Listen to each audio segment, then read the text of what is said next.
a single accident, a life-changing transformation, and a journey into magic like no other. Welcome to the Accidental Animagus. Welcome to Grimoire Audiobooks. Today, we're starting part 1 of the Accidental Animagus by White Squirrel, covering chapters 01 to 10. This story was recommended by our amazing subscriber, Schmurmer753. Thank you for introducing us to this gem. Get ready for a thrilling tale of magical discovery, growth, and adventure. Disclaimer: as always, this audiobook is based on a fan-created story and is not part of the official Harry Potter canon. All rights to the original series belong to J.K. Rowling. This adaptation is for entertainment purposes and celebrates the creativity of fanfiction writers. In the Accidental Animagus, an unexpected magical accident unlocks the rare and powerful gift of Animagus transformation. As our protagonist navigates this newfound ability, they discover not only a deeper connection to magic, but also face unexpected challenges. With its captivating plot and brilliant character development, this story is a must-listen for any fanfiction lover. If you enjoy unique and immersive fanfiction like the Accidental Animagus, consider supporting the channel by becoming a member. Members unlock exclusive perks and help us bring more incredible stories to life. Let's begin the magical journey with part 1 of the Accidental Animagus by White Squirrel. Enjoy! Chapter 1. With one beefy hand. A purple-faced Vernon Dursley pinned his nephew to the wall while smacking him across the face with the other. "I will not have any of your freakishness in my house, boy," he bellowed, following it up with another smack. Harry Potter's trouble had started before he could remember, but age 5 was quickly shaping up to be much worse than the previous 4 years. It had already been bad enough that he was made to sleep in a cupboard, where his oversized cousins cast offs and do as many chores as he could handle.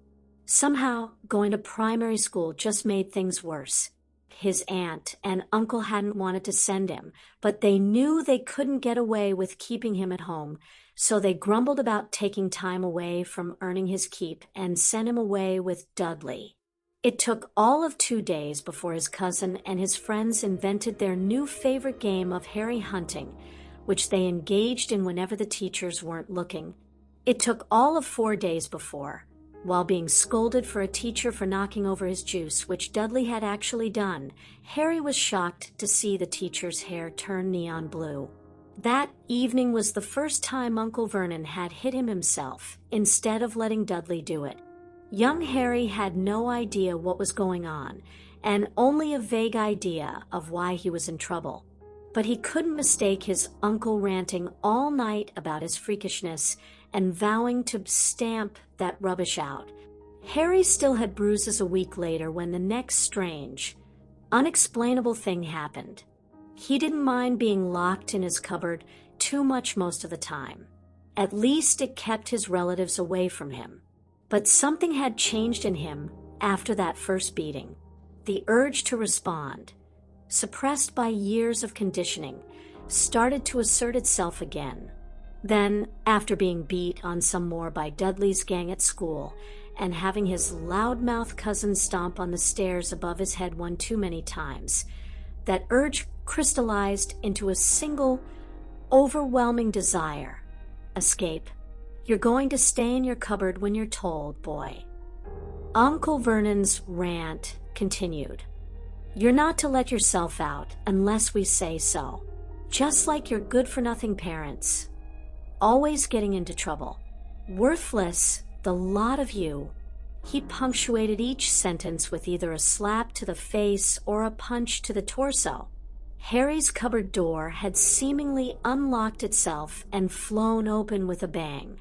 Uncle Vernon had rushed over and slammed it shut before Harry could react, but it happened twice more right in front of him, at which point he was forcibly dragged out into the living room.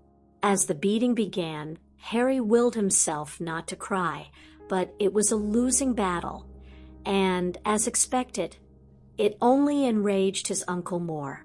By now, he didn't even notice Aunt Petunia and Dudley standing by and scowling at him. "Don't you cry at me, boy, or I'll give you something to cry about." With that last punch, Harry's crying jumped an octave.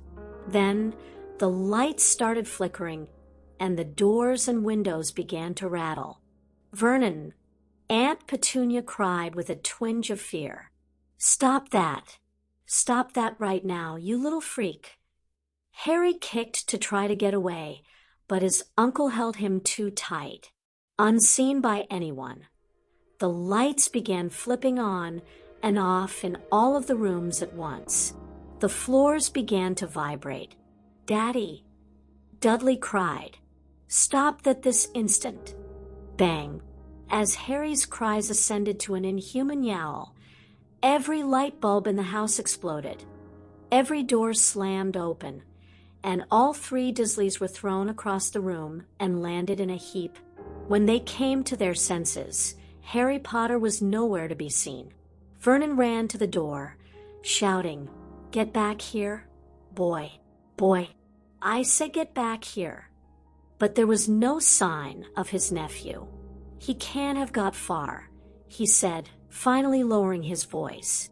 He saw the neighbors staring, now drawn to the windows by the minor earthquake that had struck Privet Drive. Grumbling, he gave up and shut the door. He did not notice a small black cat sitting in the bushes by the door. A cat with white feet, piercing green eyes, and a strange, white zigzag mark on its head. When he shut the door, the cat ran away down the street without looking back. "Vernon, what happened?" Petunia asked in the half-destroyed living room. "Little freak ran away. And I say let him go. They'll find him soon enough. I'll fix the lights tomorrow." The Dursleys closed up the house and took an uneasy dinner by candlelight. They sincerely hoped that their troubles were over for the time being, but they would be visited by strangeness twice more that evening.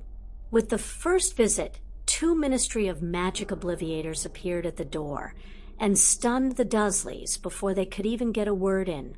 There was no sign of any wizards wandering around the neighborhood, and the trace showed no underage magic users on the premises, so the Ministry had concluded the magical discharge at 4 Privet Drive was caused by a passing troublemaker. The Obliviators repaired the damaged light fixtures, set right the overturned furniture, mended the splinters broken from the doors, and wiped all memory of the incident from the Dursleys' minds. They cast a warming charm on the food just before they renovated the family, so that not even the smallest detail was out of place. They left without even looking at the cupboard under the stairs, and the Dursleys awoke thinking nothing unusual had happened. The other visitor that evening wore a purple robe and a long, white beard. Albus Dumbledore was more worried than he had been in years when he knocked on the door on number 4. Even from the outside, a quick detection charm told him that Harry Potter was not in the house. A tall, lanky, horse-faced woman opened the door to the shock of her life. "You," she shouted. "What are you doing here?" "A pleasure to see you too, Petunia," Dumbledore said flatly. "Who is it, Petunia?" Vernon called. "It's that freak who left the boy with us." "What?" Vernon barged to the door. You can have that boy back. We never wanted him in the first place." Dumbledore's eyebrows shot up at this. The Dursleys seemed to be even more unfriendly than he expected, and the large man was gearing up for a serious rant. He cut him off quickly by saying, "Where is the boy?" "He's right." Vernon stopped. The boy was supposed to be in his cupboard, but not only could he not get away with saying that, for some reason he didn't think it was true. He tried to think over what had happened that evening. It was coming back a blur, but he managed to recall one true fact. The boy ran away this afternoon. Just took off down the street, couldn't keep up with him. And I say good riddance. Let someone else take care of him for a change, and you just let him go off on his own. Yes, he's been nothing but trouble from the start. Dumbledore tuned out the rant. From their behavior, something was definitely not right.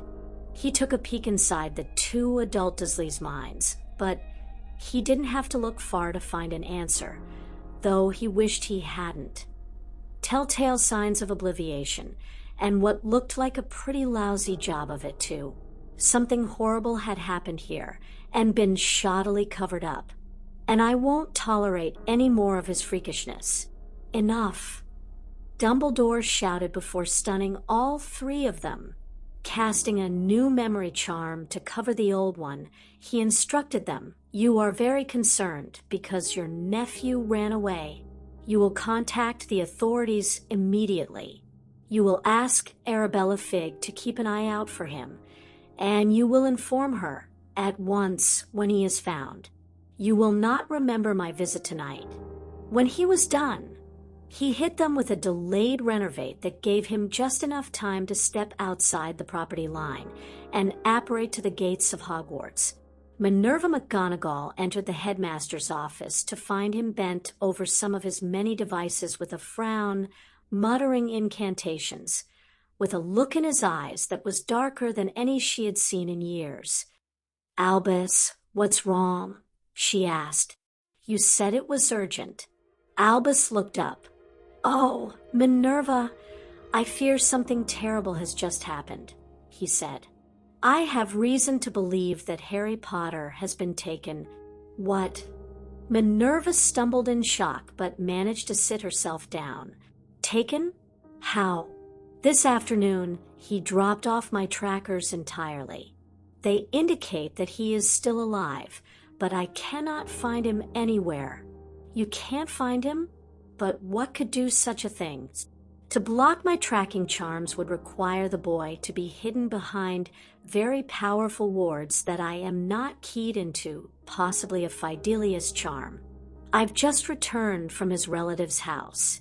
They claimed that he had run away, but in their minds, I saw obvious signs of obliviation." Minerva put the pieces together. "Someone, somehow, got through your wards, kidnapped him, hid him behind these other wards, and obliviated his relatives. And because they didn't involve you," Albus nodded grimly, "we can only assume that their intent is nefarious." She shot to her feet. "We must find him, Albus." "Yes, we must," he agreed, "but it must be done discreetly. We cannot risk panicking the public or tipping our own hand, but the boy is still alive for the time being, which suggests that their intent is not to kill him. I also saw no indication that the blood wards had been breached, so whoever actually took him did not mean overt harm. We must begin investigating places and individuals who would have access to those kinds of wards, but we cannot allow the boy's enemies to know he is missing. That would be an even greater disaster." Minerva sank back down in her seat. "I suppose you're right, Albus. I'll begin looking with what little time I can spare." "Thank you, Minerva. I will do the same." Harry Potter, at that moment, was wandering the streets of Little Whinging, very confused. He was happy to have got away from his relatives, but he had no idea how he had done it. From the fur and tail, he could tell that he had been turned into some kind of animal. It wasn't until he managed to see a distorted reflection in a car hubcap that he figured out that that animal was a cat. He didn't know how he could have turned into a cat, nor did he know how to change back, but he could guess that it had something to do with the freakishness his uncle had been shouting about, and he decided to get farther away before trying. Adding to his confusion were the strange sensations that accompanied being a cat. He could see amazingly well in the fading light. His whiskers tickled his face with the slightest breeze. He was surrounded by high-pitched squeaks and chirps that he had never noticed before. But the most disorienting part was the smells. He was bombarded by dozens of unfamiliar smells, some of them completely overpowering to his human mind, but all sensed individually. He could only identify a few of them. The most prevalent were the grass, the dirt, and the autumn leaves, but there were many others, trails presumably left by animals, by people, by passing cars, all subtly different in ways he couldn't explain. Harry must have looked a rather strange cat, wandering back and forth across the yards, stopping every few steps, looking all around, and sometimes turning around before moving on, as he tried to take in everything about the world around him. He quickly got turned around doing this, and he had only made it a few blocks before he had got thoroughly lost. While he didn't care about being able to find his aunt and uncle's house again, he presently realized that he was quite hungry and thirsty, not to mention sore from the beating he had received, and he didn't know how to deal with any of those things as a cat. Water wasn't that hard to find. He wasn't used to drinking water from anything but a glass or a garden hose, but enough people in Little Whinging had ponds or pools or fountains, and he wasn't about to be picky. He came to the first small pond he found, and he was surprised to learn that one of the scents he could now smell was that of water. He was reasonably sure water didn't have a smell as a human. With a little practice, he was able to lap up the water like he had seen cats do in pictures. Food was harder to find. Harry knew that cats were supposed to eat mice, but he didn't know how to catch mice, and he wasn't sure he could actually eat one if he did. He'd also heard of people feeding stray cats that showed up on their porches. He decided to try pawing at the back door of the house with the pond, only to find himself faced with a woman who acted disturbingly like his Aunt Petunia and shooed him away with a broom. Running away in fright, he resolved to find some other source of food. He saw a couple of other cats and tried to follow them, hoping they knew where to find food, but they hissed at him when he got too close. But they had to eat too, so there must be food somewhere nearby. After a while, he decided that since his cat's nose could smell water, maybe he could follow it to some food. He sniffed the air and got a whiff of a bunch of smells, some of which, though he didn't know why, did smell tasty. Haltingly, he followed one trail to an open rubbish bin. After scaring away a squirrel that had dived into it, he investigated. The smell of rot was overwhelming, but he could tell that part was coming from further down. He found some table scraps on top, even some meat. They were dirty but not rotten. He grabbed a big chunk of half-eaten chicken with his teeth and dragged it far enough away that he could stand the smell.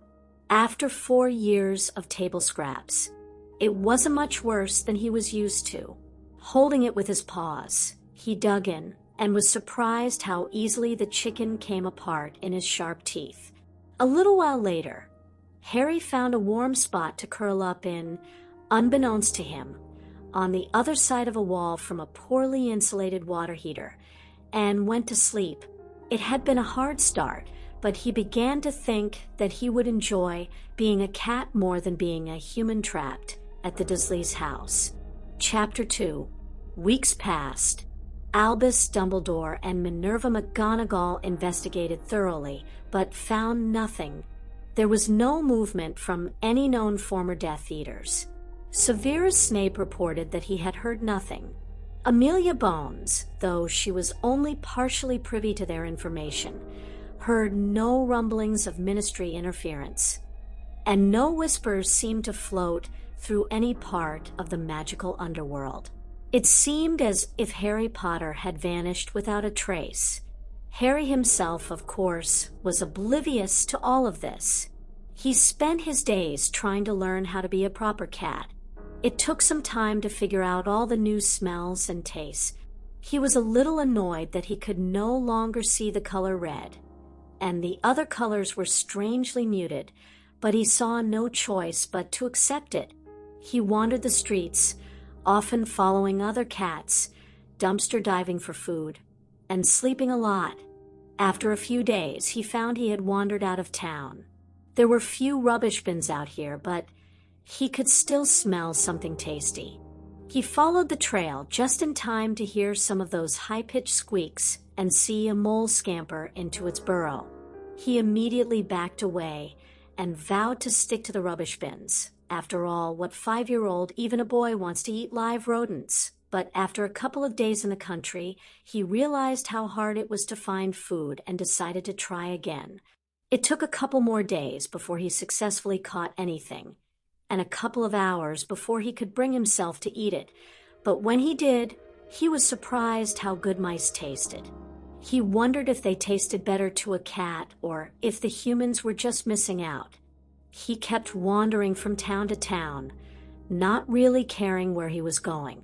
By November, he had got good enough at hunting to get by, and had even started cleaning his fur with his tongue like a real cat, although he hated the hairballs. Hunting was actually fun when he was the hunter instead of the hunted running from Dudley's gang. Harry would never hunt people, though, just small birds and rodents. Yes, he was enjoying life as a cat more than he ever had as human, except for one thing. The nights were growing colder and colder. He didn't want to spend the whole winter outdoors, so he started working up the courage to look for a human who would take him in. A couple days searching had netted him a bowl of cream and a little bit of liver, but no entry into anyone's house. He was just starting his search again on the third morning when he noticed a little girl with bushy brown hair reading a book on a bench swing in her backyard. The wind blew in his direction, and he caught a scent from her, a strange scent, but an oddly familiar one. He moved closer to investigate, suddenly feeling something he hadn't felt in weeks and didn't presently know how to accomplish, a desire to actually talk to someone. Hermione Granger was the only girl in her Year 1 class who was already into chapter books. Some of them were still learning to read in the first place. The other kids looked at her funny because she was reading books without pictures in them, but she didn't care much. The stories were just too interesting to stick to the short ones with lots of pictures. She was thoroughly engrossed in one of her chapter books when she heard a small mewling sound and looked down to see an adorable black and white kitten staring back up at her with the greenest eyes she'd ever seen. "Hello there," the little girl said.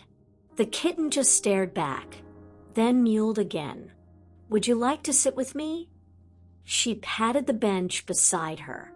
To her surprise, the kitten leapt onto the bench. Maybe it had been trained, but it didn't have a collar. She idly wondered if her parents would let her get a cat. She reached out to scratch the kitten behind the ears, but it recoiled at her touch. "Oh, I'm sorry." The cat stepped back and mewed again. Hermione considered going back to her book, but a live kitten was much more interesting, even if not too sociable. "So what are you doing here?" she asked it. The kitten took a step forward and gingerly batted at her leg with a paw. She was sure the kitten was just being silly, but she decided to play along. Not at all expecting a response, she said, "You came to see me?" The kitten nodded its head. Hermione's eyes went wide. She leaned down closer, but it backed a step away. "Can you understand me?" she said. The kitten nodded again. "Wow, neat." She held her hand out as if to shake its paw. "My name's Hermione. What's yours?" The kitten stared at her for a long moment, cocking its head to one side. Then something happened that she never expected. In a blink, the kitten grew and changed into a little boy in tattered clothes, sitting on his haunches and staring at her with those same green eyes. Then the boy said, "Harry."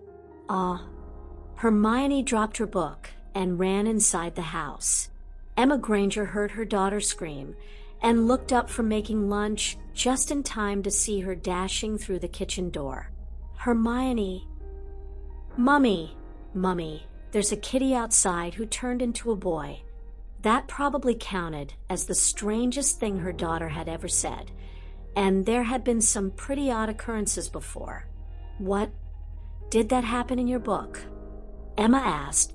No, Mummy, he's really there. Come and see. Her daughter took her by the hand and practically dragged her outside with the same gusto that she usually reserved for the library. Few things would stop her in that state, but the fact that this wasn't book-related, not to mention impossible, was a little strange, even with her imagination. Hermione, I have to make lunch, and... Emma tried to pull away, but she stopped short when she passed through the door and saw the small figure squatting on the bench swing. He looked maybe 4 or 5 years old, but he was small and thin. Emma's general medicine training from dental school told her. He was clearly underweight. Worse, he was dirty, dressed in little more than rags and shivering in the morning air, as if he had been wandering around outside for days, if not longer. He also had a nasty-looking scar on his forehead and a haunted look in his eyes. He said his name's Harry, Hermione said, but it barely registered for either of them. The boy locked eyes with Emma and bolted across the yard. Wait, she said. Harry wanted to run, but 4 years of conditioning to do, as he was told, combined with the memory that he did want to find someone to help him, stopped him. He turned around and waited, trembling at the matching brown-haired woman and young girl who approached him. Are your mom and dad near here? Emma asked. The boy stared at her, then down at the ground. After a moment, he shook his head sadly. Well, it was no use waiting outside, then. You must be freezing out here. Please come inside. We can get you warmed up. The boy took a step back and looked between the two of them, seemingly on the verge of taking off again. He's scared, Mummy, Hermione said to her mother's surprise. Emma hated to admit it, but her daughter's social skills were not up to the level of her academics. But now, she approached the boy slowly, unbeknownst to Emma, still treating him more like a kitten than a boy, and slowly held out her hand again. It's okay, we won't hurt you. Are you hungry? We were just about to have lunch. Mummy can make you an extra sandwich. By now, Harry had no idea what was going on. He couldn't remember anyone ever offering him a sandwich. He thought about running again. But this Hermione girl actually seemed nice, just nice enough to give him some hope. He nodded and gave her a weak before reaching out and taking her hand. Emma watched the scene unfold with growing fascination and worry. The little boy not only looked awful, but he also seemed terrified of her, and even nervous about taking the hand of a girl his own age, and it wasn't because of cooties. In her mind, that was a very bad sign. The fact that Hermione seemed to be instinctively handling him so as not to alarm him, well, that was just unusual. Emma ran ahead of them to the house and called up the stairs. Dan, could you get a blanket, please? She turned around to see the boy standing on the threshold and trembling as Hermione tried to tug on his wrist and bring him into the house. She had, of course, remembered to pick up her book on the way. It's all right, come on in, Emma said. She tried to offer one of her own hands, but he didn't take it. This way. She motioned for them to follow and sat them both down on the sofa in the living room. Emma, here's the blanket. What's wrong? Who's this? Daniel Granger stopped on the bottom step of the stairs as he saw the dirty, unfamiliar little boy sitting on the sofa. When the boy saw him, he tensed up and started to pull away, turning to one side while keeping his eyes locked on him. Harry stared warily at the unfamiliar man. He wasn't big and fat like Uncle Vernon, but he was tall and intimidating, and he looked a few years younger with his dark brown hair, and in better shape too. He didn't look like the kind of person Harry wanted to cross any more than Uncle Vernon did. "It's okay, it's just my daddy," Hermione said. "Daddy, this is Harry. He's a cat." "What?" Emma took the blanket from him and lowered her voice, saying, "I have no idea, but he needs help. He looks like he's been lost for days, and he seems to be afraid of people." She turned back to the sofa and gently wrapped it around the boy, giving him a light pat on the shoulder. "Better?" she asked. He didn't answer. "Just stay there. I'll get you something to eat." "He needs some milk, Mummy." "'Cause he's a cat," her daughter called after her. Dan sat in the chair opposite the two children. "A cat, Hermione?" "I saw him.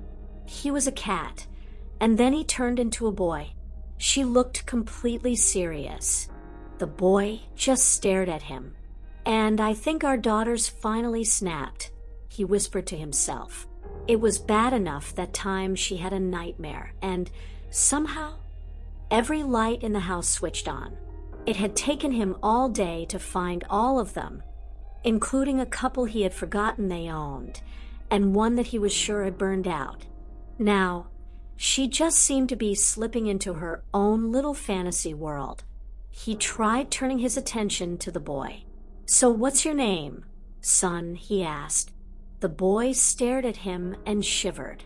His voice was barely audible, and he stumbled over the sounds, but he answered, "Harry, sir." And then, after thinking about it a little more, "Harry P.P. Potter. Pleased to meet you, Harry Potter. My name is Daniel Granger, and I think you've already met my wife, Emma, and my daughter, Hermione." The boy kept staring. Dan wasn't sure if he was blinking.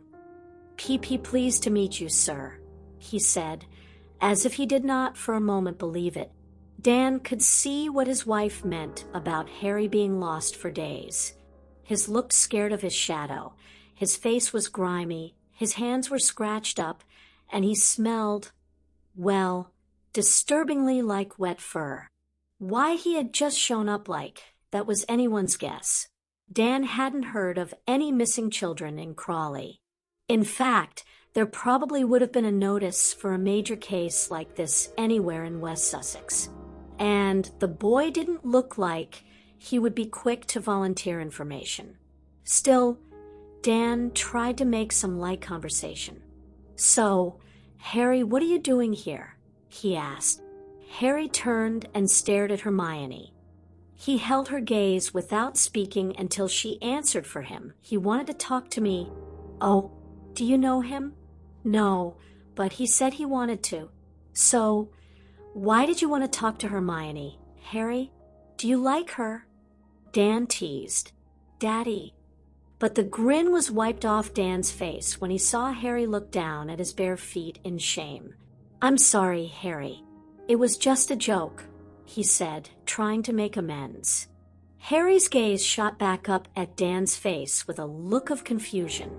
He couldn't remember the last time someone had apologized to him. Once again, he had no idea what was happening. Just then, Emma returned from the kitchen with a tray of sandwiches and some drinks, including some milk for the children. She set the tray down on the coffee table and made a point of serving Harry first. Harry just looked at his plate like he didn't know what to do with it. Even at 5 years old, he could count 4 sandwiches and 4 people, which made some sort of sense, but all of his conditioning told him there must be some sort of mistake. "Go ahead, eat up," the woman named Emma told him. The other 3 were already starting in on their sandwiches. Moving slowly, Harry picked up his sandwich with both hands, waiting for someone to tell him off, but no one did. When he brought it to his mouth, he sprang into motion and started eating as fast as he could. He vaguely noticed that the sandwich tasted much sweeter than he was used to. In fact, he couldn't remember tasting anything sweet in quite a while, but he didn't slow down to pay attention to it. He also didn't notice Dan and Emma staring at his eating habits with raised eyebrows. nor Hermione watching with a look that changed from amused to vaguely disgusted and back again. But he did finally hear her giggle and say, "You're supposed to chew it, silly." It was the kind of comment that could only come from a dentist's child. Harry flushed beet red with embarrassment and put the sandwich down. He picked up his glass and tried to lap up the milk, causing Hermione to giggle again and both of her parents to snort in surprise. But Harry quickly remembered that glasses were the wrong shape for lapping and took a large gulp the human way, then went back to the food, being careful to take individual bites. Now, Harry," Dan said, more gently this time, "can you tell us what you wanted to talk to Hermione about?" Harry set down his sandwich and swallowed. Still looking down at his plate, he said, I smelled something." "Excuse me?" Hermione said. He turned to face her. He hesitated before continuing, "But it was why he was here. You smell like me." "I do not," the girl scoffed, putting her hands on her hips. "You smell like a cat, and you need a bath, too." "Hermione, be nice," her mother scolded as Harry just looked back down at his plate. He couldn't smell whatever he had smelled before as a human. He could tell that he still smelled like a cat, but he knew that wasn't it. What Emma really wanted was to get Harry's story, where he had come from, and why he had shown up looking as he did, but she sensed he didn't want to give away a lot of information, so she tried a slightly more roundabout method. Even that was hard, since he hesitated before each answer, half-whispered them, and was reluctant to meet her eyes. "How did you get here, Harry?" she asked casually. "Walked." "Where do you live?" He seemed to think hard about this one. "Outside." "Did you live somewhere before you lived outside?" The boy nodded without speaking. Emma backed off from the topic for the moment. "How long did you live outside?" Harry had to think again. "Long time. Were you out there yesterday?" He nodded without hesitation. Were you out there all the time since Halloween?" He nodded again. That meant a few days, at least. She didn't know how well he knew dates, or even would have known under better conditions, but she had a bad feeling where this was going.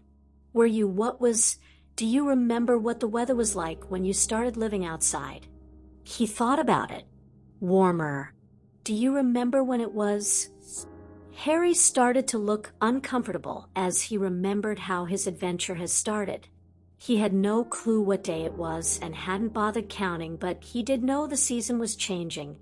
And school, "I don't know," he stammered. School had just started. Hermione gasped, and her parents suppressed a similar response. "You mean you've been living outside since September?" the little girl said. Harry looked back at her and nodded, very slowly. "Oh no, that's awful. What happened?"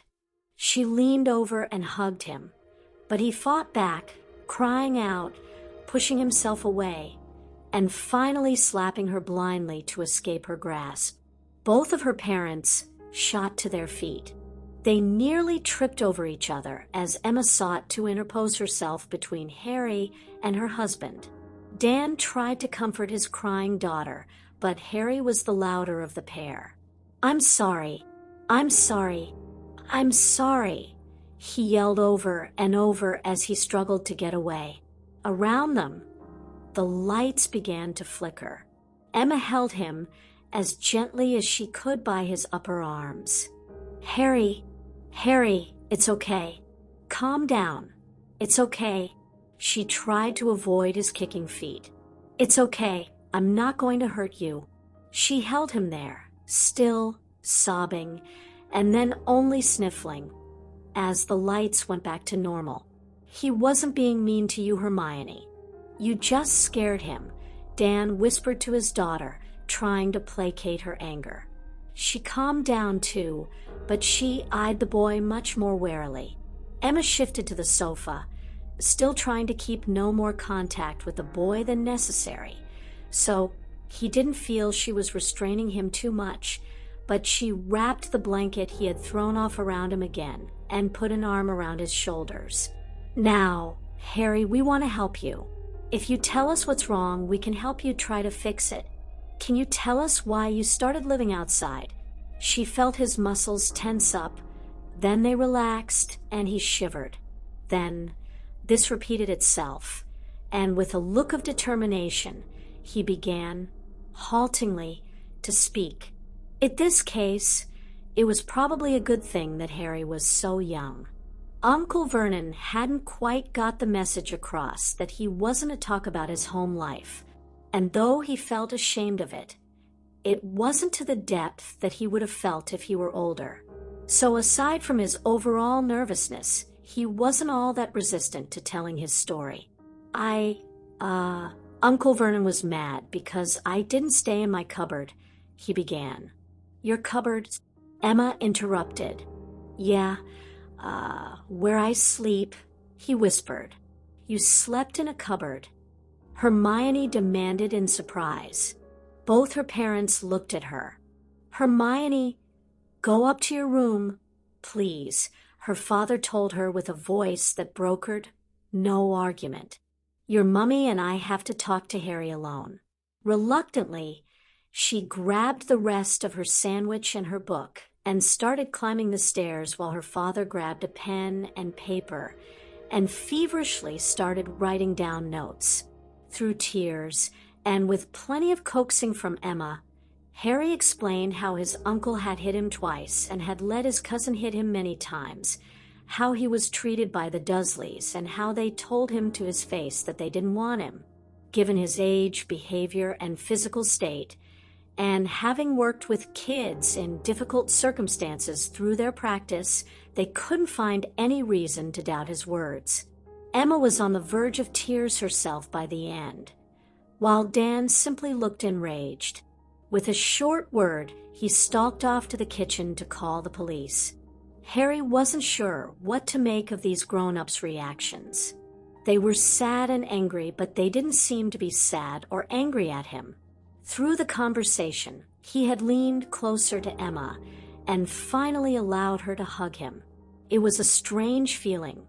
He remembered being hugged by Mrs. Figg twice, his teacher once, and even Aunt Petunia once a long, long time ago, but none of those felt nearly as warm and comforting as this, especially when Emma began running her fingers through his unkempt hair. He still didn't like being restrained, but for once in his life, he didn't feel actively threatened by the contact. Emma pulled back and looked him in the eyes and said, "Harry, here's what we're going to do for you. My husband and I are going to help you find a new home, so you don't have to live outside anymore, and you don't have to live with your mean aunt and uncle either. If everything you told us is true, I think it will happen soon." Harry's eyes went wide. No one had ever described Uncle Vernon and Aunt Petunia as mean out loud anyway, and he couldn't believe his ears about the rest of it. He wondered again if this was some kind of cruel trick. It was a few more minutes before Dan re-entered the room. "The police are on the case," he said. "They said a Harry Potter matching his description was reported missing by a family in Surrey 7 weeks ago. They're sending someone to the address to investigate, and they're sending a social worker here as soon as one's available. I told them we could watch him for the afternoon." "That's good. Do you think they'll take action?" "Are you kidding? If they find half the stuff I told them, those monsters will be hauled right out on there." Dan language. His wife stopped him. "Hermione, you can come back down now," she called. Her daughter bounded back down the stairs and took the seat on the couch next to Harry. "Hermione, Harry doesn't have anywhere to go right now, so he's going to stay here for the afternoon until someone can come to help him," Emma explained. "Okay." The girl turned to Harry and asked, "Are you going to turn back into a cat?" "Hermione, he's not." Emma was cut off when the doorbell rang. "That can't be the social worker already." She left the room and opened the front door. Then she took a step back. Standing there on the threshold was the most bizarre-looking man she had ever seen. He had a long white beard and white hair, both of which descended to his waist. He also wore a large, flowing purple robe with gold stars on it, and a hat that looked like a nightcap. "Good afternoon, madam," the man said in a kindly voice, seemingly oblivious to her stare. "My name is Albus Dumbledore. I'm looking for a young boy named Harry Potter. Have you seen him here?" Emma blinked at the man's strange request, and even stranger name. "Are you the social worker?" she asked. Dumbledore went from serene to confused in an instant. No, I don't believe so. I am a friend of the boy's family." "Then you can tell his so-called family to get lost," she spat. "He's not going back there."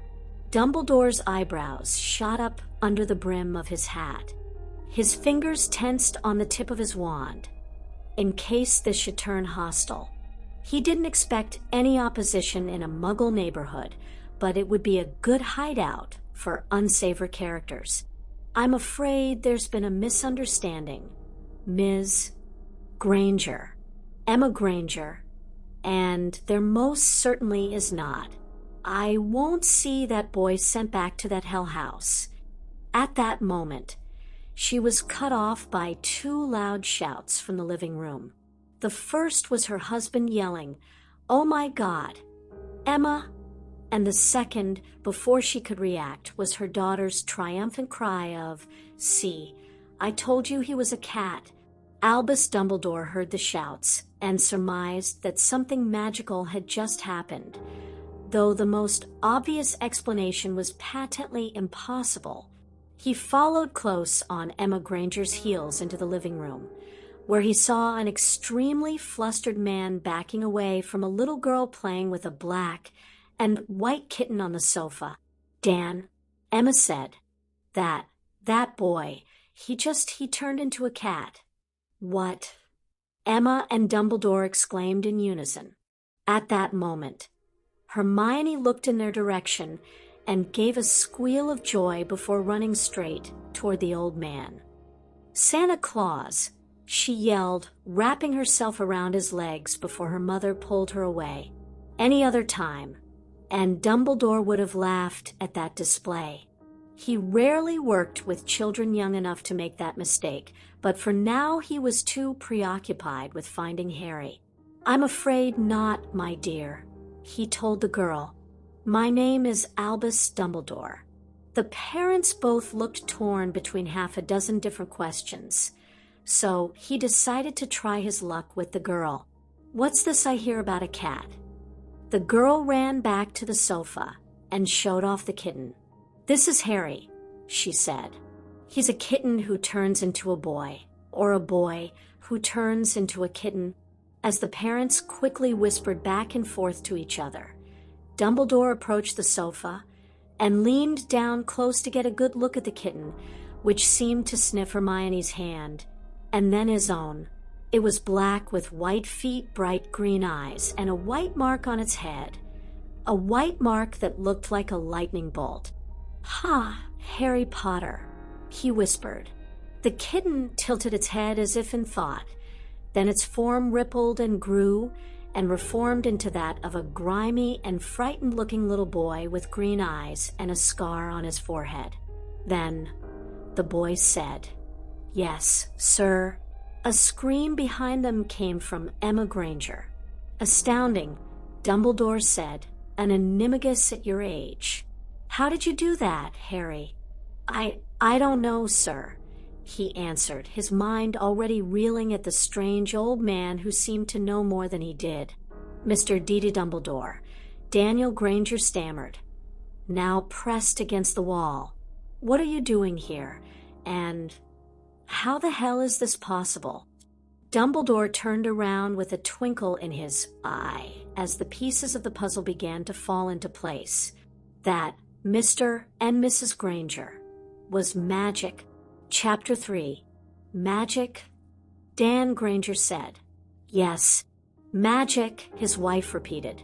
Yes. Okay. I guess that makes more sense than anything else, Dan said, eyeing the ridiculously dressed old man with unmasked suspicion. I take it you can also do magic? I can, Mr. Granger. I am a wizard, as is young Harry here, although the ability to change into an animal is not one of my talents. Is that why you smell like me, sir? All eyes turned to Harry. This was the most he had said unprompted all afternoon. What do you mean, Harry? Harry pushed himself against the back of the sofa to try to keep his distance from the strange, apparently magical man. Magic certainly explained the cat thing, but he thought there might be more. I could smell you. You smelled like me, sir. Hermione smelled like me too, but I don't smell it now. I wonder. Dumbledore muttered to himself. Cats did have a good sense of smell, almost as good as dogs, and there was a reason they were such popular familiars. He turned back around and slowly drew his wand from his sleeve. Mr.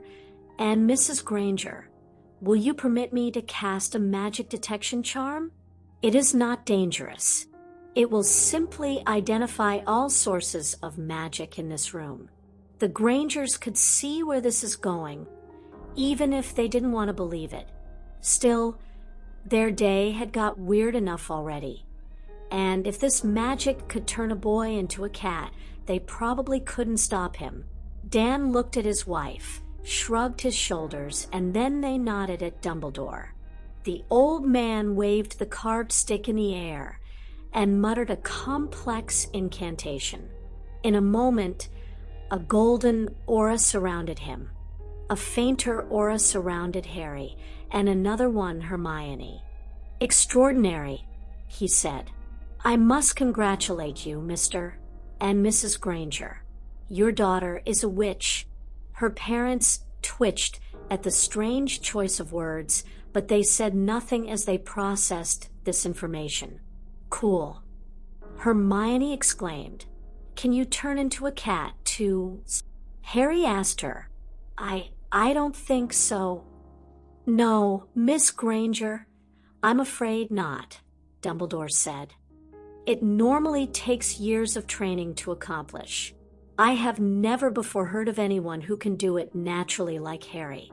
Harry, I believe that as a cat, you were able to smell Hermione's magic, just as you were able to smell mine. Is that why you came here? That actually made sense to Harry. It was a lot to take in, but as he thought about it, it explained everything, all the way back to the blue hair. And the strange smell must have been magic. He nodded to Dumbledore. Now wait just a minute, Dan said, finally breaking out of his shock. How does that even work? How can Hermione be magical if we're not? It must be rare, right? Yes, Mr. Granger, Dumbledore explained. It is true that magic normally runs in families. However, your daughter is what we call Muggle-born, a magical child born to non-magical parents. And yes, it is quite rare, with only a few Muggle-born births in England each year. But surely you have noticed unusual things going on around her, especially when she becomes emotional. Yes, Emma confirmed. But then what does that mean? It means that your daughter has an extraordinary gift, and when she reaches the age of 11, she will be able to attend Hogwarts School of Witchcraft and Wizardry with Harry and other magical children from the British Isles. Hogwarts School of Witchcraft and Wizardry? Dumbledore nodded. I, myself, am the headmaster. That raised some eyebrows. Without fully understanding the small size of the wizarding world, Muggles were often confused by Albus Dumbledore's many roles, and the present visit was even outside of those. Well, if that's true, what are you doing here? As I said, I am a friend of Mr. Potter's family, Emma's eyes flashed with fire, and a glare came across her husband's face. "And I told you we don't want anything to do with that boy's horrible aunt and uncle," she said. "Wah." "I apologize, Mrs. Granger. I haven't made myself clear. I meant to say that I was a friend of Mr. Potter's parents." The wheels in Dumbledore's mind were spinning at Emma's last comment, but he didn't have time to question her further before he heard a small boy's voice whisper, "You knew my parents?" All eyes turned back to Harry. Dumbledore absent-mindedly conjured a stool and sat down to face him directly, causing everyone else in the room to flinch. "I did, Harry," he said gently. "Your parents were good people, and their loss was a blow to us all." Harry's eyes were wide in surprise and confusion. But Aunt Petunia said my parents were." He frowned in concentration, trying to remember the exact words. "They were worthless drunks and died in a car crash." "What?" Dumbledore exclaimed, rising right off the stool again. "You mean they didn't tell you?" "Tell me what, sir?" "Why would they tell him anything?" Emma snapped. "They barely fed him." "Excuse me?" "Yes, if you were such a good friend, why didn't you check up on him?" Dan added. They made him sleep in a cupboard, too," the little girl said. She held Harry's hand, as he had started crying. "Enough." A pulse of energy shot out from Dumbledore's wand, forcing everyone to sit down.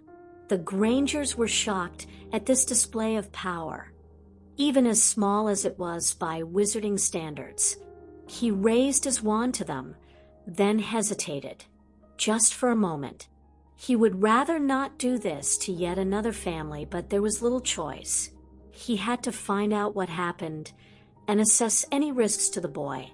He would glean any useful information from their minds, wipe their memories of the morning, and take Harry back home.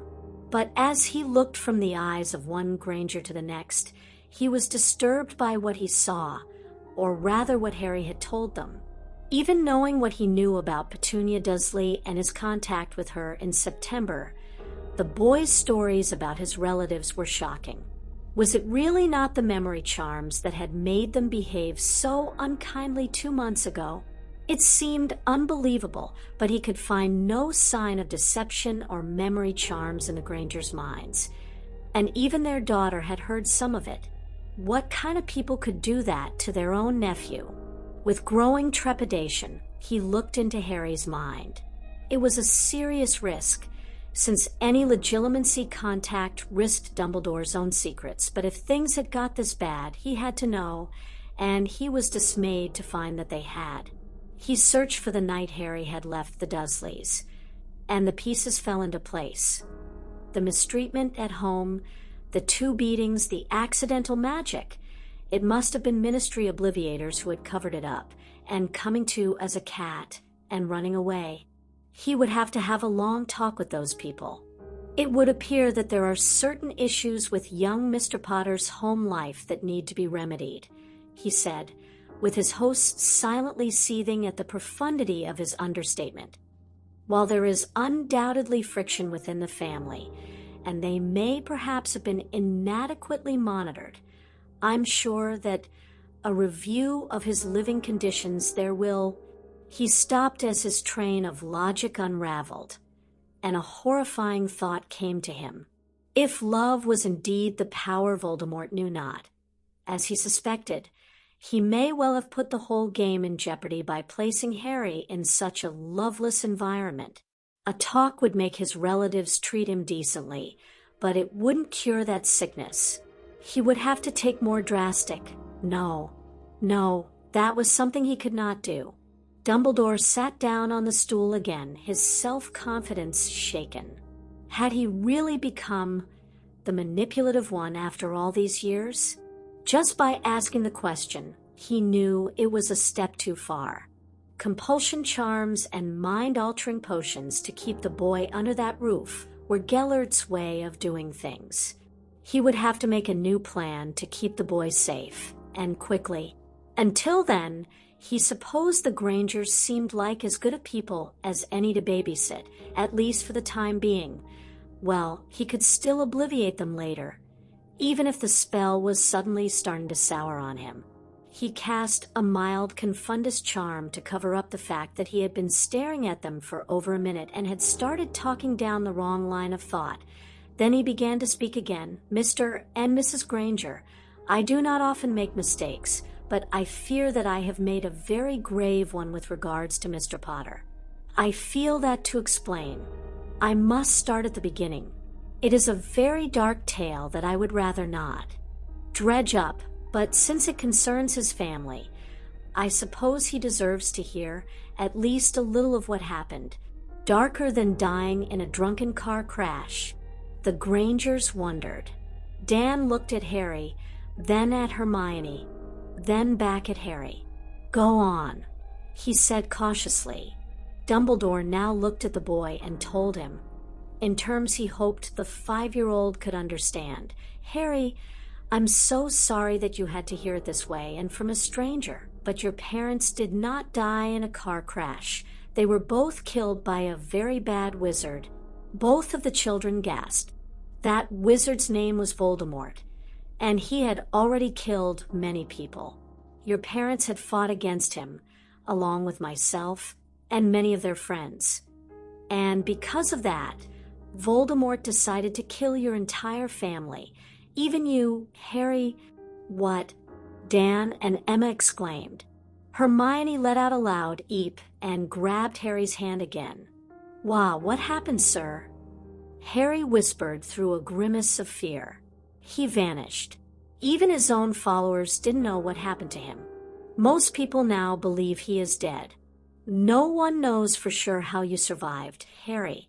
I can only guess that it was your mother's love for you, when she died protecting you. Love is the most powerful magic there is, and may well have saved you from Voldemort's curse. It was the curse that Voldemort cast that gave you that scar. Harry's eyes widened further, and he slowly traced the mark on his forehead with a finger. But even after Voldemort vanished, you were still in danger because his followers might have come after you for revenge. As your parents' most trusted remaining friend, it was my duty to protect you. Your mother's only living relatives were your aunt and cousin. I gave you to them because there are very powerful magical protections that I was able to use to keep you safe if you were living with a blood relative. As long as you lived at your aunt's house, no one who meant you harm could enter it. It didn't work, Dan snapped. Certainly didn't protect him from the people who were already there. No, Dumbledore said, hanging his head. I confess that I never considered the possibility. From what you have said, I begin to see my error. Yet I did have someone keeping an eye on the boy. Harry, do you know Arabella Figg? Mrs. Figg? She's mean. Harry surprised himself by working up the courage to say that out loud. He was worried how the strange man would react, but he just raised a single eyebrow. Dumbledore added questioning Arabella to his mental to-do list. In any case, it seemed she had failed to see the warning signs. Perhaps he should have found a squib with children to watch him. He was about to respond the Grangers' remaining accusations when the doorbell rang. Emma blinked her eyes slowly and said, That'll be the social worker. She rose to answer it. Mrs. Granger, Dumbledore called. She looked back at him. I must urge you not to make any mention of magic to the non-magical authorities. Emma shot another glare at him and said, We'll see. Yeah, like the outfit's not a dead giveaway, Dan said. Dumbledore considered this and drew his wand. In a few seconds, he had transfigured his robes into a muggle business suit. Dan flinched again. Do you do that all the time? He said. Only when it's called for, the old man answered as he used a quick charm to pull his long hair back into a braid, though he left his beard alone, and he moved his stool next to Dan's chair. Hermione's eyes widened with interest at the hairstyling spell. The suit was an improvement, but Dan thought he looked ridiculous enough with the beard. Emma led the social worker, an older, matronly woman carrying a sheaf of papers, into the room, saying, "Yes, Miss Wilkins, he's just in here," before she stopped short at seeing the old man's new look. "Mr. Granger, Miss Granger, I presume, and Mr. Potter." She nodded to each of them in turn, then turned her attention to Dumbledore. "And you are?" He rose and shook the social worker's hand. A quick look with legitimacy, and he was starting to wonder about that spell, too, and he crafted a story that he hoped the woman would find believable. "My name is Albus Dumbledore, Madam. I was Mr. Potter's caseworker when he was first placed. I was lucky enough to be in the neighborhood when the office informed me he had been found, so I came here to look into the matter for myself." "Dumbledore," the woman said. She'd never heard of anyone with that name before, in or out of the office, not to mention the fact that she wasn't expecting him. "Do you have documentation of the event?" She didn't notice the Grangers staring at how easily Dumbledore fell into the role. He placed his hand inside his jacket and touched his fingers to the tip of his wand to conjure an appropriate-looking business card and Muggle custody documents. Luckily, the woman had a clear picture in her mind of what to expect. He handed them over, and the woman looked them over skeptically, but seemed to accept them. "Very well, Mr. Dumbledore," she said. Then to all the adults, "Would it be possible to speak with the three of you for a few minutes without the children present?" Emma turned to her daughter and said, "Hermione, could you take Harry up to your room, please?" The girl clearly wanted to stay and listen, but she reluctantly nodded and led Harry up the stairs by the hand. Dan snickered, in spite of himself. When he saw his wife give him a look, he said, "You just told our daughter to take a boy into her room." She rolled her eyes at him. "She's 6, Dan. Now, Ms. Wilkins," she addressed the social worker, "what's going on exactly?" Ms. Wilkins checked her notes and began to speak, shooting a slight cross look at Dumbledore. "I can report to you, Mr. and Mrs. Granger, that Vernon and Petunia Dursley, Harry Potter's guardians, have been arrested for child abuse and neglect. The investigation is still ongoing, but the police found a bed set up in the cupboard under the stairs. There were some bloodstains in the cupboard, and what appear to be the words Harry's room were scribbled on the wall. It appears that only 2 of the bedrooms in the house were being used for sleeping, even though it's a 4-bedroom house. The Dursley son has been put into protective custody. Apparently, he is significantly overweight.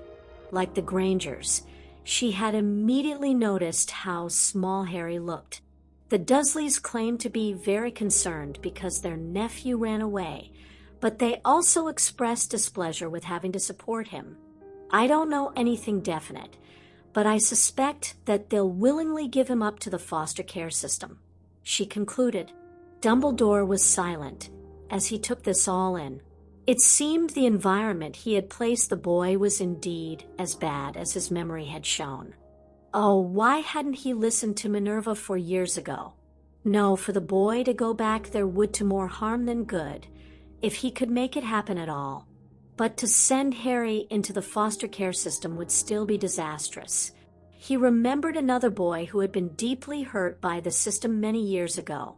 He would have to find a permanent home for the boy, one with both a loving family and a house that could be protected, and he would have to convince the Muggle authorities to go along with it. He could think of a few families whom he trusted and would be glad to take him. Unfortunately, they were all in the wizarding world, but he had few options left on that point. He was snapped out of his musings when, to his surprise, Ms. Wilkins addressed him directly. "Mr. Dumbledore, can you tell me what happened with the boy's initial placement?" Dumbledore sighed. Hopefully, His explanation would not cause too much trouble. Harry Potter's parents were killed in a terrorist attack when he was 15 months old. The Dursleys were his only living relatives, and I thought it would be best for him if they would take him in. I'll admit that there were a few concerns with the placement, but there was nothing serious enough to contraindicate it. I now fear that I made a grave mistake in my actions. There should have been at least one follow-up visit a year later. Ms. Wilkins continued with an edge of suspicion. What happened then? It was almost true, he thought, since Arabella had visited once or twice. Again, there were no serious concerns raised. She turned back to the Grangers. And the boy claimed he had only been beaten recently by his uncle, Dan clarified. Apparently, he got in several fights with his cousin, but he had been in that cupboard for as long as he could remember. I see. She had been writing everything down on her notepad as they talked and going over a checklist. Now, Harry Potter was reported missing by Vernon Dursley on the evening of Friday, September 13th. Did he give any indication of where he's been for the past 7 weeks? He claimed he's been living on the streets, Emma said. Seeing him in cat form made that make a lot more sense, but she realized that Dumbledore was right. She could never get away with saying that. I'm surprised he looks that good after this much time. He didn't exactly say it, but I think he's been eating out of rubbish bins or catching mice. She wondered, suppressing a shudder at the thought. He should be checked out by a doctor immediately, Ms. Wilkins ordered. He's lucky he didn't freeze to death with the nights we've been having. You two are dentists. They nodded. He'll need his teeth checked, and I'll bet he's never been to an eye doctor.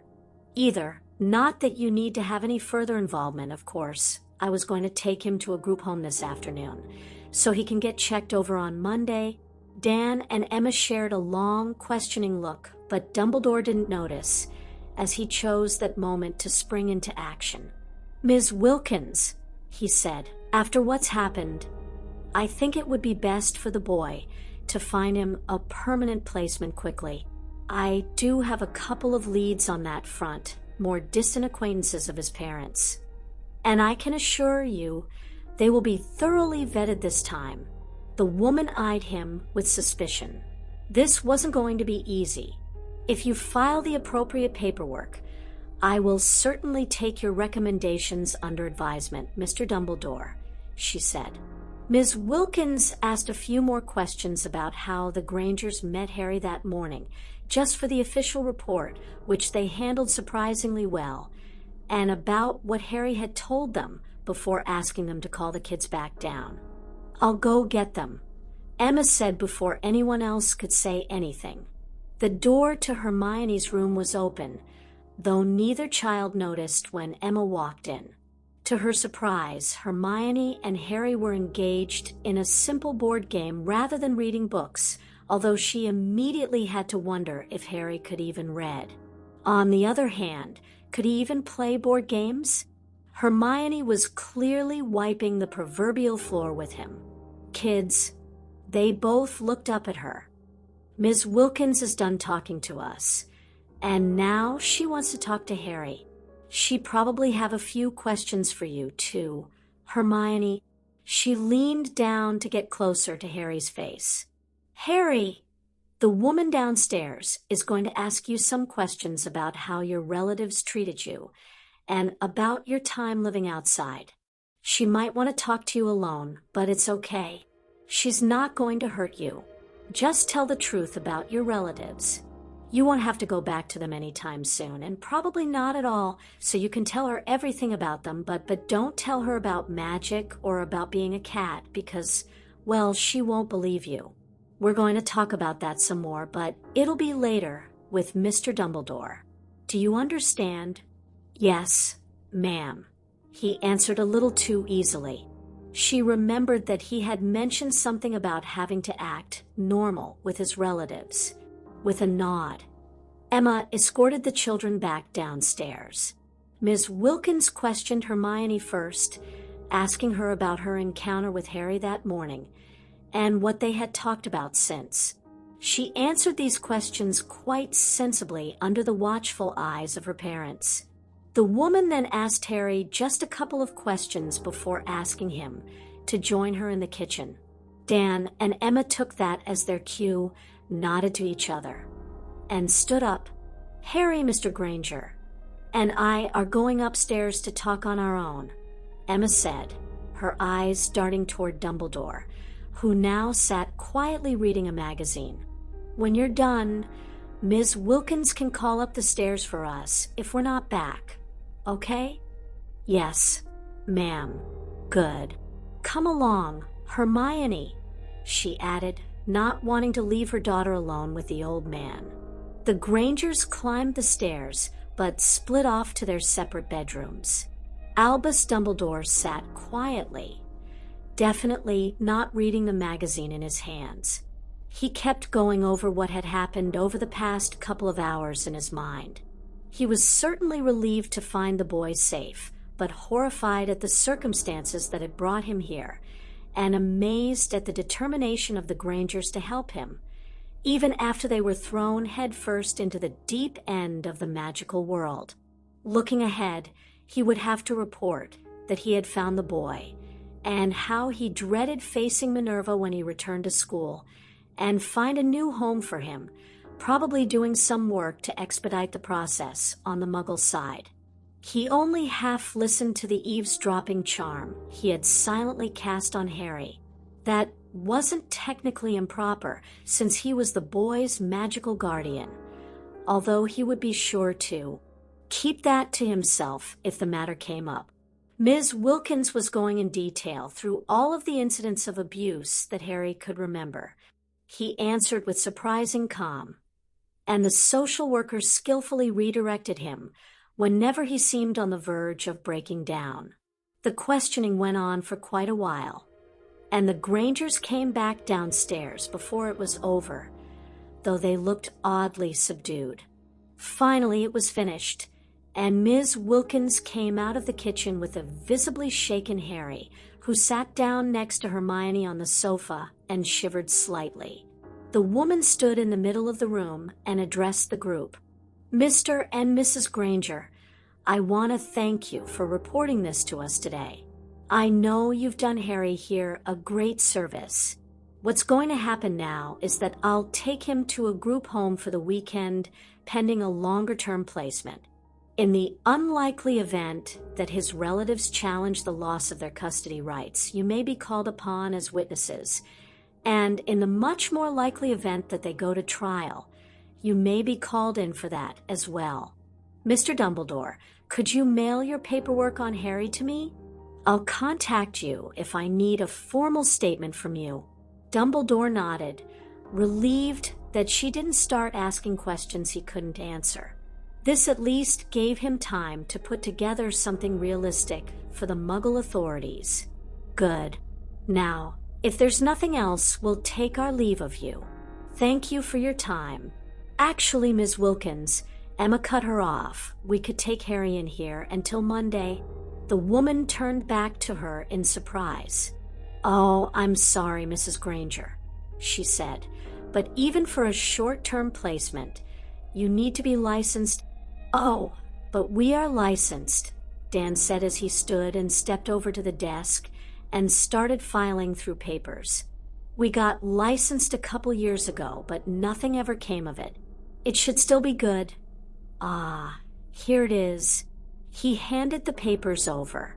Ms. Wilkins looked them over and saw that the foster care license was, indeed, up to date. She was pleasantly surprised by this turn of events. This would certainly make her day one step easier, and it would probably be better for the boy, too. She opened her own sheaf of papers and pulled out the correct form.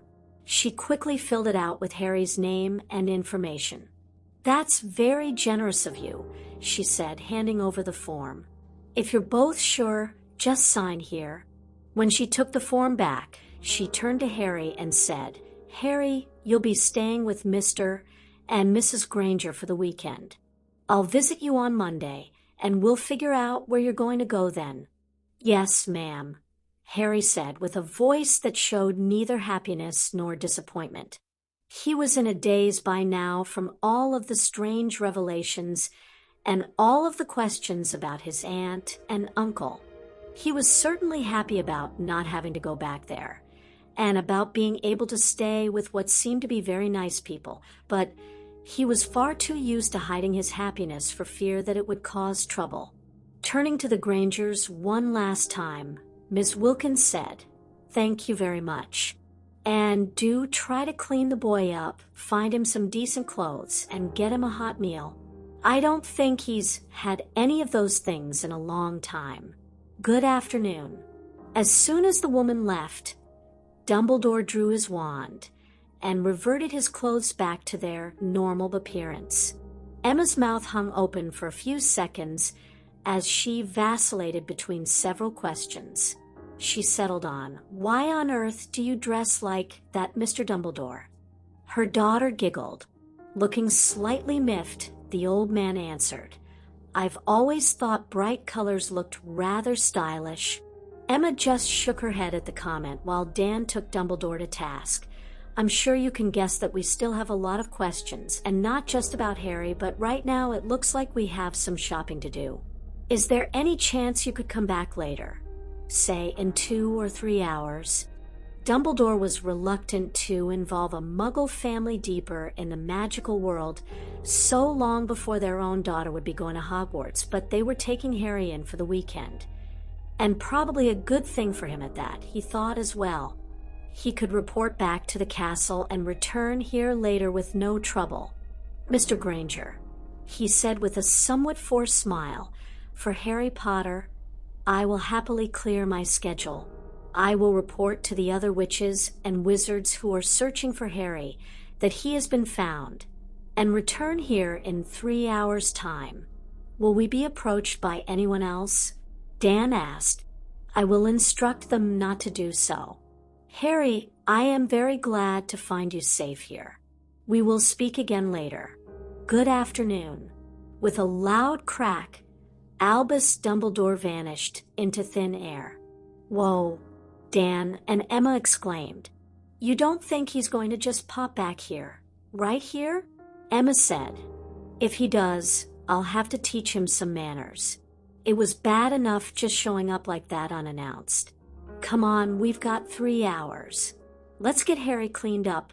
Albus apparat to the gates of Hogwarts and quickly made his way into the castle and up to his office, being sure to send for Minerva along the way.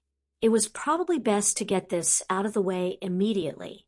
Minerva McGonagall arrived in the headmaster's office a few minutes later, and she was most disturbed by the look on his face.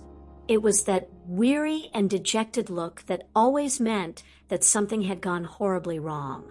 A dozen frightening scenarios flashed through her mind before she could even get a word out. "Albus, what's wrong?" she exclaimed. "Did you find the boy? Is he all right?" Albus looked up to face her, but did not rise from his seat. "Minerva, I did indeed find Harry Potter, and he is for the moment safe. But I am afraid that I owe you a great apology." "For what?" "Albus," she said, more relieved at the news than anything else. "I should have listened to you 4 years ago. You were entirely correct. Harry should never have been left with his aunt and uncle." Her relief turned to anger as she wheeled on the headmaster, drawing herself to her full height and staring over the rims of her spectacles at him. "And you're just figuring this out now?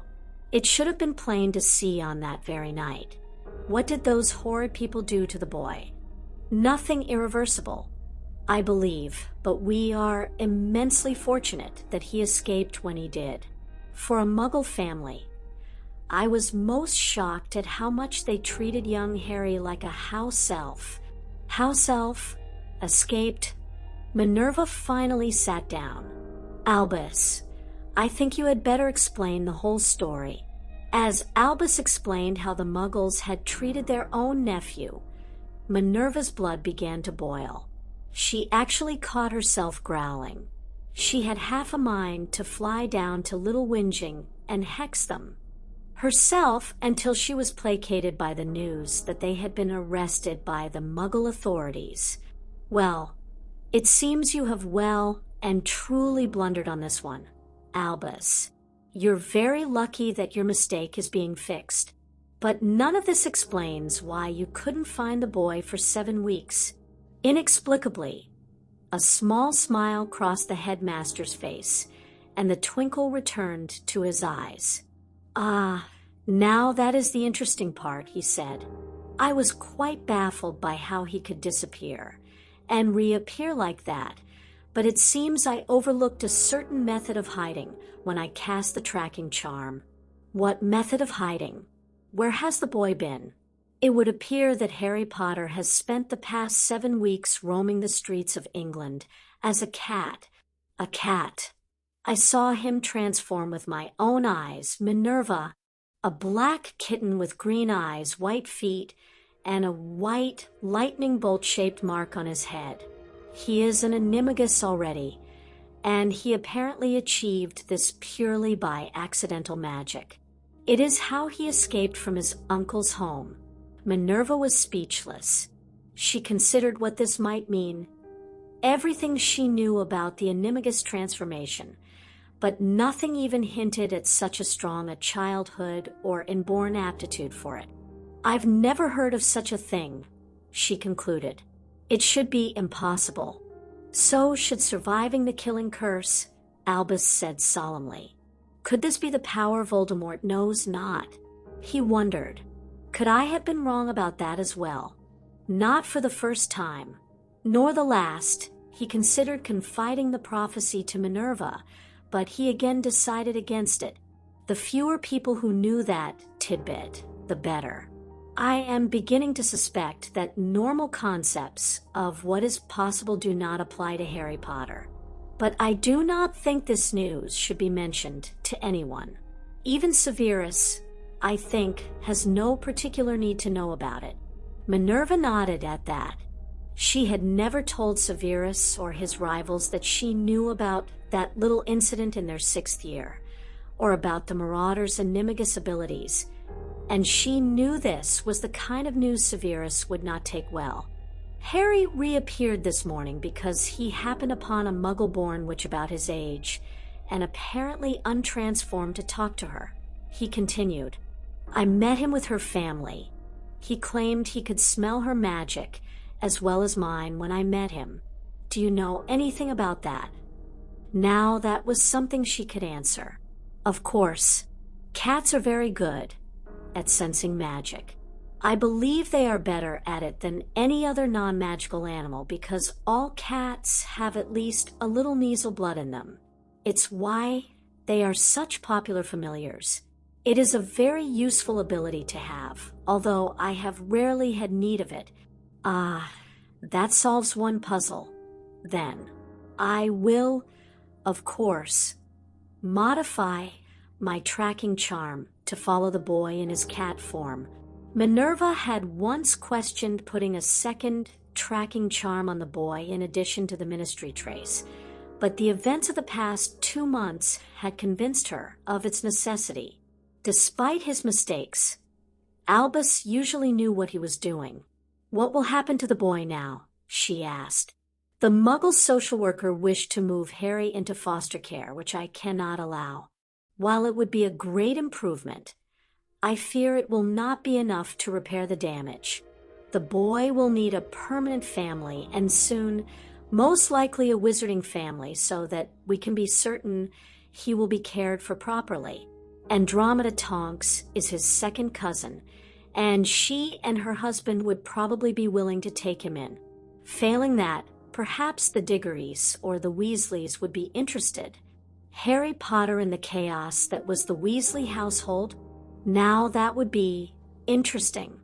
I was lucky enough that the Muggle family who found him was willing to keep him for the weekend. I will be speaking to them further in a couple of hours. Once the boy is placed with a family, Minerva, I can arrange for you to meet with him about him Animagus ability. Yes, thank you, Albus. I think that would be most helpful, and it would give her a good way to keep an eye on the boy herself from now on. Very good, Minerva. That is all I require of you for now. I must go inform Severus that the boy has been found. Of course, as she left, she wondered whether the potion's master would be more relieved or annoyed at the news. Chapter 4. Harry's afternoon was a whirlwind tour of new experiences. Mrs. Granger started by giving him a bath. He was uncomfortable with her washing him apart from his time as a cat. While Aunt Petunia had done it until he was old enough, she was never gentle about it. But Emma knew that a boy his age should not be left in the bath alone. After that, they piled in the car and went to the store. Harry had barely even seen the inside of a department store before, and he had certainly never had anyone buy him clothes, but they didn't leave until they had 3 complete sets of clothes for him and a new pair of trainers. Back at their house, he changed out of Dudley's oversized cast-offs and was amazed at how comfortable his new outfit was now that he was wearing something his size. The bewilderment continued as the Grangers allowed him to sit on the sofa and watch television with them until Mr. Dumbledore returned. He kept waiting for the other shoe to drop, but it never did. The Grangers really did seem to be nice people. Not just nice like Uncle Vernon and Aunt Petunia were to Dudley, but nice in a way that he had never personally seen and barely heard about from his limited exposure to people outside his family. It would take him quite some time before he understood that it was simply because they were a normal family, more normal, in fact, than the oh-so-proud Dursleys. For now, he was too busy trying to process all of the changes in his life. He was almost tempted to change back into a cat, so things would be simpler. Almost. The warm house was definitely better on that point. Exactly 3 hours after Albus Dumbledore had vanished from their living room, the doorbell rang. Dan rose to answer it, while Emma picked up the notebook that she had been writing questions in all afternoon. "Thank you for coming back, Mr. Dumbledore," Dan said coolly when he saw their visitor return in the same absurd robes. "Of course, Mr. Granger. How is young Harry doing?" "Much better now that he's cleaned up and in some proper clothes. But if you don't mind, my wife and I would like to speak with you privately before you talk to him." Dumbledore suppressed a sigh. It was clear that the Grangers weren't about to give him any slack. Oh, well, it was too late to go back now. And besides, they were supposed to be on the same side here. He nodded to them and let them lead the way. Emma told the children to go upstairs again, something that Hermione was starting to get annoyed with, but instead of occupying the living room, they escorted Dumbledore to the kitchen. He watched as they took their seats, the 2 of them sitting opposite him across the kitchen table, clearly trying to assert themselves in the position of power. He also noticed that Emma had a Muggle notebook open with a substantial list of questions written down 1 page. "All right, first things first," Dan said, leaving no doubt that there would be a lot more things to come. "What are your intentions towards Harry?" Emma suppressed a chuckle at this, but refrained from pointing out that he was supposed to ask that about Hermione. "You said you had some ideas about where to put him. You'll forgive us if we don't trust your judgment just yet. That's quite understandable." Dumbledore wasn't used to being put in the position of being interrogated, but today had been quite the humbling experience. "I can tell you that I wish to place Harry with a wizarding family. The several families I have in mind for consideration are friends and acquaintances of mine, with children of their own who are treated well, and any one of them would be glad to take Harry. That's all well and good that they're your friends, but we've seen how wrong you've been before. How certain are you that they would do well with an adopted child?" Mr. Granger, I can assure you that almost any wizarding family in the country would jump at the chance to adopt Harry, and if anything, they would probably spoil him. What makes you so sure of that?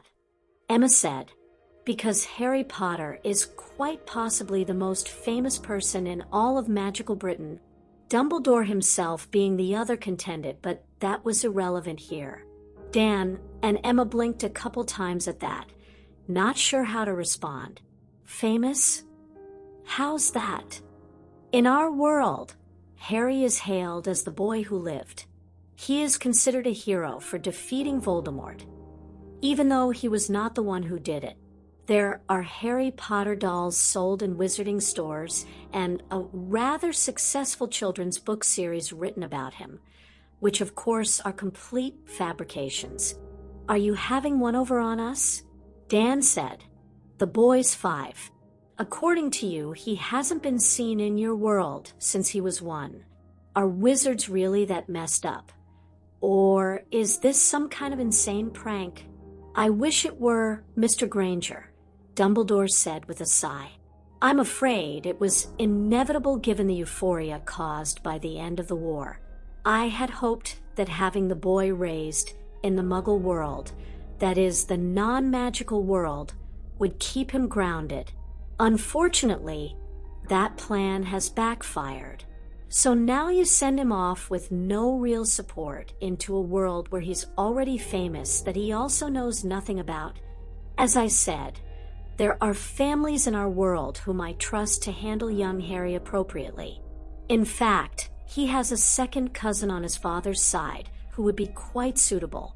And in the magical world, I will be able to check on the boy regularly to ensure he is not having any trouble adjusting, like you could and should have been doing for him already. Emma shot back.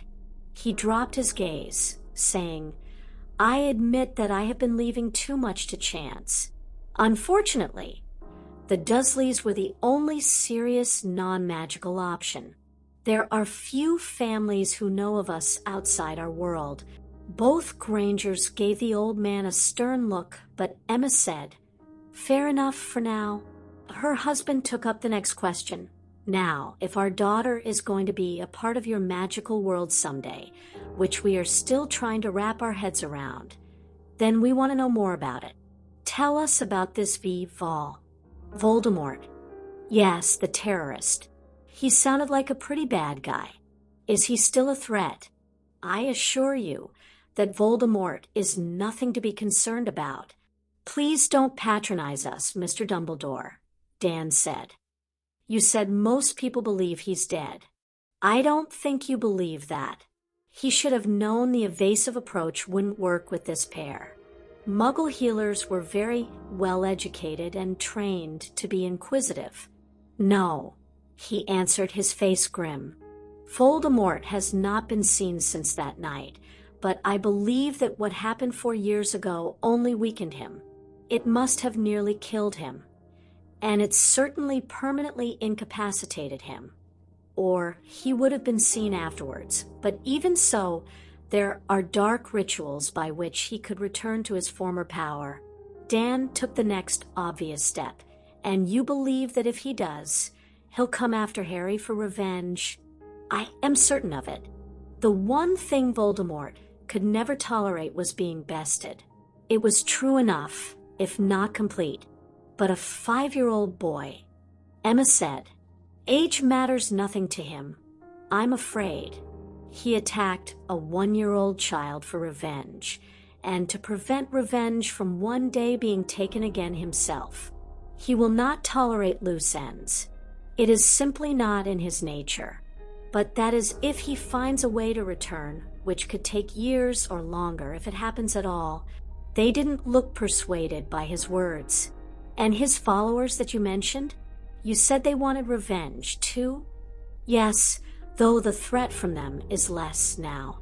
Most of them were captured and sent to Azkaban prison.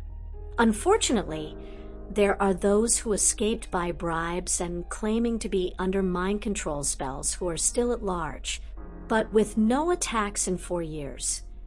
I suspect they do not wish to risk their political power on the chance that their master might someday return. Political power?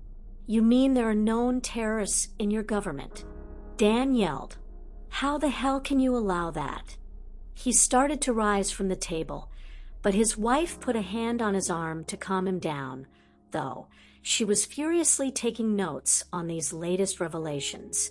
Dumbledore shuddered inwardly at the sadly true accusation. After so many years in the Wisengamot, he sometimes forgot how different wizarding and muggle politics were. Mr. and Mrs. Granger, I do not wish to burden your family with the past. It doesn't sound like the past to me, Emma interrupted, and we're going to learn about it sooner or later. You can't stop Hermione from reading history books. You can't stop Hermione from reading any books, Dan added. This is apparently our world, too, whether we like it or not, Emma continued. Isn't it better if we know now? Very well, the old man said solemnly. He supposed they would have to learn it sooner or later. Please understand that what you call terrorism, to us was considered a civil war. Both Grangers' eyebrows shot up at that, but they said nothing. There is a small but vocal minority in our society who believe that purity of magical blood is of paramount importance. In their estimation, people descended from old magical families are superior to muggle-born witches and wizards like your daughter, and to a lesser degree superior to half-bloods, people who have only one parent with magical heritage. Even so, both Harry and I are half-bloods, and if his unique ability is any indication, we are both very competent wizards, if I do say so. And beyond that, educational records show that pure-blood wizards are no more competent than any others. The prejudice persists, however, because those who hold it can claim to be pure-bloods themselves, descended from old, wealthy, and politically influential magical families. Emma kept jotting down notes, but they still didn't interrupt. In the 1960s, a fanatical wizard who styled himself Lord Voldemort began recruiting followers from among the pure-blood supremacists. Voldemort believed that muggle-born witches and wizards should not only be treated as inferior, but actually killed as children of parents who had lived through World War II. Dan and Emma shuddered at that statement. His followers were called Death Eaters, and among them, though they deny it in the official record, were at least 2 of the wealthiest of the 50 lords and ladies of the Wisengamot, our parliament, and a number of other ministry officials. Voldemort was known to be involved with dark magic, but he was not considered a serious threat at the time, which allowed him to build up his forces. In 1970, however, the Death Eaters began overtly attacking various targets they opposed, such as businesses run by Muggle-borns. They continued recruiting, and the violence spread.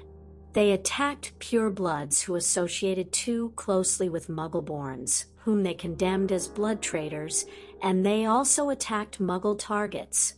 Most of the recorded terrorist attacks in the island of Britain from 1970 to 1981 were actually Death Eater initiated. The Death Eaters wore masks to conceal their identities, so with many accusations flying after the war, and so little proof, the more influential individuals sadly escaped prosecution afterwards. The condition of our government at the time did not help. What do you mean? Dan said, by 1980, the situation had descended into outright civil war. At his height, Voldemort had amassed an army of hundreds and launched into a reign of terror that threatened the Ministry of Magic itself and threatened to spill over onto the continent. Wait a minute. An army of a few hundred threatened your government? Dan snapped out of his wide-eyed horror. Just how many wizards are there? The population of magical Britain is a little less than 10,000. Dan had to reevaluate his vision of the magical world. If 10,000 wizards were a country, then there were probably only about 1 million of them in the world. And in a nation that small, a police force and a mid-sized terrorist group were armies. Counterterrorism efforts were a civil war. A few hundred bad actors were an existential threat. And one magical school for the whole of the Britain Isles, no matter how necessary the arrangement, gave him an uneasy feeling of putting all of one's eggs in the same basket. So your nation was on the verge of being taken over. He put the pieces together, hands clenching into fists as he realized Hermione had already been born at that point. And a genocide of Muggleborns would have been the next step. But then Voldemort tried to kill Harry and was defeated. That's how bad it was. Yes, Mr. Granger. I'm afraid that's exactly how bad it was. And if he comes back? Emma asked in a whisper. Through his philosophy, even if not overtly, he is still powerful and influential. Unfortunately, the same thing is likely to happen again unless he is stopped quickly. Could we escape him, then? Flee the country? Or do all wizards have the same problems? Dan said quickly, unless magical Britain should fall. Yes, most other countries will be safe.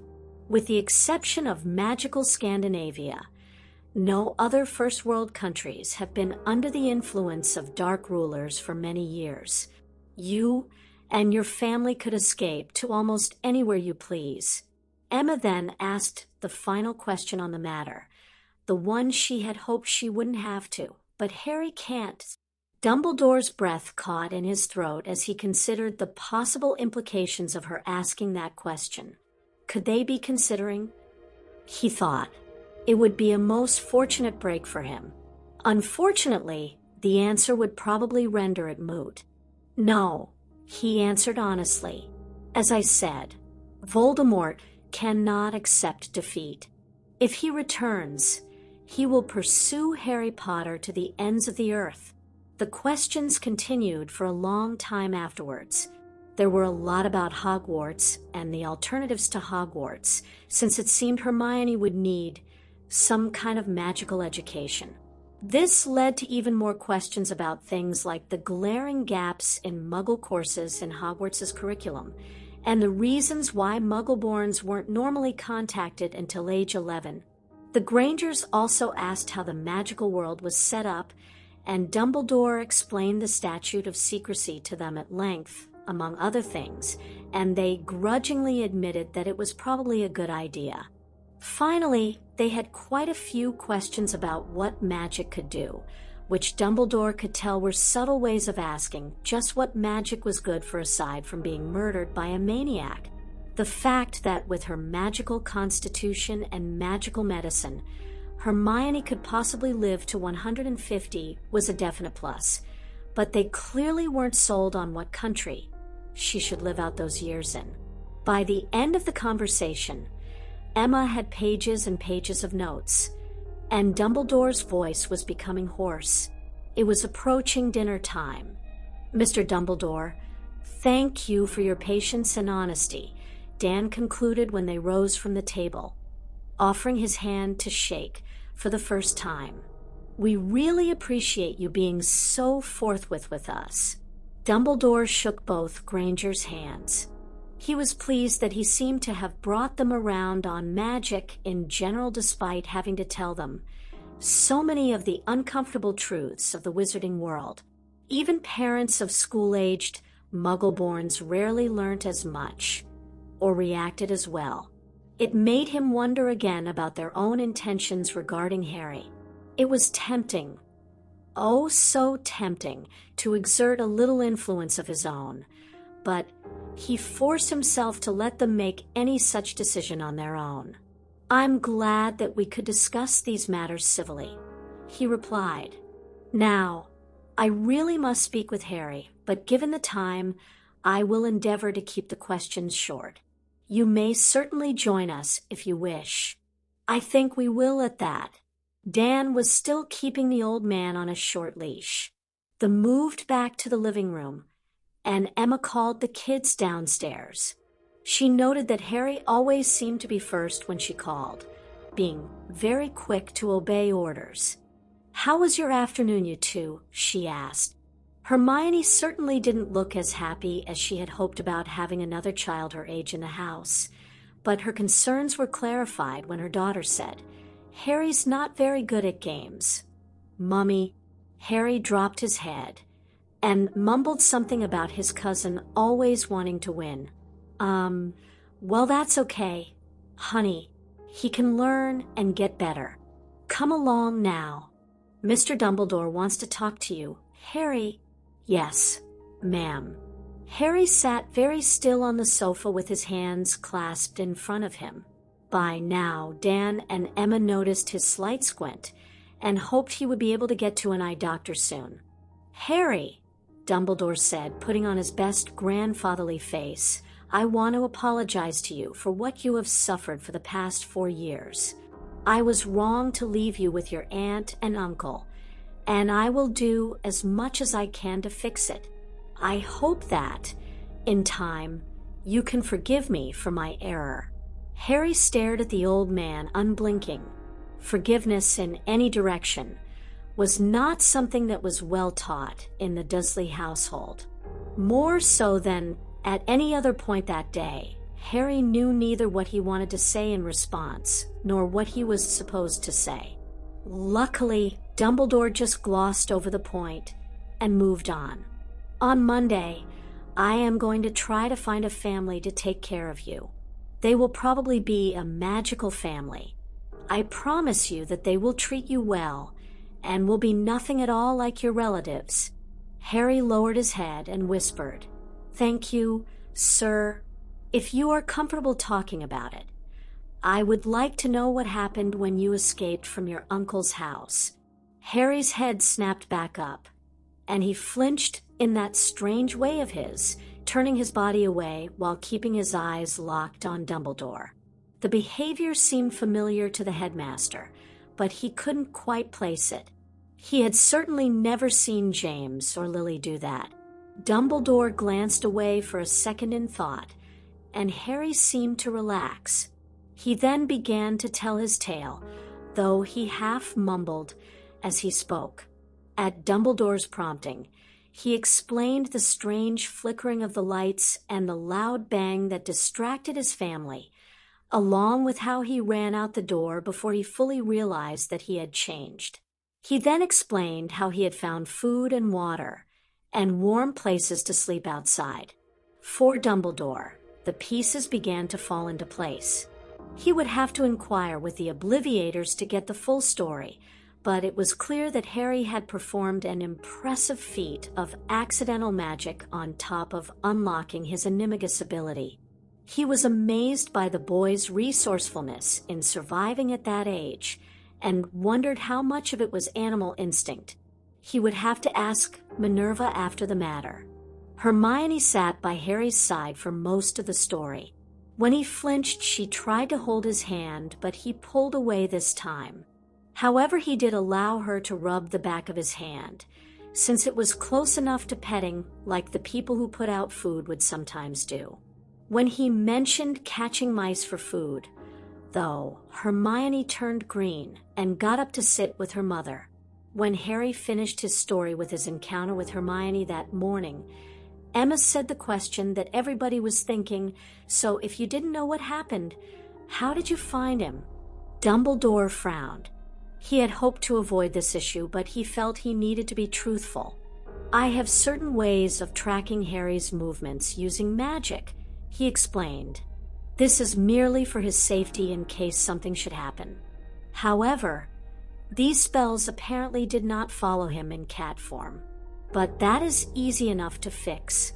Well, nothing else for it. Harry, if you be so kind as to change back into a cat, I would like to correct the spells. I assure you that they are only there, so that I can help you if you are taken somewhere you are not supposed to be. Well, that's what his tracking charm was for. Dan and Emma considered stopping him, but if the spells were there already, there was not much they could say. From their talk, it sounded like this kind of tracking was not uncommon. Harry stared at the old man again, then lowered his head. "Yes, sir," he whispered. He seemed to concentrate for a moment, then his body shrunk down, and there was a black and white kitten sitting there on the couch. Dumbledore drew his wand and muttered a lengthy incantation. The Grangers couldn't interpret it clearly, but they caught enough Latin forms to guess the etymology.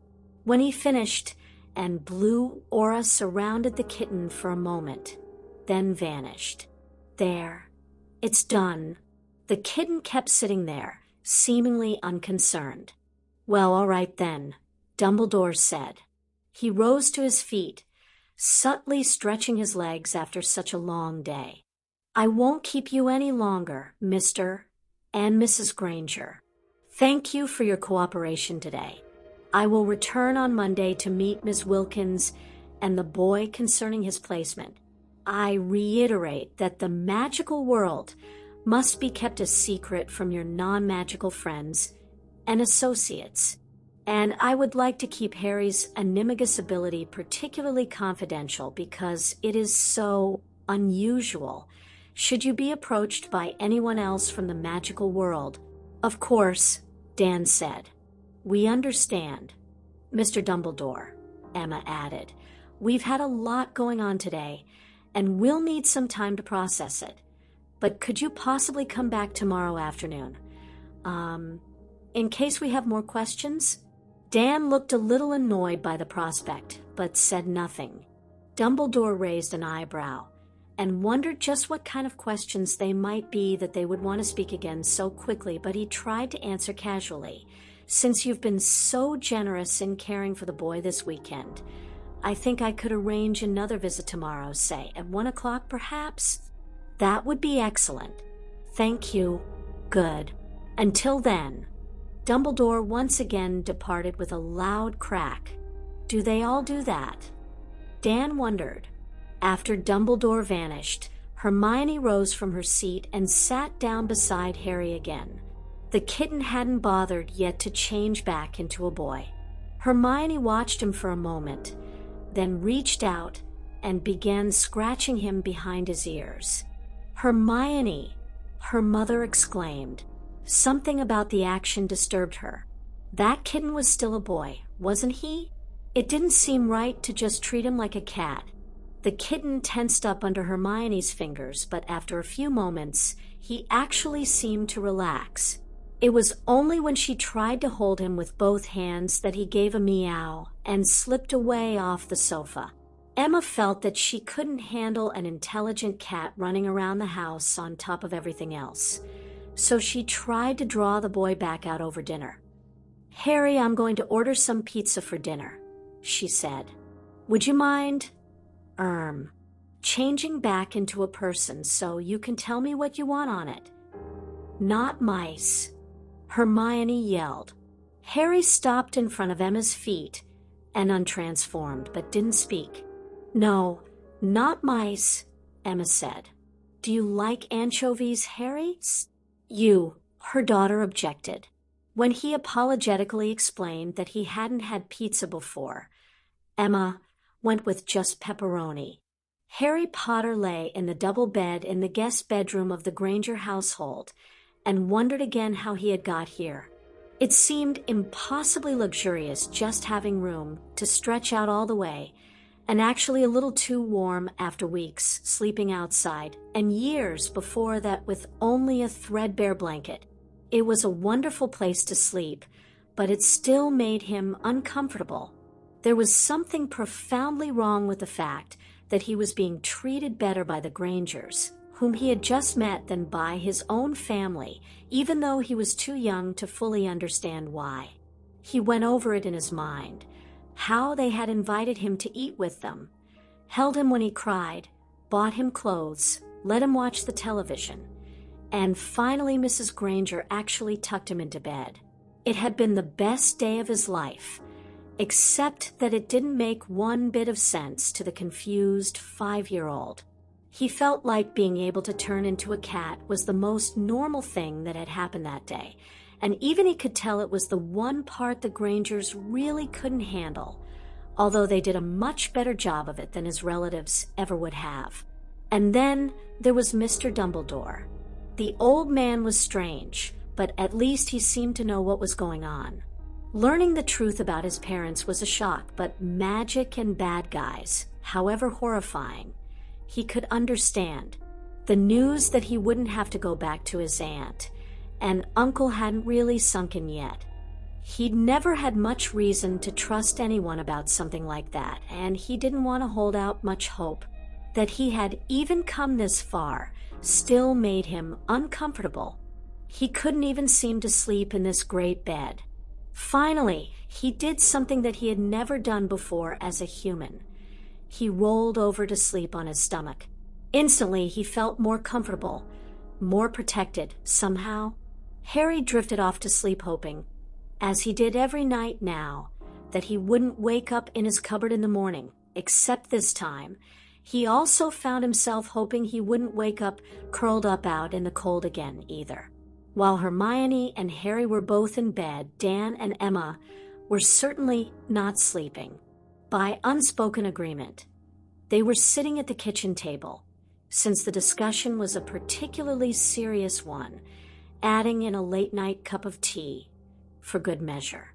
"What do you think of all this, Dan?" Emma started. "What part?" "Our daughter has magical powers. She makes friends with a boy who can turn into a cat. Some old goat in a ridiculous outfit shows up on our doorstep, and we apparently get dragged into some stupid race-based war like in some third-world country, not to mention the part where the bad guys still have their own political party.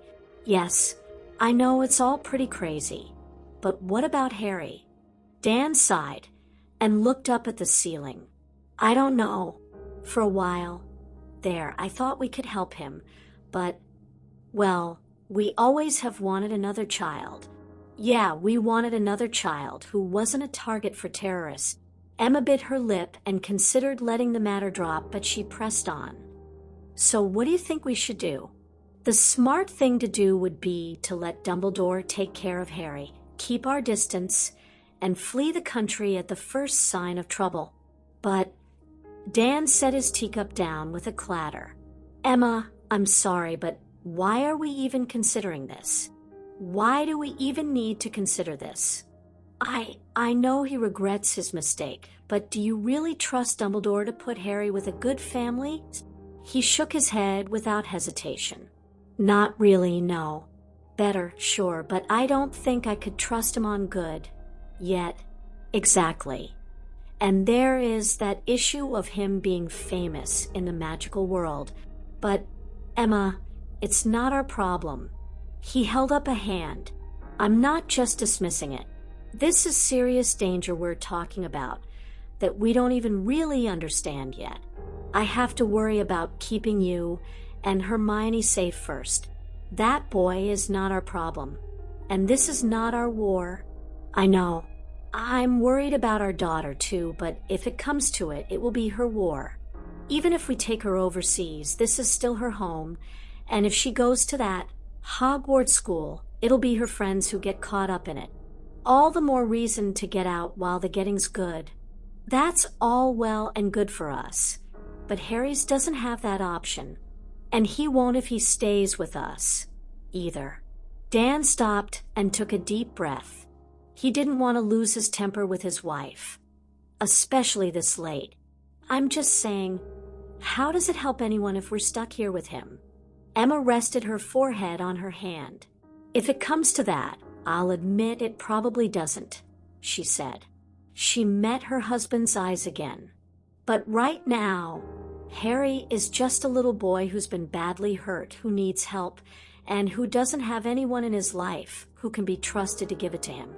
Plus, on top of that, Hermione's finally found a friend, which you have to admit is something she desperately needs. And I'll bet she's his first friend, too." A light went on in Dan's mind, and he gave his wife a weak smile. "My God, you're really taken with this boy, aren't you?" Emma blushed, pressing her lips together. She answered, "I suppose I am." Motherly instinct kicking in, and all that, but Dan, how many times have we said in the past couple of years that we were going to adopt, and then it never happens? And we still can, Emma, but it doesn't have to be Harry. But it's more than just that. I don't know. She took a deep breath and tried to understand her feelings. You know, my mother always told me, sometimes you have to make a choice between doing what's right and doing what's easy. And I've just got this feeling that adopting Harry is the right thing to do.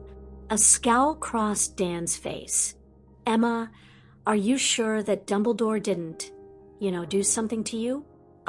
I doubt it. Else, why didn't he do the same thing to you? I don't know where this is coming from, but I still think it's right. Her husband just stared at her, amazed at her sudden conviction. He could see in her eyes how strongly she felt about this.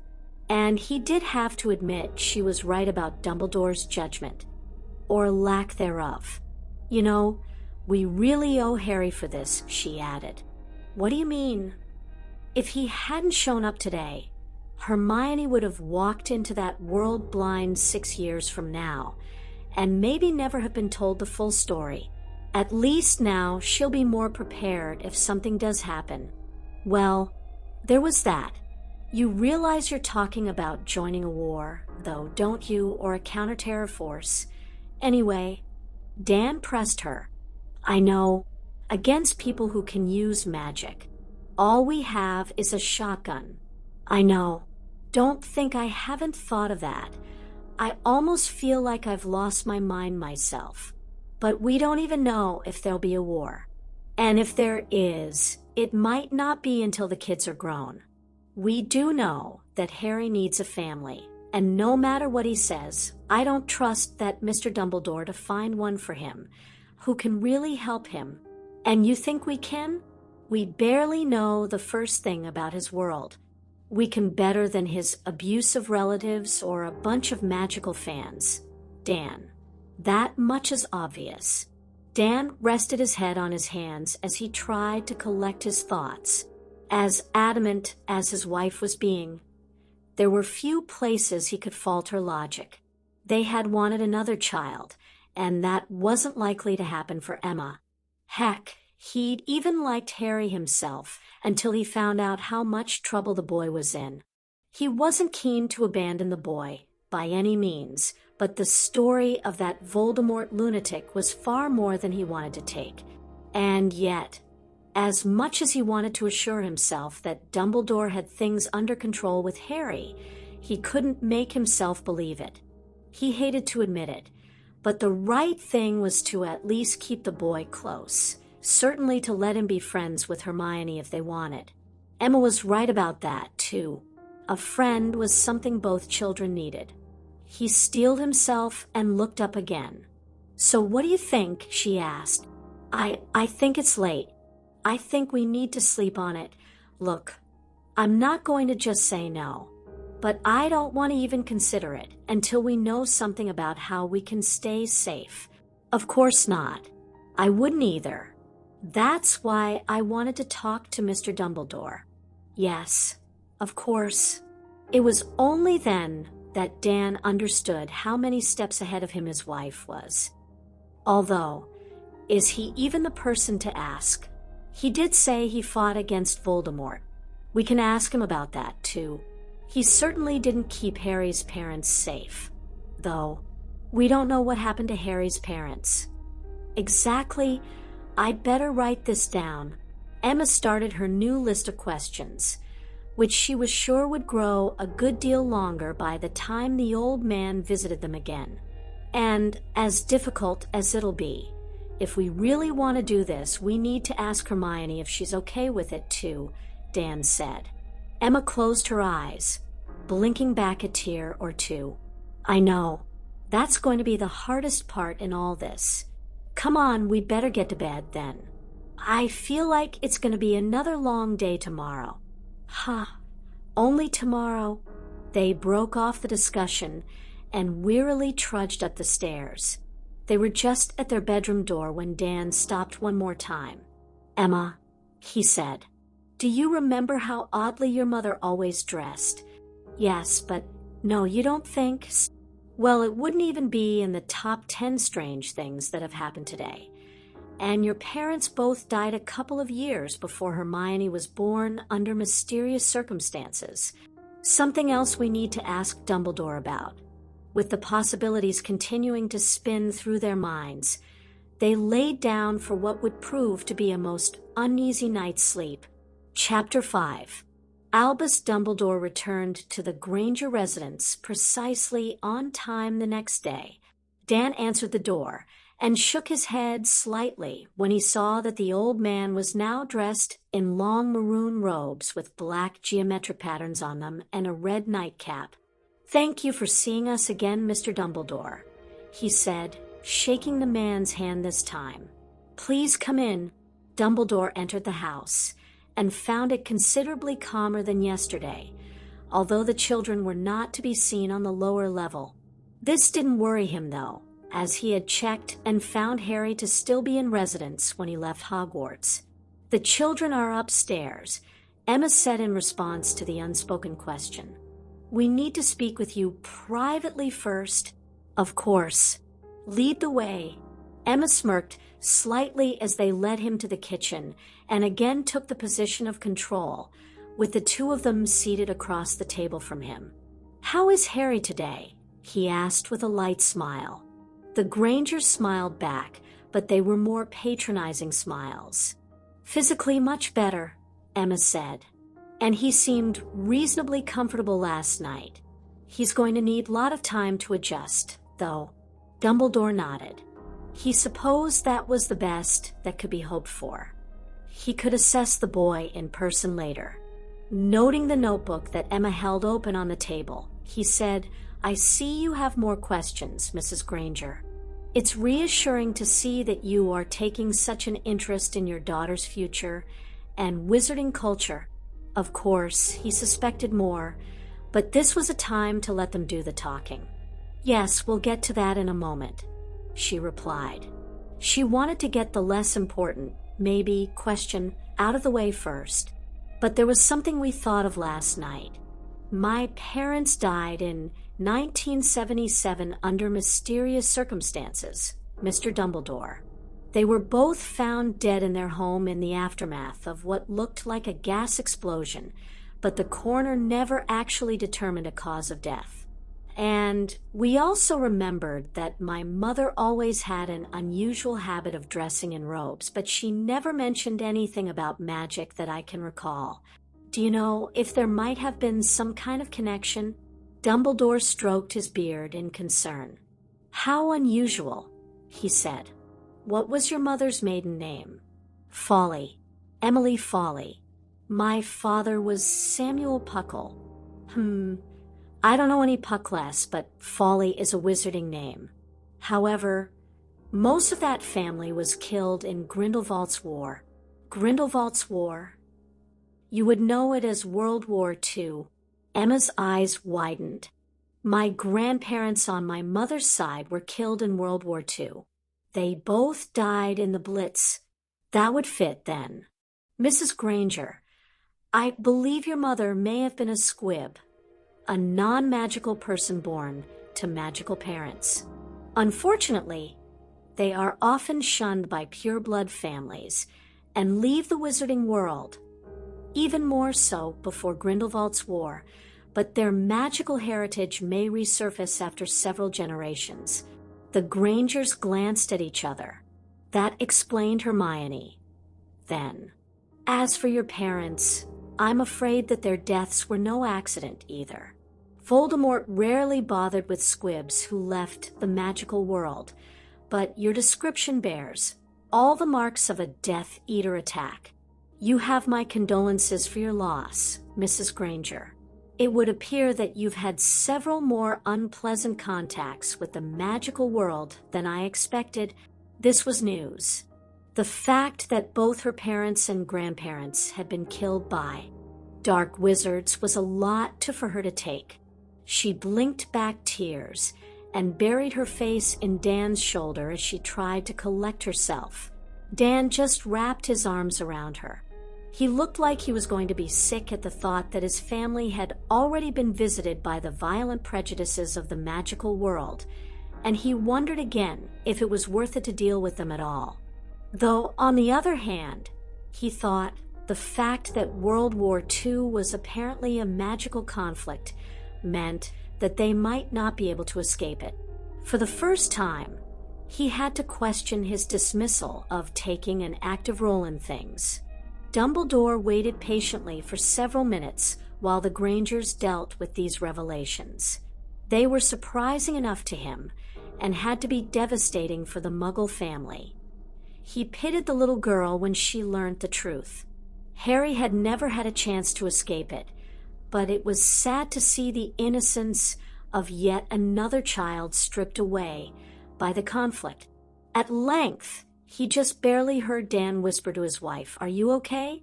It's fine if you want to back out now." It took Emma another minute to think it through, but in the end, she whispered back, "No, it doesn't change anything now." With a rather loud sniffle, she looked up and turned back to Dumbledore.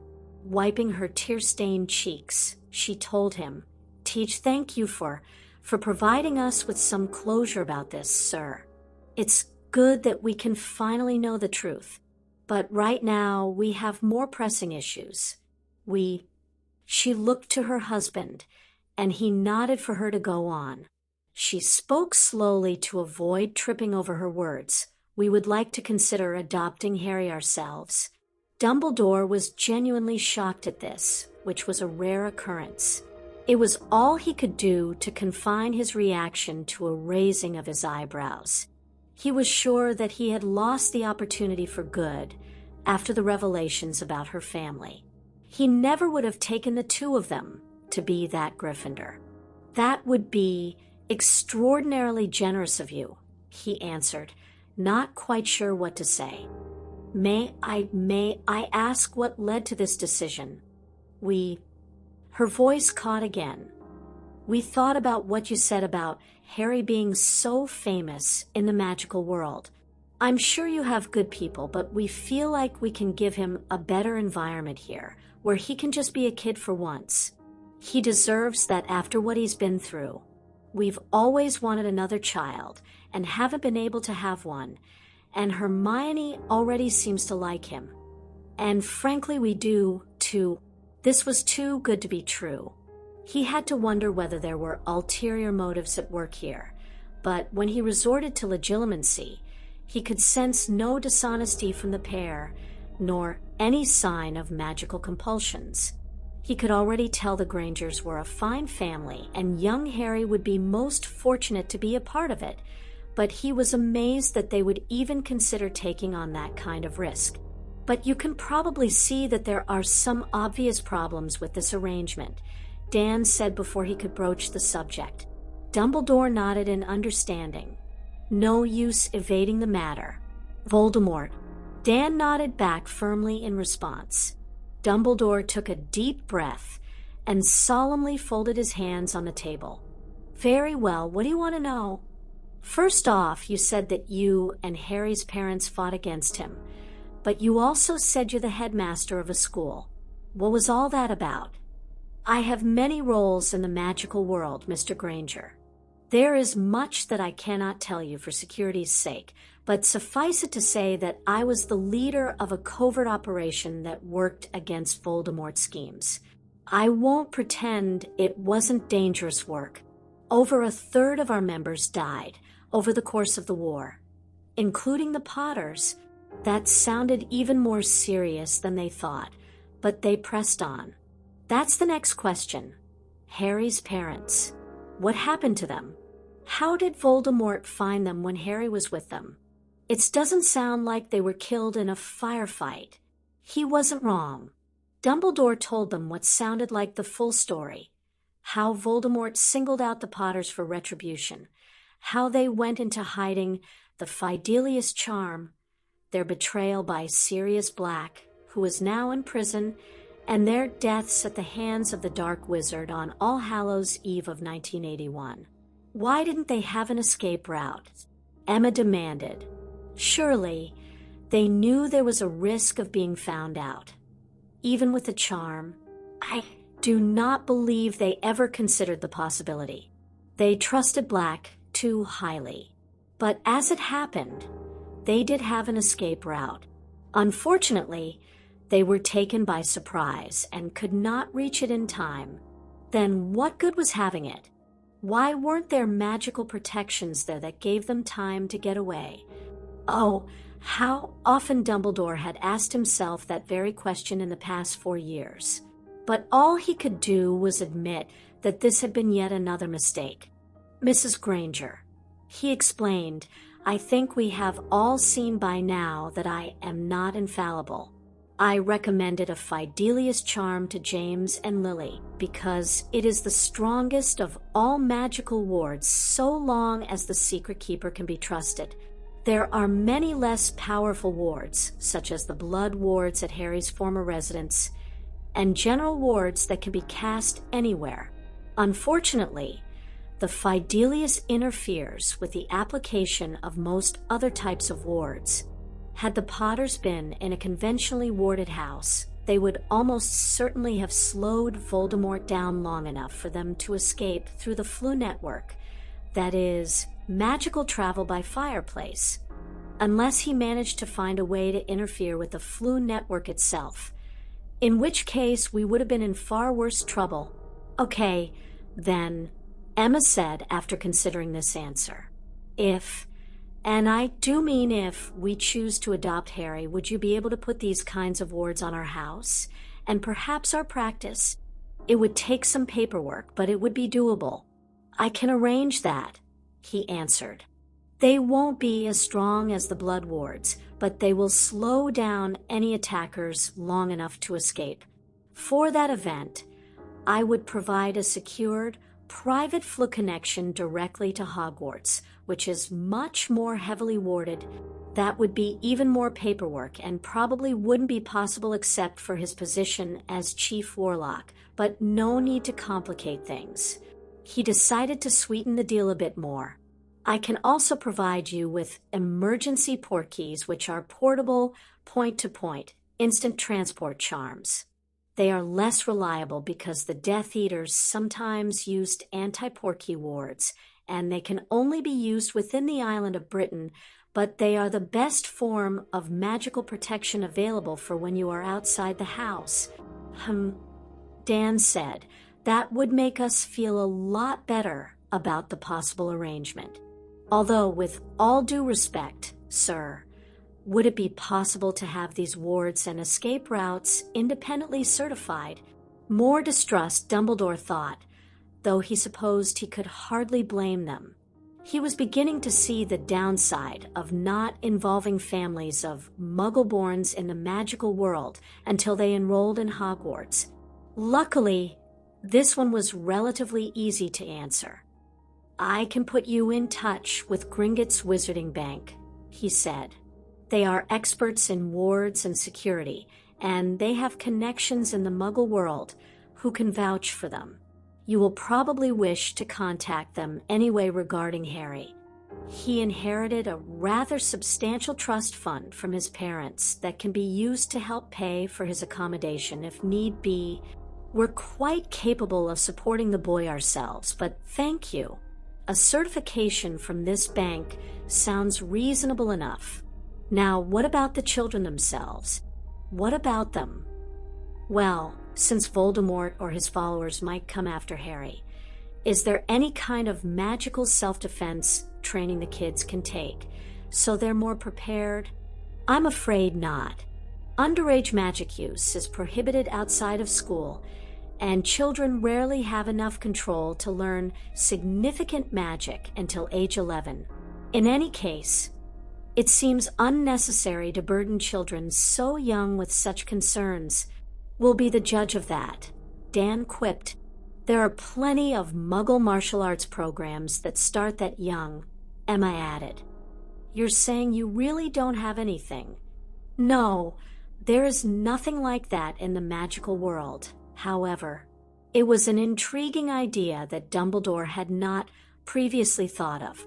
The twinkle in his eyes came back for the first time all day. Muggle martial arts could prove helpful. Even though they won't be that much use in a magical duel, the strength, stamina, and reaction time they build could make all the difference, especially since many Death Eaters rely on house elves for manual labor and don't concern themselves with such things. If you do wish to prepare the children, that is probably your best option until they come to Hogwarts. If we adopt Harry, there's no question, Emma said. We will ensure that they are as prepared as possible. Now, the last issue is information, Dan said. I don't know how you normally do this, but if we choose to adopt Harry, you will inform us immediately if Voldemort is sighted in any way, shape, or form. Of course, Dumbledore agreed. If he returns, I will need to take immediate action to ensure the integrity of Harry's protections. And you will also inform us if there is any other new Death Eater activity. Certainly, and any other important developments, like if some other dark wizard wants a piece of him, Mr. and Mrs. Granger. You have my assurances that I will do everything in my power to protect young Harry and yourselves and your daughter, should you choose to bring him into your family. And I can also take steps to expedite the adoption process if there are any problems with it. Both Grangers raised an eyebrow. Is that legal? Dumbledore paused for a moment. Tight-lipped, but he answered, It can be done legally. Dan and Emma looked at each other again and whispered back and forth for a minute, but they decided they had no further questions.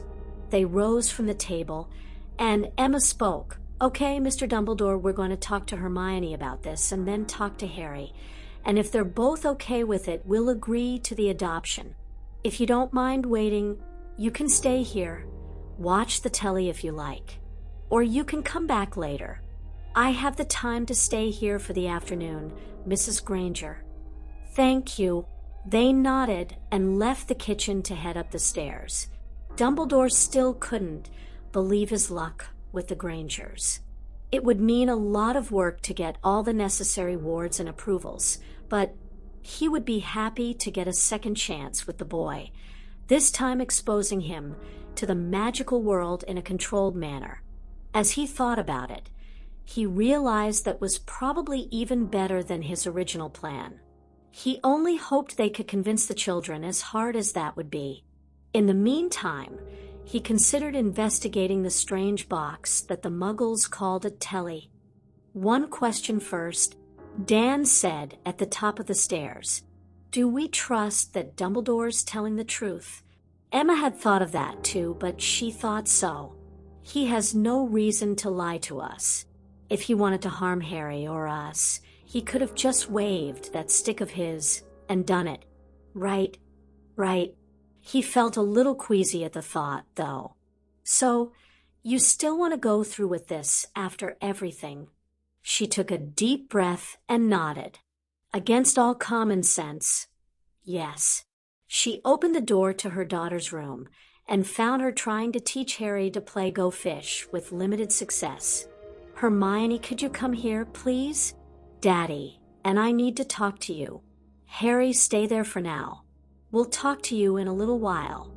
Hermione got up and followed her parents into their bedroom, sensing how serious they were being. Have a seat, her mother said, motioning to the bed. They had decided on the bedroom for this because it was closer and more intimate for such an emotional conversation. They all sat on the bed, and Hermione watched them carefully. Those large, chocolate brown eyes of hers always seemed to pick up on everything. With the heavy curtains closed, it looked as much like evening in the room as mid-afternoon, which somehow seemed appropriate. Hermione, do you remember how Mr. Dumbledore said he wants to send Harry to a nice, magical family last night? Aha, she nodded happily. Well, we've been talking with Mr. Dumbledore some more, and we don't think that's such a good idea. Hermione's smile changed to a confused frown. Why not? Because in the magical world, Harry is very famous because everyone thinks he beat that bad wizard, Voldemort, the one who killed his parents, she whispered. Yes, him. Everyone thinks Harry defeated Voldemort, even though he was just a baby and didn't do anything. If he lives over there, everyone will treat him like a famous movie star. And he might get spoiled. And we don't want him to end up like his mean cousin, do we? Hermione gave a slight giggle at this, but then turned serious again. Do you think Mr. Dumbledore will mess up again? She asked, reminding them that there was no pulling the wool over their daughter's eyes. Her father answered her. We think Mr. Dumbledore really wants to fix his mistake, and he'll put Harry with a much better family than his old one. But we don't know how good of a family they'll be. Emma took a deep breath and continued, So, your father and I decided that we would like to adopt Harry. Do you know what that means? Hermione's eye went wide. It means he'd live with us, and he'd be my brother. That's right. That's great. Wait, Dan interrupted. There's something you need to know. First, it would be dangerous if we adopt Harry. He made sure to speak that last sentence especially clearly. What? Why? Because, honey, Mr. Dumbledore thinks that Voldemort isn't really dead. What? Yes, he thinks that Voldemort might come back someday and try to kill Harry again. Hermione clapped both hands over her mouth. Her mother reached out to her and pulled her close, putting an arm around her. We're sorry you have to hear all of this, Hermione, but it's very important that you understand. Do you remember how I told you about my parents, your grandma and grandpa Puckle, and how they died before you were born? The wheels were already turning, and if it were possible, Hermione's eyes grew even wider. She nodded while keeping her hands over her mouth. We told Mr. Dumbledore about them, and he thinks that Voldemort killed them, too. You see, Voldemort is a very bad man. He hated my mother because she couldn't do magic when her parents, your great-grandparents, were magical. He hates Harry because his parents fought him. And he also hates people who can do magic but don't have magical parents. People like you. Emma took a deep breath to try to keep her voice steady. So even if Harry's not here, if he comes back, he might try to kill you too. Eep. Hermione hugged her mother tight and hid her face in her shirt. We don't know if Voldemort is going to come back, Dan said soothingly. Even if he does, it might not be until years and years from now. Now, if it's just the three of us, we can leave the country, and we'll be safe from him. Hermione suddenly went still. She held herself there, clinging to her mother for a few moments. Then she very slowly pulled away, looked up to face her parents, and whispered, But Harry can't. She is her mother's daughter for sure, Dan thought as he shook his head. No, Voldemort especially hates Harry, and he'll chase him anywhere in the world. But that's not fair, she exclaimed, flipping from sadness to anger in a blink. His parents died, his aunt and uncle hurt him. And now no one wants him because it's dangerous. That's not true, Hermione, Emma said. We do want him, and Mr. Dumbledore can use magic to protect us. We just want to make sure you're okay with it. She started to process this.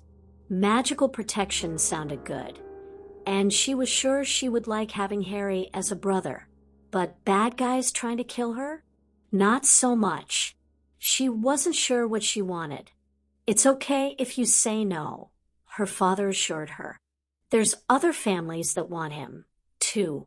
Like Mummy said, he's famous. But that's not fair either. They shouldn't want him just because he's famous. They should want him because he's Harry. If there was any doubt that Hermione had inherited her mother's uncompromising sense of justice, it was gone now. Dan would have been proud of her had it not been the same thing that had been giving him headaches all weekend. "We know it's not fair, honey," he tried again, "but it's still okay if you say no. You can still be friends with Harry, and as long as it's safe, you can go to the same magical school with him in a few years. And," Emma added, "if we do adopt Harry, there's going to have to be some changes. And I don't mean just because you won't be the only kid in the house anymore." Hermione's eyes narrowed. "Like what?" "Well, one thing is that the way Mr. Dumbledore's magical protections work, we would all have to be ready to get away really fast, like a fire drill. Another thing is that we want you to be as prepared as possible, just in case bad guys do show up. You're too young to use magic now, but Mr. Dumbledore says that if you learn non-magical self-defense, it will help you be better at magic later, so you would both be taking karate classes. And like Mr. Dumbledore said, we have to keep everything magical a secret, so you can't tell anyone at school or anything like that." "Oh, I understand." She had been nodding slowly throughout the explanation. "But we need to decide this as a family, and we need to make sure we all agree," Dan said. "Yes, and you need to be really sure about this, because if we do adopt Harry, we're not going to hurt him or abandon him like those other people did," Emma added. Hermione didn't need to be told twice how seriously her parents were taking this. And she knew that if they took this step, there would be no going back. She looked away from her parents' questioning faces. She thought about how much she would like having a brother, especially one who was magical like she apparently was, and about how much Harry needed a good family. She also thought about how it would put them against the bad guys, but in the end, she really only had one question. Looking back at her mother, she asked, "Do you think Mr. Dumbledore will keep us safe?" Not completely, no, Emma thought, but he had promised the best that magic could give them. "I think," she said, "that's one thing he's really good at." Hermione looked away again, but it was just a few seconds before she looked back and nervously whispered, "I think we should do it." Neither of her parents displayed any outward opinion of her decision. They just nodded with a sense of finality.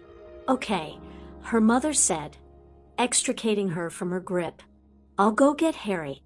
Harry lay on his stomach on the floor of Hermione's room, where he had been left, examining the playing cards. He could read enough to tell them apart, but the idea of matching them up was a little more difficult, and any kind of actual strategy was completely beyond him. He didn't mind being left alone. He had long since learned to deal with boredom, but now it gave him time to think about what had happened. He had awoken that morning as a cat again in the same double bed he had gone to sleep in, and hadn't remembered to change back until breakfast. It would take him a while to get used to being human again. He had been served breakfast at the table. The pancakes were definitely sweeter than he was used to, and he said so, but he was told that's how they were supposed to be. Watched the telly and just talked for a while, had a sandwich for lunch, and then Hermione started trying to teach him her card games. He might have preferred to teach Hermione his own games, but the only games he knew were Harry hunting, which he opposed on principle, rodent hunting, and the occasional mock fight with another kitten, so that probably wouldn't work out. Harry... With a start, he rolled to one side and turned his head to meet Emma's gaze. "Come with me, please." The boy scrambled to his feet and followed her into the master bedroom. When she asked him to have a seat on the bed, where he wound up facing the three Grangers who reclined against the headboard, it was another new arrangement for him. He knelt on the bed instead of sitting, keeping his legs in a position where he could spring to his feet. "Harry," Emma said, "do you remember when Mr. Dumbledore said he would take you to a magical family?" The boy nodded slowly, still staring intently at the Grangers. "Yes, ma'am. Well, we talked it over with him. And we think that it would be better for you if you stayed in the non-magical world until you're old enough to go to magic school. So all three of us," she motioned to her husband and daughter, "decided that we would like to adopt you into our family. Do you know what that means, Harry?" He'd heard the word before, and he knew that it had something to do with family, but no one had ever really explained it to him. It was something Aunt Petunia had said once in a while, but never in a nice way. "No, ma'am," he said, shaking his head. "It means that we would sign some papers to make you legally our son. We would be your new parents, and Hermione would be your sister.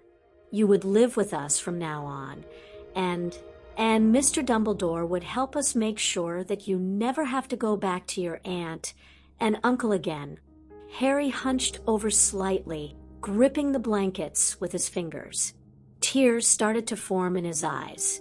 "Would you like to join our family, Harry?" Emma said. Harry couldn't believe his ears. After all the times Uncle Vernon and Aunt Petunia had complained about having to raise him and called him a burden, these people actually wanted him when they only met him yesterday. And as a son, not just a nephew or some boy in the house or a pet. Those were words he understood. Even he could tell Dudley was spoiled, but at least his aunt and uncle were nice to him. And the Grangers were actually asking him what he wanted. Never having to go back to the Dursleys would have been enough by itself, but these were literally the nicest people he could ever remember meeting. And after staying with them overnight, he could actually start to believe that they meant what they said. It was almost an involuntary response, as Harry blinked very slowly at them and lowered his head slightly, but they didn't seem to understand the gesture. "Harry," Dan asked. Harry's tears finally flowed freely as his spring-loaded legs uncurled, and he pounced on the Grangers, trying to reach his arms as far as he could around them. Emma wrapped him in a hug, Hermione piled on his back, and Dan reached an arm around to his shoulder. And for once he didn't mind a bit. Once they gave him enough room to breathe, he began humming to himself and rubbing his head against Emma's shoulder in a way that was unmistakably cat-like. Emma chuckled at the sudden display of affection and started rubbing the boy's back. At that, he fully relaxed for what seemed like the first time in her presence. "Well, I think that's a yes, then," she said softly. Dan smiled, putting aside the insanity of the decision for the moment, and said, "Welcome to the family, son." Wow, he thought, there's some words I didn't think I'd use for another 20 years. Dumbledore was just starting to understand Muggle television in terms of its similarity to the Wizarding Wireless. Anyone who could figure out how to transmit moving pictures with magic would stand to make a lot of money. But that was a matter for another time as he saw the three Grangers and Harry Potter descending the stairs. He didn't remember exactly how he had turned the device on, but he reached into his pocket and quickly turned it off with a flick of his deluminator. He rose to his feet, but when he saw young Harry hugging Emma's legs and smiling serenely with his eyes nearly closed, he rejoiced inwardly and let them do the talking. "Mr. Dumbledore, we have decided to adopt Harry," Dan said simply. "We'll take him to a doctor and get started on the paperwork tomorrow." Dumbledore tipped his hat to them and smiled broadly. "Thank you, Mr. and Mrs. Granger, and Miss Granger. I can't tell you how much I appreciate being able to find a loving home for the boy so quickly. I will, of course, contact you within the week about the security arrangements for your house. For the time being, no one else knows where Harry is. So I see no reason that you cannot send him to your daughter's primary school immediately." "Yes, that sounds good," Dan said, having all but forgotten that Harry had spent all of 2 weeks in school back at the beginning of the term. Dumbledore now looked down at Harry, whose eyes snapped open to stare back. Harry, I think you will be very happy here. Your new family are good people.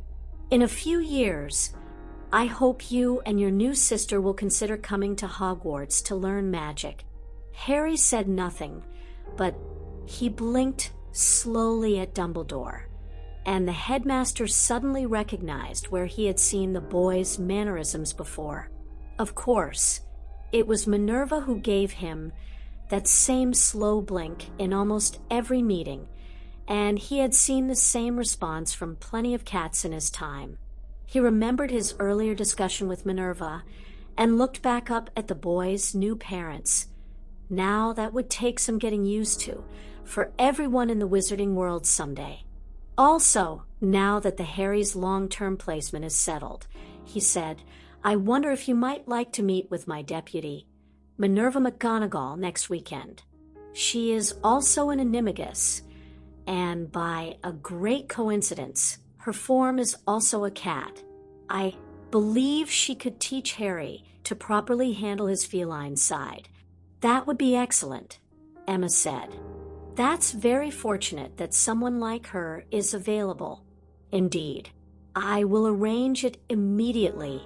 And Mr. Dumbledore, Dan continued, we still know so little about the magical world when you get down to it. Is there any way we could learn more about it? Books on magical life or history, or something of the sort? Oh, yes, magic books. Hermione piped up. Dumbledore chuckled at the girl's enthusiasm. Since you are so interested, I think I can pick up a couple of books for you. And now, I will bid you good afternoon. I'm sure you have a lot to catch up on. Good afternoon, Mr. Dumbledore, and thank you, Dan said. He shook the old man's hand. After receiving thanks and shaking hands with the rest of the family, even Harry, at last, Dumbledore took his leave.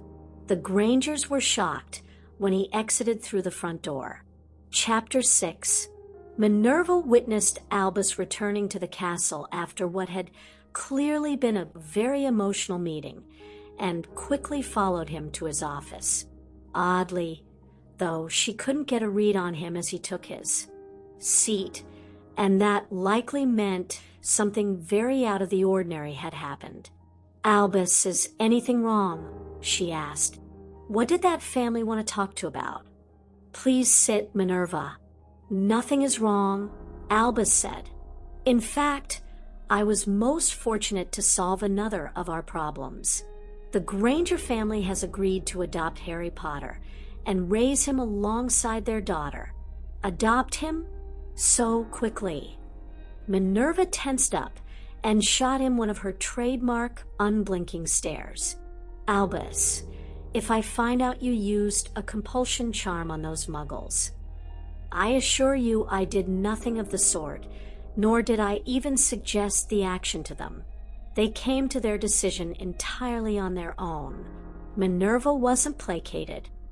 And did you allow them to come to this decision without knowing the risks that Mr. Potter carries with him? On the contrary, the matter had already come up in our conversation yesterday. When I met with them today, they asked me most extensive questions about the nature of the threat and how they might be kept safe before making their decision. I must say that the Grangers are the most proactive set of Muggle parents I have met in quite some time, and if their daughter takes after them, she will make a fine addition to your house. And there was that slow blink again. The remark had caught her a bit off guard, though there was still something that confused her about the whole affair. So you found Harry Potter after losing him for 7 weeks, she said, and then you find a new family for him overnight? How can you possibly explain that? She started to wonder if Albus could possibly have staged some of it, though why would he? I think Sybil would be a better person with whom to discuss the vagaries of fate, he replied. On a good day, anyway. But as I said yesterday, I think that perhaps the normal rules do not apply to Harry Potter. Minerva couldn't help but wonder whether that was a good thing. So what must be done now? Quite a lot at the moment, Albus confirmed, and I will need your help with some of it. How so? First, I will be very busy this week making the security arrangements for the Granger residence. I'm sure you can handle anything that may come up in the meantime. Secondly, I would like to arrange your meeting with Mr. Potter and his new family. Would next Saturday be suitable? A much-needed meeting, at that. She took only a moment to consider her schedule before answering.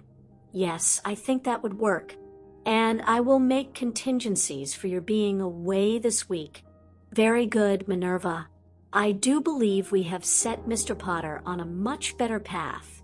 Well, I should certainly hope so, she huffed. Will you be informing anyone else of these arrangements? Only those who need to know. He is still safer if his location is not widely known.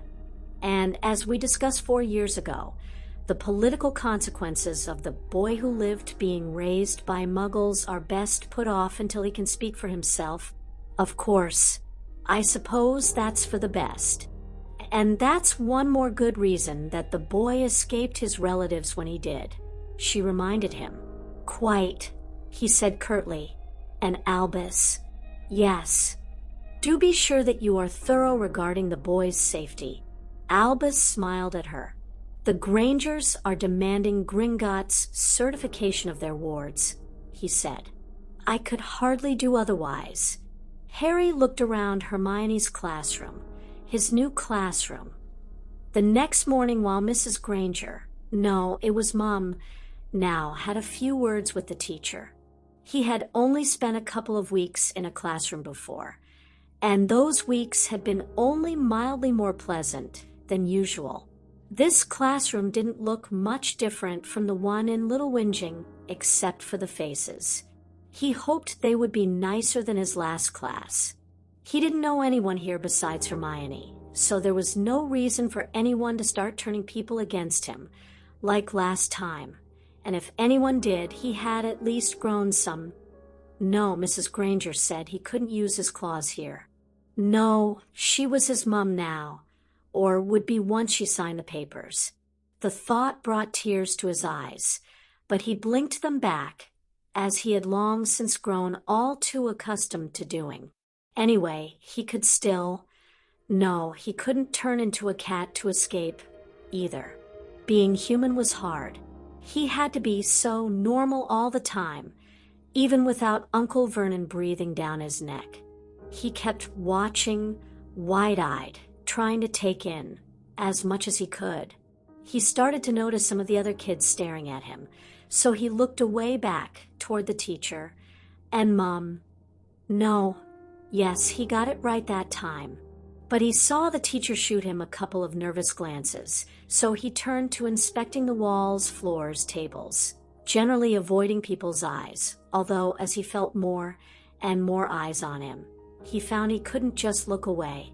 He looked at the faces of his new classmates in turn, and he noticed what appeared to be a name tag taped to the little tables in front of each of them.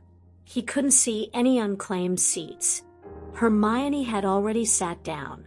He wanted to sit next to her, next to someone familiar, but there were no empty seats at that table. He started to wonder if there had been some kind of mistake in bringing him here. Hermione saw him standing awkwardly and got up again to stand by her side, but he didn't pay her much attention since he was focusing on the teacher again. At last, the grown-ups broke off their conversation. Their mum came over first. She leaned down and told them, "All right, kids, Mrs. Callahan will take over from here. I'll pick you up right here after classes. Have a nice day. I love you both." She then kissed both of them on the cheek, an action which, in year one, caused them only mild embarrassment. Harry, who was still easily overwhelmed by being told he was loved, didn't even notice the giggles of the other children. Then the teacher introduced herself to her new student. She hadn't had much personal experience with abused children, but she would just have to hope for the best. "Hello, Harry. I'm Mrs. Callahan," she said with a somewhat forced smile. "I'm going to be your new teacher this year. I know you've missed some school, but your parents and I are going to try to help you catch up with your lessons. Okay?"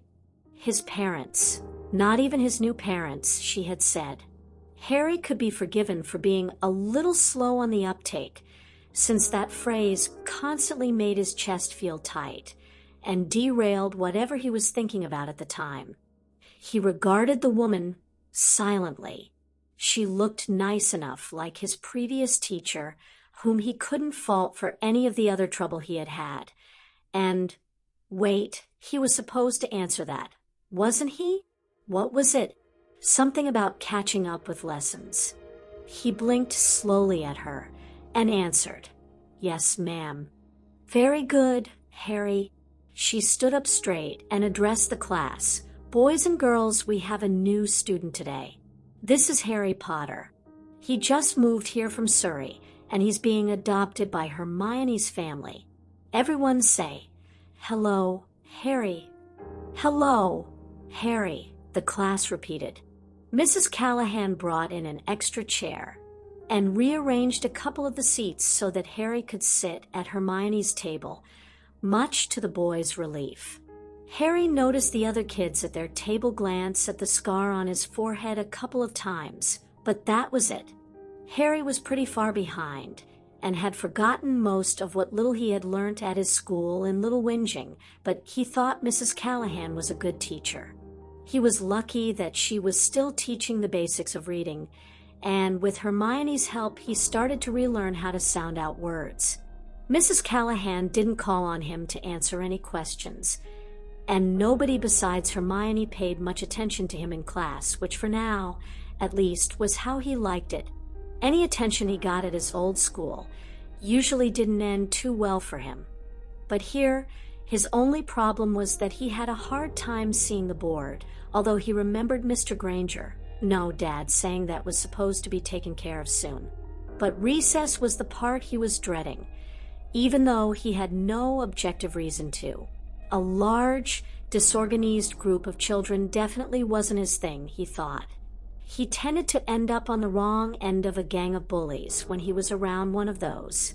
Hermione wasn't too enthusiastic about it either, although that was mostly because Mrs. Callahan wouldn't let her take a book with her.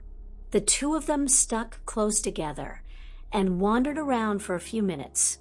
With him not knowing anyone and her not having any close friends, there didn't seem to be much point to anything else. Then Harry noticed something that hadn't interested him the last time. He was in a schoolyard, the jungle gym. It was mostly older kids who were playing on it, since it was a little too advanced for the little ones. But when Harry got the idea into his head, he made a beeline for it. Putting his cat-like sense of balance to good use, he scrambled up the structure with the ease of a boy twice his age. "Whoa, you're good," another boy who looked only a little older than him said from the bar below him. "Thanks," Harry said, smiling a little at actually being praised for something. "Who are you?" the boy asked. "I'm, Harry Potter." "Who are you?" "I'm Paul." "Paul Talbot," the boy mimicked him. "Hi, Harry." "Hi, Paul." "I'm Tiffany," a little girl with short blonde hair said, as she struggled up the side of the structure. "Oof, how'd you learn to climb like that?" I watched my cat." Harry tried to cover for himself. Both of the other kids started laughing. He tensed up, ready to flee, but they didn't seem to be calling him out. In fact, they were smiling at him. Maybe these two were all right. He looked down at where his new sister was watching from. "Hermione, come up here," he said. I don't think so. I'm not good at climbing," she answered as she nervously eyed the metal structure. "It's not that hard," he said. He started to descend head first, but quickly learnt that his cat-like sense of balance was just a metaphor in human form. He slipped, but caught himself just as the playground monitor had started to run to help him. He managed to slide down the rest of the way unaided, though, and dismissed the slip-up, saying, "No, really, come on." He offered a hand to help her up. That was enough to get her to try it, Harry was glad to see. With his help, and under the watchful eye of the monitor, she shakily made her way to the top of the jungle gym. She clung tight to the bars, though, while he sat comfortably on the top. "Hey guys, this is my sister, Hermione," Harry told the others, surprising himself by grinning with pride. Tiffany giggled at her name, and Paul blurted out, "What kind of name is Hermione?" Harry glared at him, but the girl in question blushed and averted her eyes, whispering, "It's from The Winter's Tale." "It's better than Paul," Harry said, and instantly regretted it, not for defending Hermione, but because he didn't want to antagonize the other boy, who was, after all, larger than he was, not to mention that it didn't even make sense. He was shocked and relieved when Tiffany saved him by saying, "Yeah, 'cause she's a girl." That set Paul laughing again. "Yeah, that'd be awful." Harry let out the breath he was holding and nearly slipped again before he remembered he was sitting 10 feet off the ground on a metal bar, but the crisis seemed to be averted. The 4 children hung out around the jungle gym for the rest of the recess, mostly just climbing back and forth around the bars and dodging the bigger kids, although both of the girls seemed to be more interested in sitting in one place. Since they weren't in the same class, Paul and Tiffany didn't know about Harry moving from Surrey, and they seemed to accept his explanation that he was being adopted by Hermione's parents when they asked about where he lived. The only other incident came when Tiffany got a good look at his face and asked what had happened to his head. He had to fight the urge to run away at that point, possibly in cat form, but he haltingly mumbled the cover story that he had been in a car crash. Paul and Tiffany both winced but didn't make anything else out of it. Harry and Hermione both walked back to class wondering in amazement that they might have actually managed to make some friends. Those first few days were busy ones. Harry had to go to see a doctor that afternoon for a complete physical with x-rays scheduled for Friday to make sure he was doing okay and to help build the case against his aunt and uncle. Luckily, they hadn't contested the loss of custody, so that was one less thing to worry about. Harry was found to be malnourished and to have some old injuries that had not been properly treated, but nothing that would seriously hamper him in the future. In any case, he was now getting plenty to eat. The next day was the eye doctor, where Harry learned that he did indeed need glasses, since he was already quite nearsighted. He found himself drawn to a pair of round, black frames that could decidedly not be considered stylish, but his family agreed that they actually looked strangely good on him. He was very happy that he could actually read the blackboard the next day, and that the other kids didn't say much about his glasses. Dan and Emma had also tried to take him to a barber to make him look more presentable, but his hair was so wild that the only thing that would make it behave was buzz cut, which Harry didn't like at all. They just shook their heads the next day when they saw that it had grown back out overnight. In the meantime, there was a lot of paperwork to do. They had to formally extend Harry's fostering placement pending a preliminary adoption placement, then file for the formal adoption order, for which there was a minimum 10-week waiting period. On top of that, there were school and medical records that had to be pieced together from the Dursleys' poor record keeping. It was only by luck that they got a hold of a vaccination report. They never learned if there was any magic being done behind the scenes to help them out, but they certainly felt like they could use some. Thursday was a mildly calmer day. Harry had managed to wake up as a human for 2 days in a row. He was getting used to his new glasses and was feeling more comfortable in his new home and school. So, of course, that was the perfect time for the magical world to slip back in and cause more chaos. It started when they heard a tapping at the kitchen window that morning. Emma quickly opened the curtains to the strangest sight she had seen since, well, not all that long, really, but it was strange enough. What is it, Emma? Dan asked. There is an owl with a letter in its beak. A what? He rose and approached the window. Sure enough, there was a rather large short-eared owl with an envelope in its beak, tapping against the window and glaring at the couple. The envelope was clearly addressed to Mr. and Mrs. Granger, followed by their street address. It must want you to take the letter, Dan observed. Uh-huh, Emma said distantly. She cautiously opened the window and took the letter from the bird. It gave an annoyed hoot and quickly flew away. It looks like it's on parchment, she said, turning it over and breaking the ornate wax seal. She slid a note out of the envelope and opened it. Dear Mr. and Mrs. Granger, per your request, I have arranged to place magical protections on your house. Please expect me at 8 o'clock tonight to set them up and ensure that the fireplace is not blocked. I will also bring a few items of importance to you and Harry. Sincerely, Albus Percival Wulfric Brian Dumbledore. Brian, Dan said. It sounds so normal. 8 tonight. Emma stayed on task. Well, good to get it out of the way. I wonder what he's bringing. Though, I don't know. He didn't seem to think Harry needed anything before. Unless it's part of the protections, Emma suggested.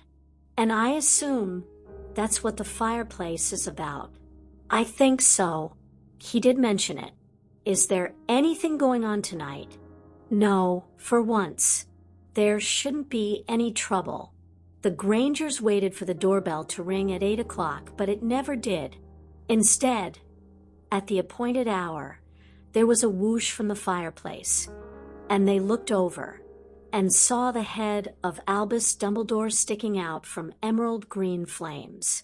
Harry and Hermione both screamed and fled from the room, and their parents looked about, ready to do the same. Wait, the disembodied head said. The image was blurry and flickering around the edges, and most of his beard was not visible. I apologize for alarming you, Mr. and Mrs. Granger. This was the quickest way to check the flu connection.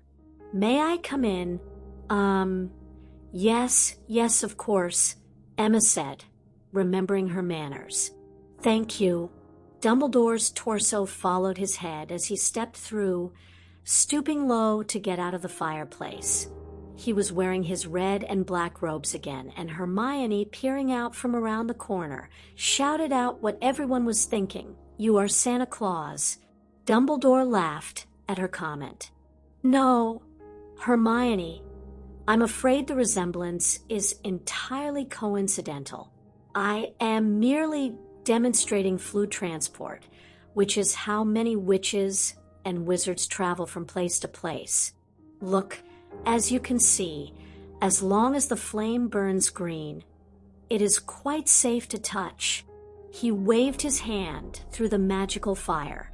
Dan cautiously reached out a hand to the fire, followed by his wife. The flames were only lukewarm and gave off no heat to the room. Then Dumbledore pulled out his wand, pointed it into the flames, and said, Accio trunk.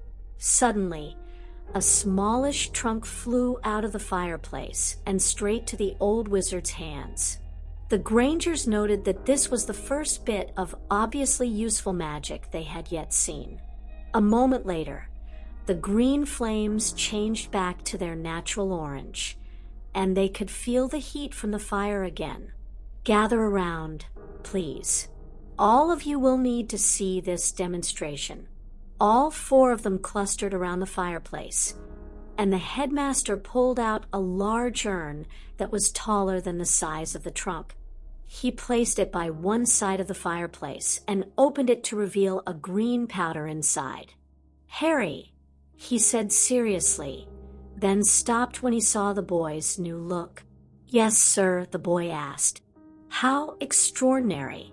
Those glasses look very much like your father's. They do, indeed. Did you pick them out yourself? Yes, sir. It would seem that you have inherited your father's sense of fashion. Then Dumbledore turned serious again. As I was saying, though, Harry, I am afraid that it is entirely possible that Voldemort may one day return, or else his followers will come looking for you. Harry flinched at the revelation and stared at him intently.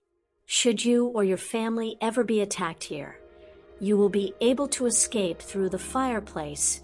He grabbed a handful of the green powder and said, This is flue powder. It is used to create a magical fire that connects your fireplace with another one.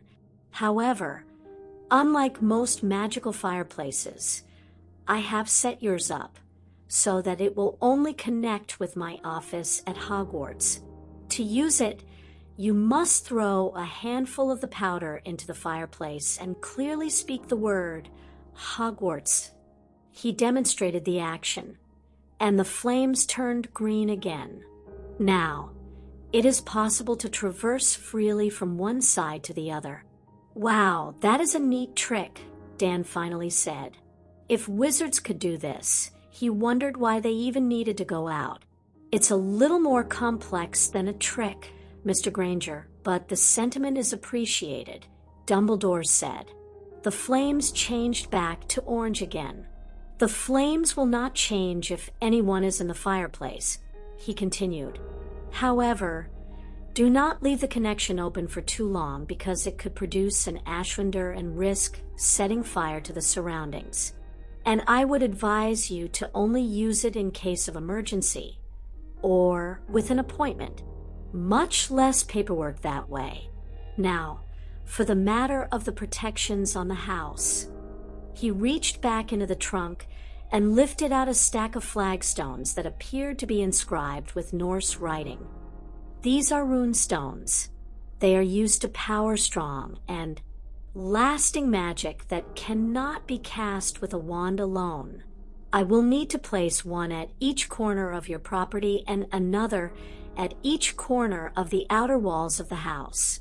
Once in place, they will produce a magical shield that will keep out any attackers long enough for you to escape. If you do not mind, I will place them now.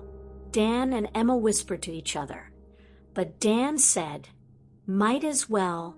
He put on a jacket and led Dumbledore outside. It must have been a strange sight to any neighbors watching, Emma thought, with Dan wandering around with a torch in hand, looking for the corners of the property, and what looked like an old man in pajamas following and placing stones in strategic locations. Of course, what the Grangers didn't know was that there was no chance of any neighbors watching, since Dumbledore had cast a notice-me-not charm on the pair of them.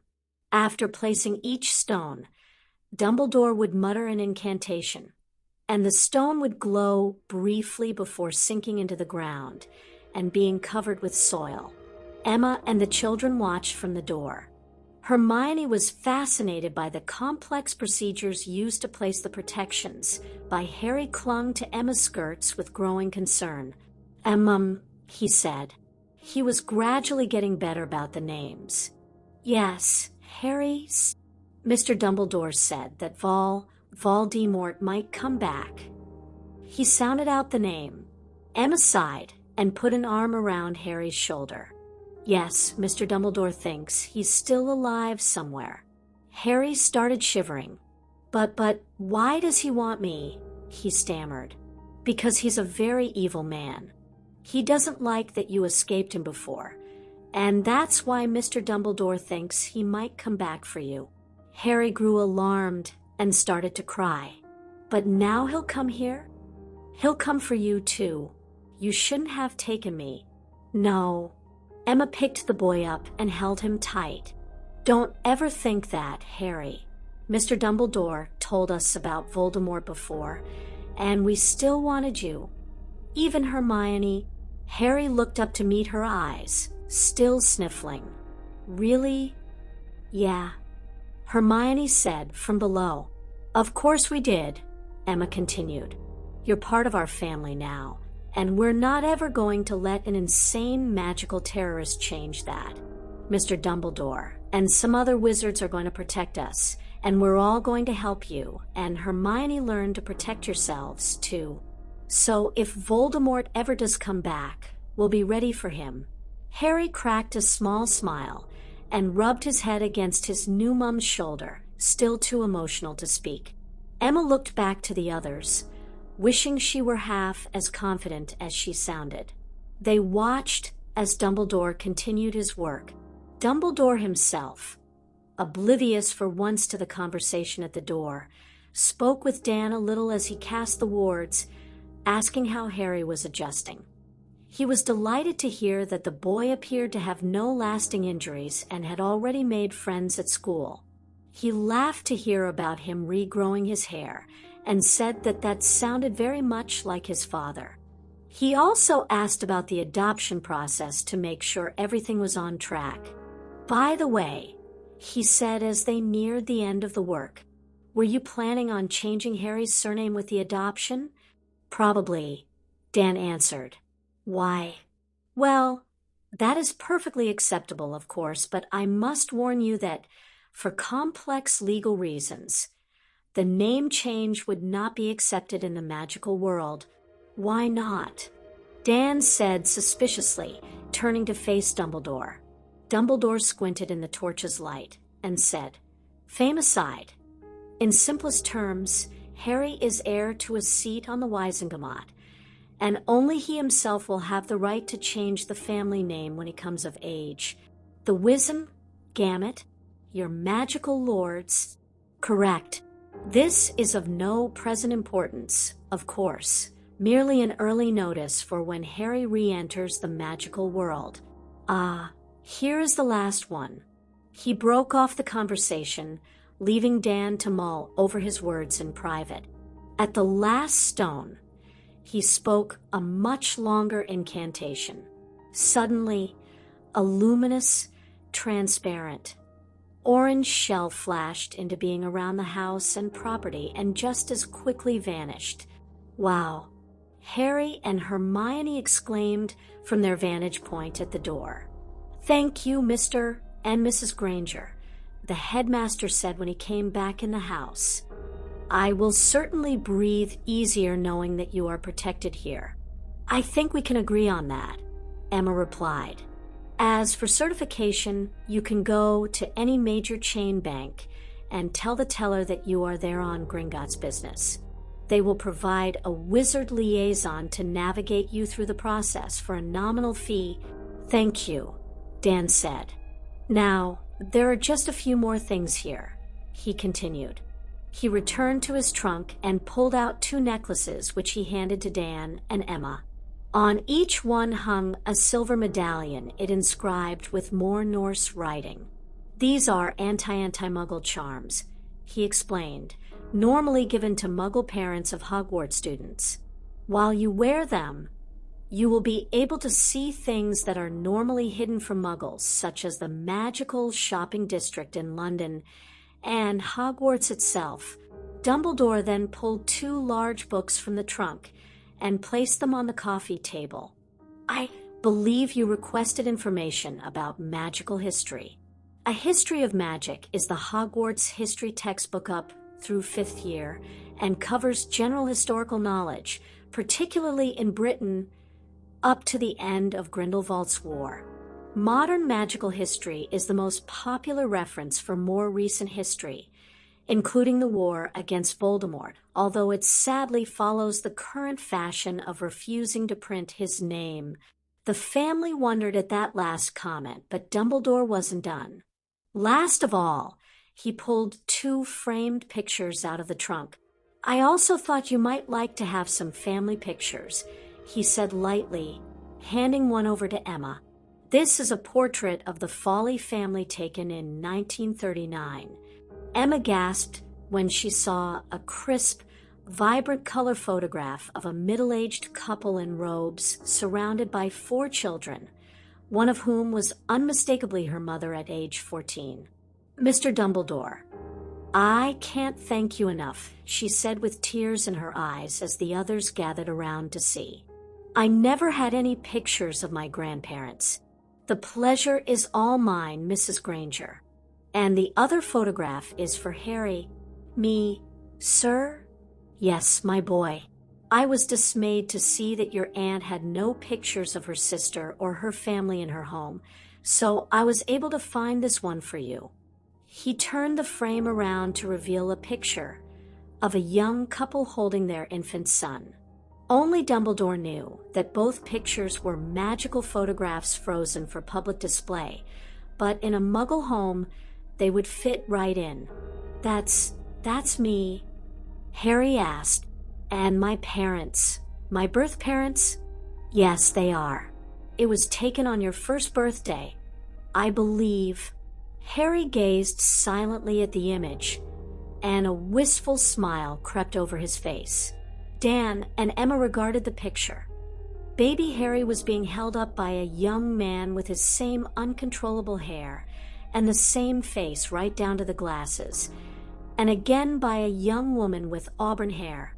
It was obvious from the picture that the boy had got his piercing green eyes from his mother. Emma picked up Harry and held him close. "Thank you, Mr. Dumbledore," she said again. Dan nodded his agreement. "It is a pleasure to be of assistance," the old wizard replied, doffing his cap. "If there is nothing else, I shan't keep you any later. Good evening." He threw another handful of flue powder in the fireplace, and in a blink, he was gone. Chapter 7. Minerva McGonagall located the address Albus had given her. It certainly looked nicer than the boys' previous accommodations. Those had not been in a bad neighborhood, but the houses here were a little more spaced out, with more trees and green space between them. The house itself looked a little larger, too, but of course, as she knew well, it was the people in the house who mattered. From what Albus had told her, the Grangers sounded like a good family, but she would be sure to investigate them for herself very carefully. She arrived in the neighborhood early in the morning, even before breakfast, and immediately took up position next door as a large gray tabby watching through the windows. She wouldn't exactly be dining in luxury this morning, but she was willing to do a lot for Harry Potter, in an act that she would never have let her students see, or indeed many of her colleagues. She quickly caught herself a vole for breakfast. She had got quite good at it in her younger and more adventurous days, but it was hardly a dignified act for a teacher. Even by cat standards, Minerva could fix quite a stare. She spent most of the morning watching the Granger family atop a chair, from which she could see into the kitchen window. Though they knew she was coming later, they gave no indication that they suspected her. She was relieved to find that things looked perfectly normal, at least as far as she could see from there. It was hard to get a clear look at the boy, and he did look small and quiet, but she could make out the mother making breakfast, and the two kittens. The two children sitting at the table, talking and laughing. She didn't need Albus's report to know that wasn't something that was likely to have happened at the Dursley residence, nor was it when the father came in and hugged both of them. The family spent the rest of the morning in ordinary activities, doing a few chores, the children playing, and watching the Muggle telly. Nothing seemed to be amiss, and Minerva took comfort in the thought that Albus had finally made the right decision, or perhaps had allowed the right decision to be made. She waited until after lunch, a fresh mouse for her, and a plate of sandwiches for the family, and at the agreed-upon time darted off a couple houses down the street where she could untransform without being seen. She walked back up the street in November chill in her black robes, and a hat that she hoped would be inconspicuous enough. Coming up to the house as if it were her first time seeing it, she rang the doorbell, such an odd way to announce oneself, she thought. A tall, brown-haired man answered the door and looked her up and down. Assessing Minerva, she could tell as the second magical person he had ever met besides the children. Goodness! And Albus, with his eccentric mode of dress, had been the first. "Good afternoon. Mr. Granger." "I presume," she said. "Yes. You must be Professor McGonagall," Dan replied warmly, shaking her hand. At this point, he was glad to see that not everyone in the magical world looked as absurd as Albus Dumbledore, although the witch's robes could hardly be called the height of fashion. "Please come in." He led the way to the living room, where Minerva was introduced to a matching mother and daughter, and the family's newly adopted son. She couldn't help but stare at the boy. Even at his age, he was a spitting image for another boy who had been her best student in many a year, not a decade earlier. Except for the eyes, of course. When she saw him staring back at her, she blinked slowly at him, and he returned the gesture. She smiled, and the boy nervously smiled back. It was far too rare that she met someone who actually understood how to communicate with a cat. After all, the students' cats mostly stayed in the dorms, and none of Filch's had ever been much for conversation. Most of her fellow humans were completely oblivious, though perhaps she could change that here. "Have a seat," Emma Granger said when they were all acquainted. "Would you like some tea?" "Yes, please, milk, no sugar," she answered. Back in human form, she felt the need to get the taste of rodent out of her mouth. Emma brought the tea, and Minerva sipped it thoughtfully and said, "Mr. and Mrs. Granger, before we begin, I must apologize for my role in facilitating the mistreatment that Harry has suffered. I had warned Professor Dumbledore that his relatives were wholly unsuited as guardians, but at the time, I trusted his judgment. I see now that I should have taken a firmer hand, or else followed up afterwards." The Grangers sat and processed this for a moment. She could tell that they were rightfully unhappy with the news, but Emma told her, well, at least you were trying to look out for him. There were clearly a great deal more mistakes made than just your own. Inwardly, she was relieved, but she nodded and turned her attention to the boy. "Harry," she said with what, to her, was a warm smile, "I understand you recently spent quite some time living as a cat." "Yes, ma'am. Becoming an animagus is normally extremely difficult. I have never known a witch or wizard to complete the transformation with less than a year of intense study. I will understand if you don't wish to dredge up unpleasant memories, but I wonder if might you be able to tell me precisely how you were first able to change into a cat?" Harry looked to his new parents, who nodded to him, and he nervously began to tell her. Minerva fought to control her anger at his description of his relatives and listened in cool assessment. If she had hoped for some new insight into the animagus transformation, she was disappointed. His explanation was textbook accidental magic, intense fear, and an overpowering desire to escape. The precise form that the magic took ought to have been impossible. But was it really? There were few real limits to accidental magic. She wouldn't have batted an eye if his escape had taken the form of apparition or disillusionment, both very advanced skills. The boy might have just stumbled upon a rare variation.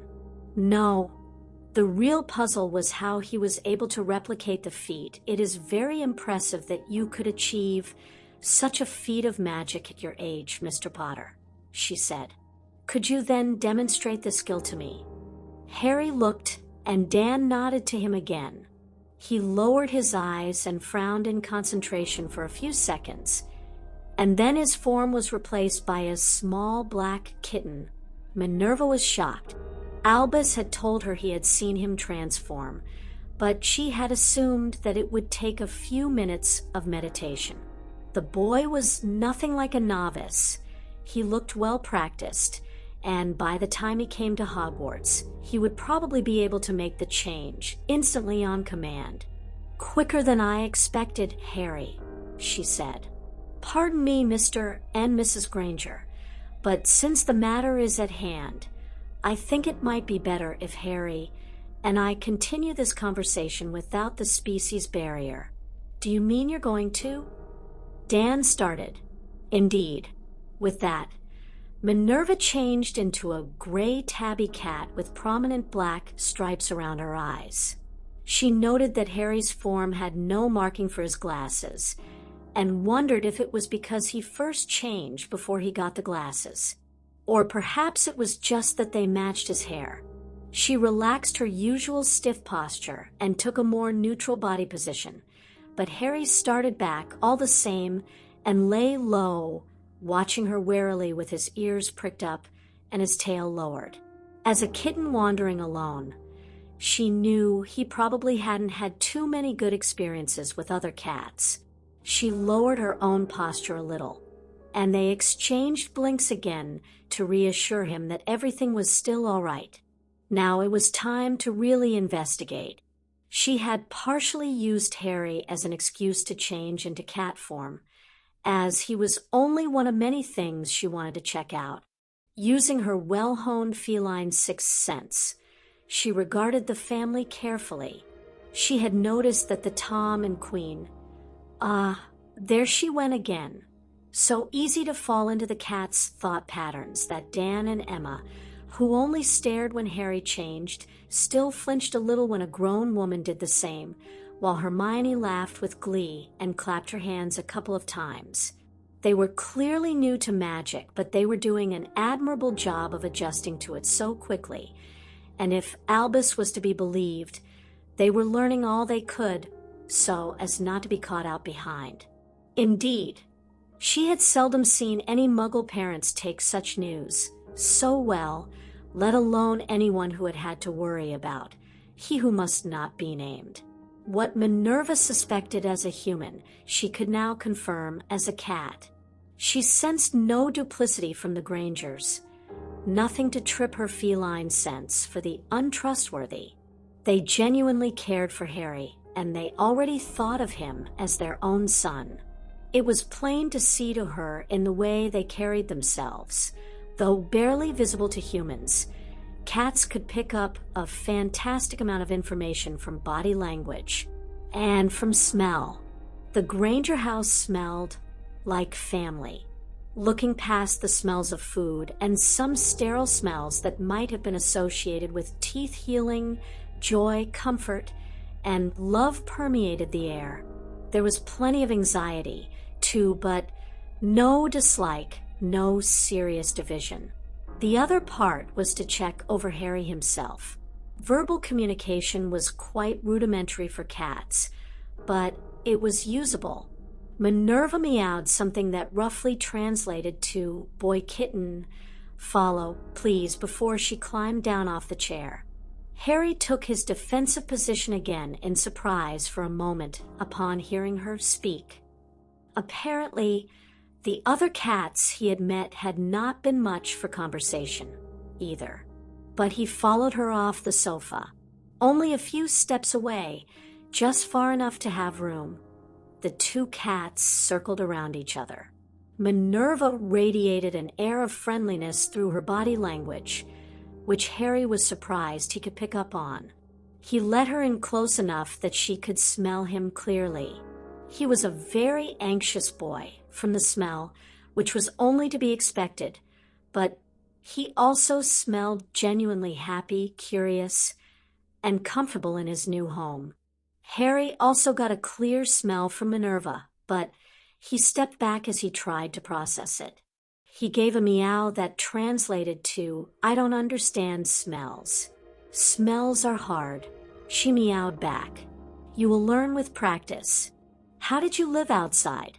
It was as good a time as any to get his side of the story unfiltered. After all, it was hard to lie as a cat, and even harder to lie to a cat. Ate mice and food humans didn't want. Slept anywhere it was warm. tried to find a human servant, but found a family instead. Minerva smiled, as much as a cat could, at the kitten's natural use of the feline word for boner. She had forgotten how easy it was talking to a fellow animagus. His simple explanation conveyed much more about his feelings for life on the road, and even a few of the details than the words alone. "Be careful outside," she warned him. "Loud rolling things are the worst predators." Harry nodded his head at that, causing Hermione and even their parents a little bit to giggle at what looked like a perfectly normal conservation carried out entirely in meows. "What is your new family like?" she continued. Harry perked up, and his tail bent into a downward-facing arc with excitement. "Sire and Dam are very nice.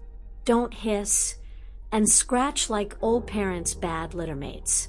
Help groom and feed me and new girl littermate. Girl littermate is smart. She is shy and likes human word papers, but we make friends together.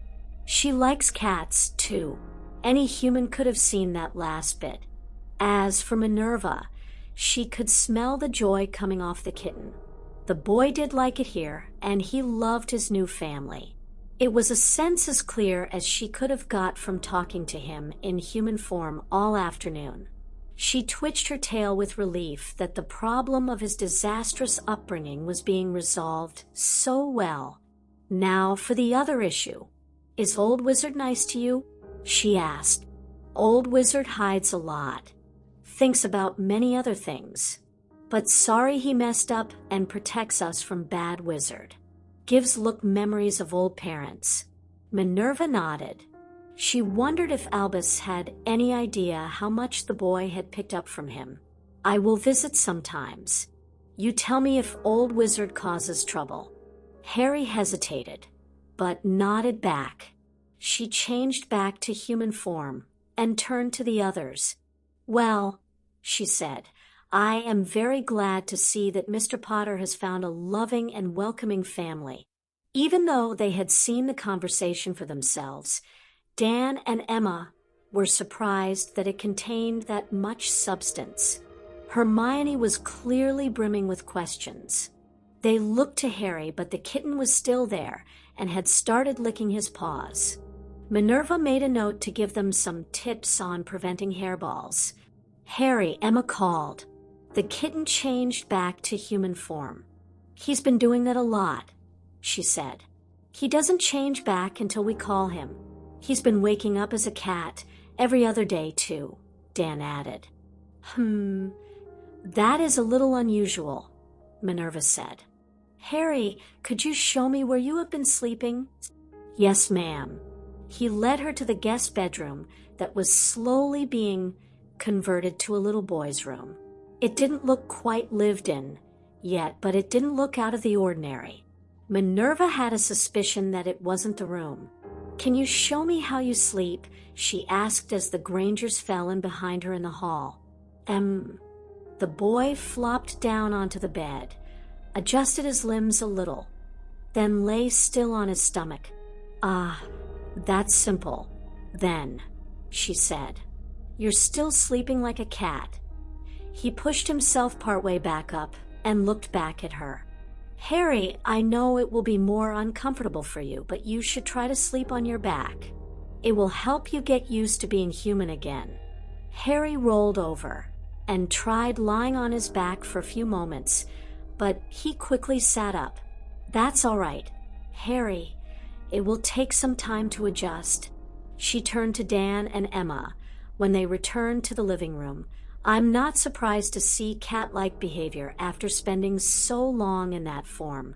Some animal traits always persist, but you may wish to help Harry suppress the more obvious ones." And she explained the basics of how cats interact with those around them. The association of prolonged eye contact with aggression, a slow blink, or other ways of showing vulnerability as a sign of trust, huddling in a small space to withdraw, and, of course, rubbing and stroking as a sign of affection. There was a lot more, but there would be a lot fewer headaches and less emotional distress if they understood those first few things. And she was pleased to see that the family was absorbing them well. The Grangers responded with a few of Harry's idiosyncrasies that they had observed. Sunning himself in the window, occasionally stalking around the house on all fours, licking his hands when he was bored or distracted. They were all perfectly normal for a cat, but they looked more than a little odd for a human. They had noticed his propensity to sleep a lot, too, but it was hard to tell if that was his feline side or if Harry just wasn't a morning person. Minerva agreed that the more obvious behavior might need some active correction, and they should focus on that, while the minor things could safely slide. Of course, they should watch carefully how Harry was around other people, since there was a fine line between eccentric and just plain crazy. Once they had got the matters of Cat Animagus care settled, Hermione finally got a chance to ask her question. "Professor, can you teach me how to turn into a cat?" Minerva was caught off guard for a moment, and it took a couple more moments to register why.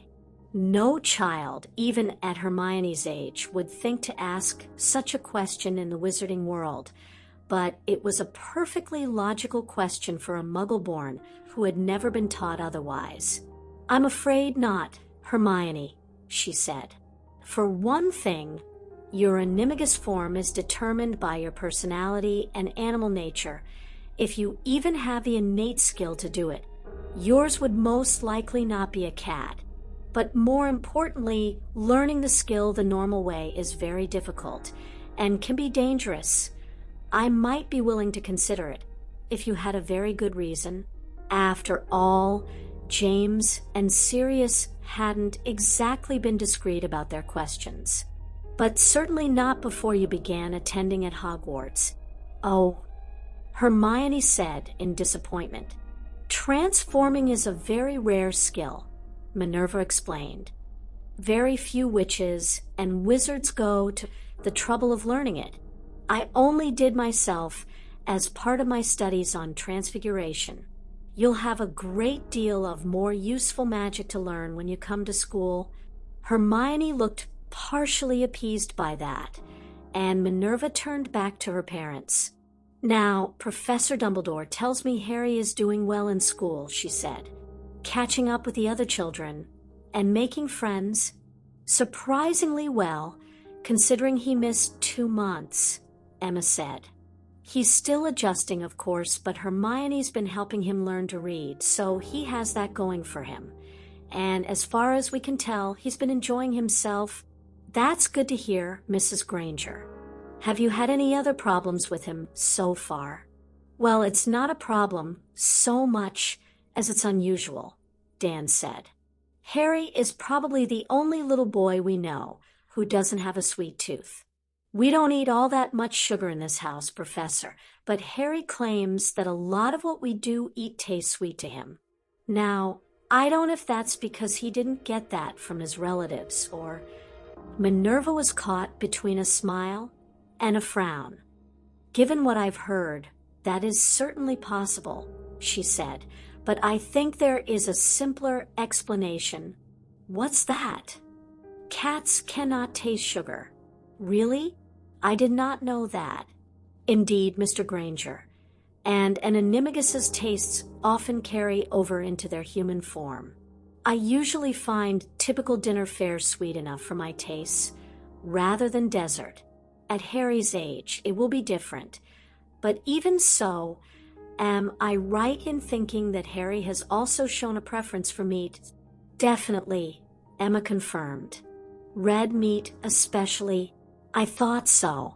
Cats are almost entirely carnivorous, even more so than dogs. You may have some unique challenges in teaching him to eat a balanced diet, because having a son who can turn into a cat isn't unique enough, they thought." "Thank you for warning us," Emma said. "Is there any way we can contact you if we have more questions?" "A letter addressed to me at Hogwarts and sent through the Muggle post system will be delivered, although it is not as fast as an owl. Please feel free to contact me anytime." I will be happy to help Harry with any troubles he may be having, especially feline-related. Thank you, Professor, Dan repeated. Now, there is one other thing. She paused to make sure all four of them were listening. It is very important that no one finds out that Harry is an animagus, even in the magical world.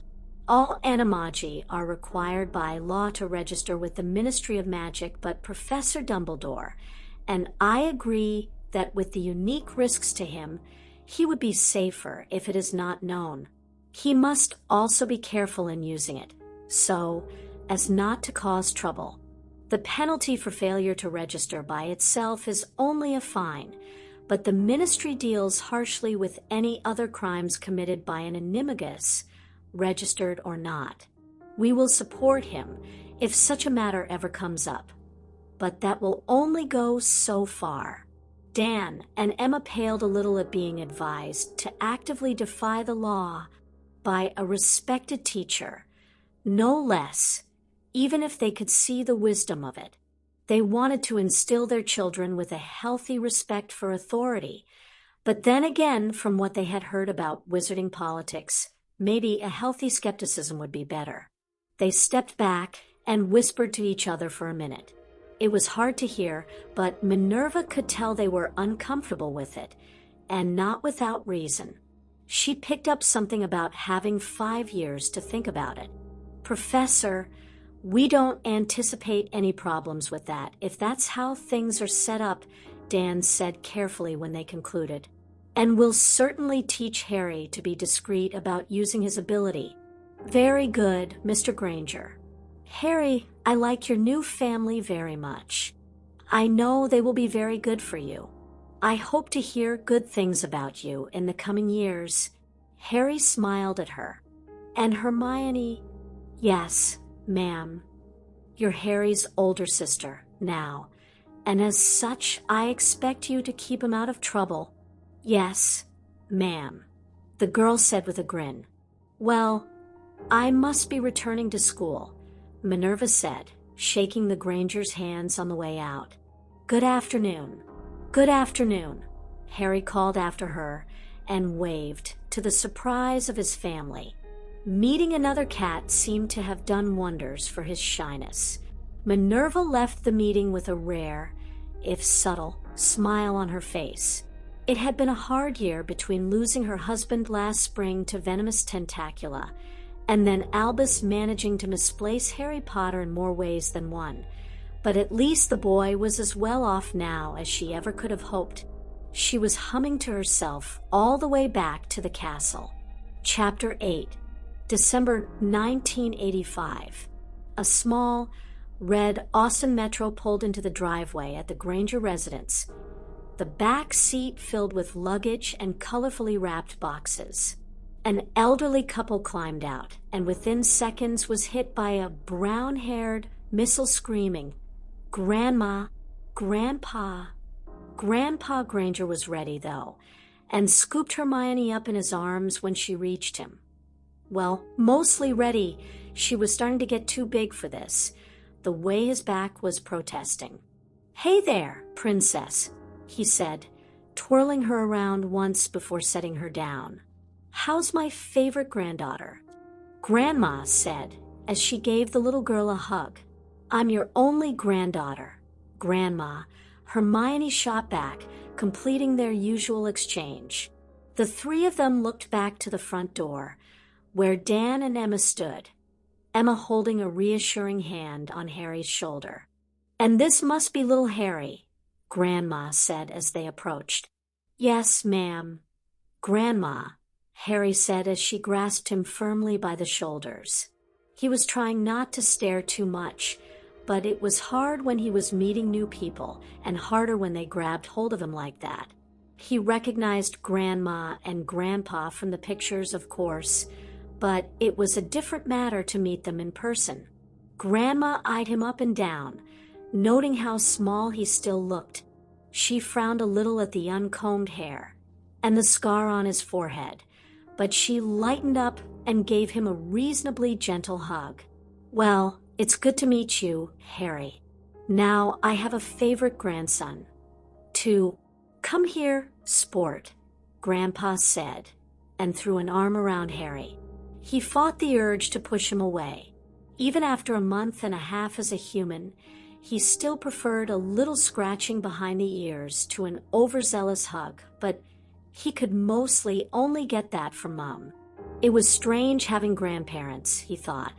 None of his birth grandparents were still alive, nor were Uncle Vernon's parents. It was strange being able to add 2 more friendly faces to his new family, at least for the few times when they could come down from Manchester. So you finally went and had another kid, Dan? Grandpa told his son as he ruffled Harry's hair. Dan smiled. Yes, well, you know how it is. He showed up on our porch like a little lost kitten, and we just had to keep him. The rest of the Grangers suppressed a snicker at that. They had told Dan's parents a little about Harry being abused, but nothing of the rest of the story.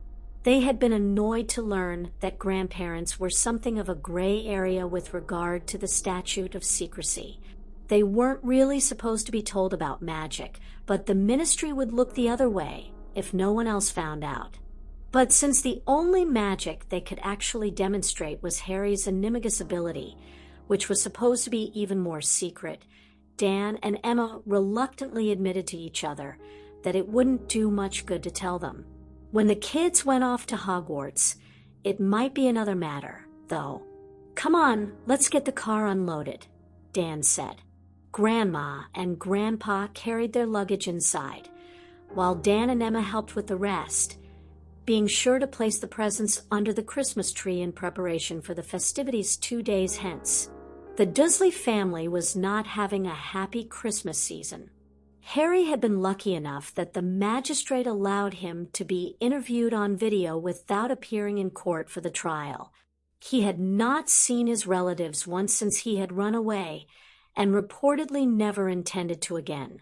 That was the one bright spot in their ordeal. Despite their protests of innocence with Harry's interview and the doctor's report in hand, the case against Vernon and Petunia Dursley was quickly closed. Their continued insistence that they were very concerned because our nephew ran away, courtesy of Dumbledore's memory charm, came across not inaccurately as a blatant lie. Even the magistrate personally expressed his disgust at their behavior. He had seen objectively much worse cases of abuse before, but keeping the boy in the cupboard was a new one on him. In the end, Petunia was sentenced to 9 years in prison for child neglect, and Vernon was sentenced to the maximum 10 years for neglect and assault, both of them receiving long sentences for singling out Harry in particular and hiding him from the authorities. The prison guards quickly made sure word got around their respective facilities about what they were in for. Dudley had been sent to live with his Aunt Marge, who put him to work helping raise her dogs and generally took a much stricter hand with him than her brother, believing he needed to be reformed of his parents' mistakes. It was all Petunia's bad influence, of course. She should have known with the way her sister had turned out. Marge sold number 4, Privet Drive, to an older childless couple whom all the neighbors agreed were far more respectable than the previous residents. Hardly anyone noticed when the old cat lady, Arabella Figg, also sold her home to move back to the country. Harry was awakened on the 25th of December by his exuberant sister jumping on the bed. "Wake up, sleepyhead. It's Christmas." He heard her run back out of the room and down the hall to wake their parents and grandparents. Harry groaned and fumbled on the bedside table for his glasses. Christmas had never been very happy for him, but then he remembered that he had seen some of the presents under the tree with his name on them. So it was an improvement over last year. Actually, it had been a much better time than last year already. Everyone in the family was going out of their way to make up for the past 4 years and give him a truly memorable Christmas. They had started after Grandma and Grandpa arrived, making Grandma's secret recipe Christmas cookies. Then last night had featured a splendid Christmas Eve dinner, lots of laughs singing Christmas carols badly, and a candlelight church service that Harry had enjoyed far more than he expected. The few times the Dursleys had taken him to church had always seemed to feature snide comments about freaks like him getting struck by lightning. He rolled over onto his stomach and stretched. By now, this was usually the most cat-like part of his day. Not without some effort, but at least he was waking up in human form on most days. That would have been awkward with Grandma and Grandpa around. He checked the clock, now that he could actually tell time. It was 6:43 a.m., which Mum and Dad would later say showed admirable restraint on Hermione's part.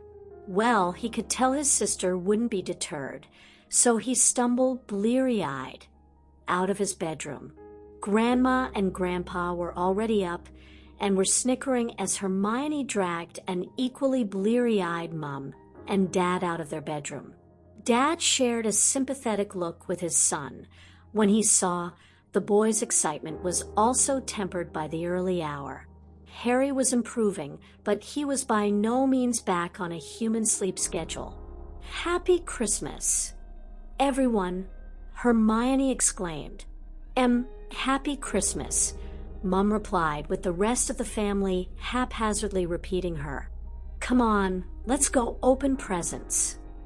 Hermione dashed off down the stairs. Unstoppable force, that one, they thought. Both parents blamed the other side of the family for that trait.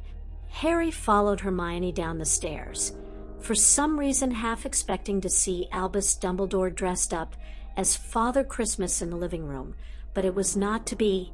He soon noticed, though, that there were more presents under the tree than there were last night. On closer inspection, he also noticed that some of the new presents had his name on them, which honestly made him more suspicious than anything else. Either there were some issues with Santa's naughty and nice lists, or something else was going on. But still presents, that was something he could get behind. Probably would have already if he had been more awake. Uncle Vernon had given him a sock last year. One sock as a gag, so he couldn't technically say he had never got Christmas presents before, but this Christmas was already better than the previous 4 put together. Luckily, the adults didn't make them wait until after breakfast, although Mum did bring out a plate of toast for the family. Sitting around the Christmas tree, they cajoled Hermione to pass out the gifts to everyone, with Harry helping a little, although he was distracted by how large his pile was growing. In the end, both children had a substantial pile of gifts, roughly equal, and all of the adults had a few. "Why don't you open one first, Harry?" Mum said. Harry nodded, wide-eyed, and considered his pile. He snatched a present off the top, one of them that had mysteriously appeared from Father Christmas, and cautiously tore off the paper. By Dudley's standards, it would have been fairly mundane. A simple toy truck. In fact, it wouldn't have even stood out among the several toys Mum and Dad had bought him when he moved in last month, but it was his first real present, and he laughed with joy because he couldn't think of anything else to do as he held it up. There was a click and flash of light, and he looked over to see Dad, winding the film on the camera. He saw grins all around as his entire family looked as pleased as he was about the situation, and he silently thanked again whatever power had brought him here. "Well, it looks like someone likes it," Grandma said as Harry started to roll the truck on the carpet. "Can't beat the classics, can you?" Grandpa added. "Okay, Hermione, your turn," Dad said, saving Harry from having to figure out what happened next. Hermione picked a small, rectangular parcel off her pile and carefully unwrapped it to reveal a copy of one of the old Winnie the Pooh books. She read off the title, and then placed it by her feet as the start of what would clearly become a stack of them. Mom, Dad, Grandma, and Grandpa each took their turns opening gifts from each other, although Hermione had also given them small trinkets. Harry, being new to the family and less experienced with gift-giving, was off the hook on that. A few presents later, it turned out that Father Christmas had given Harry some random toys and had given Hermione some random books and toys. But when Harry reached a present labeled from Grandma and Grandpa, things began to change. It was a fairly large box, easily large enough for his kitten form to fit inside, but it was lightweight, and when he opened it, he found a large brown teddy bear. What really caught his eye, though, was that the bear had his name embroidered in red across its chest. There was no question about this toy. It was his. After all the grief Dudley had always given him by hogging the toys, that meant more to Harry than his grandparents knew. "We didn't know what kind of toys you liked," Grandma explained, "but we thought every little boy needs a teddy bear." "It's great," Harry said. "Thanks, Grandma." "Thanks, Grandpa." In a move that shocked everyone, he got up and hugged both of his grandparents unprompted. "Oh, you're very welcome, dear," Grandma said as she hugged him back. Harry sat back down, still holding the bear. Meanwhile, Hermione's came to one of her presents that was the wrong size and shape to be a book, and when she opened it, all she could say was, "Oh, wow, that's a lot of colors." After all, it's not every day that one receives a box of 72 crayons. They kept going, and as they got toward the end of the piles, Harry also came to a rectangular present that was the wrong size and shape for a book. But in his case, it turned out to be a videotape like the ones Dudley liked, and his aunt and uncle never let him watch. "The Sword in the Stone." Harry grinned as he successfully read the title. "It's about King Arthur," Dad said.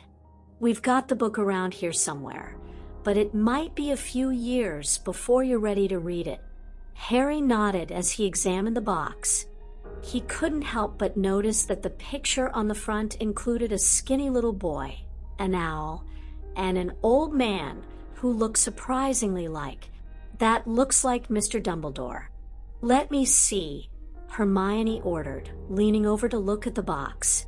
"It does," she agreed. "Yes, Mum and I thought so, too.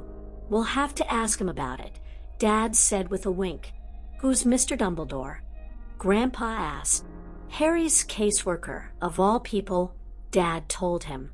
"Long white hair and beard, and you wouldn't believe the way that man dresses. I've seen it, and I still don't believe it." From what Grandpa had heard about Harry's past, he had to wonder if that explained a few things, but he kept that thought to himself. "Can we watch it today?" Hermione asked with excitement. "Sure we can. We'll watch it this afternoon," Dad said. "Why don't you go ahead and open another one now?" "Oh, right." Hermione picked up a large present, and a fairly heavy one for its size. She peeled the paper off and gasped in surprise to see not one book, but 7, which were thicker ones than she had been reading so far. She looked the top of the box and identified the gift, a complete box set of the Chronicles of Narnia. There had, unsurprisingly, been a theme toward fantasy in the children's gifts this year. Hermione hugged Mum and Dad in thanks and set the box beside her stack of individual books. That should keep her busy for a solid month, Mum said, considering that it was probably above even Hermione's prodigious reading level. "Hi, if we're lucky," Dad said. Mum put on a mock frown. "We've created a monster, haven't we?" "You're just figuring that out now." Mum broke and chuckled at that before saying, "Go on, Harry, open another one." Harry picked up a crudely wrapped cubicle box. It was very light for its size, and he saw that the tag said it was from Hermione. At least he was pretty sure it did. He still wasn't 100% sure about how to spell her name. Wondering what his sister could possibly have got him, perhaps another stuffed animal, he tore off the paper and opened the lid, and when he did, he burst out laughing.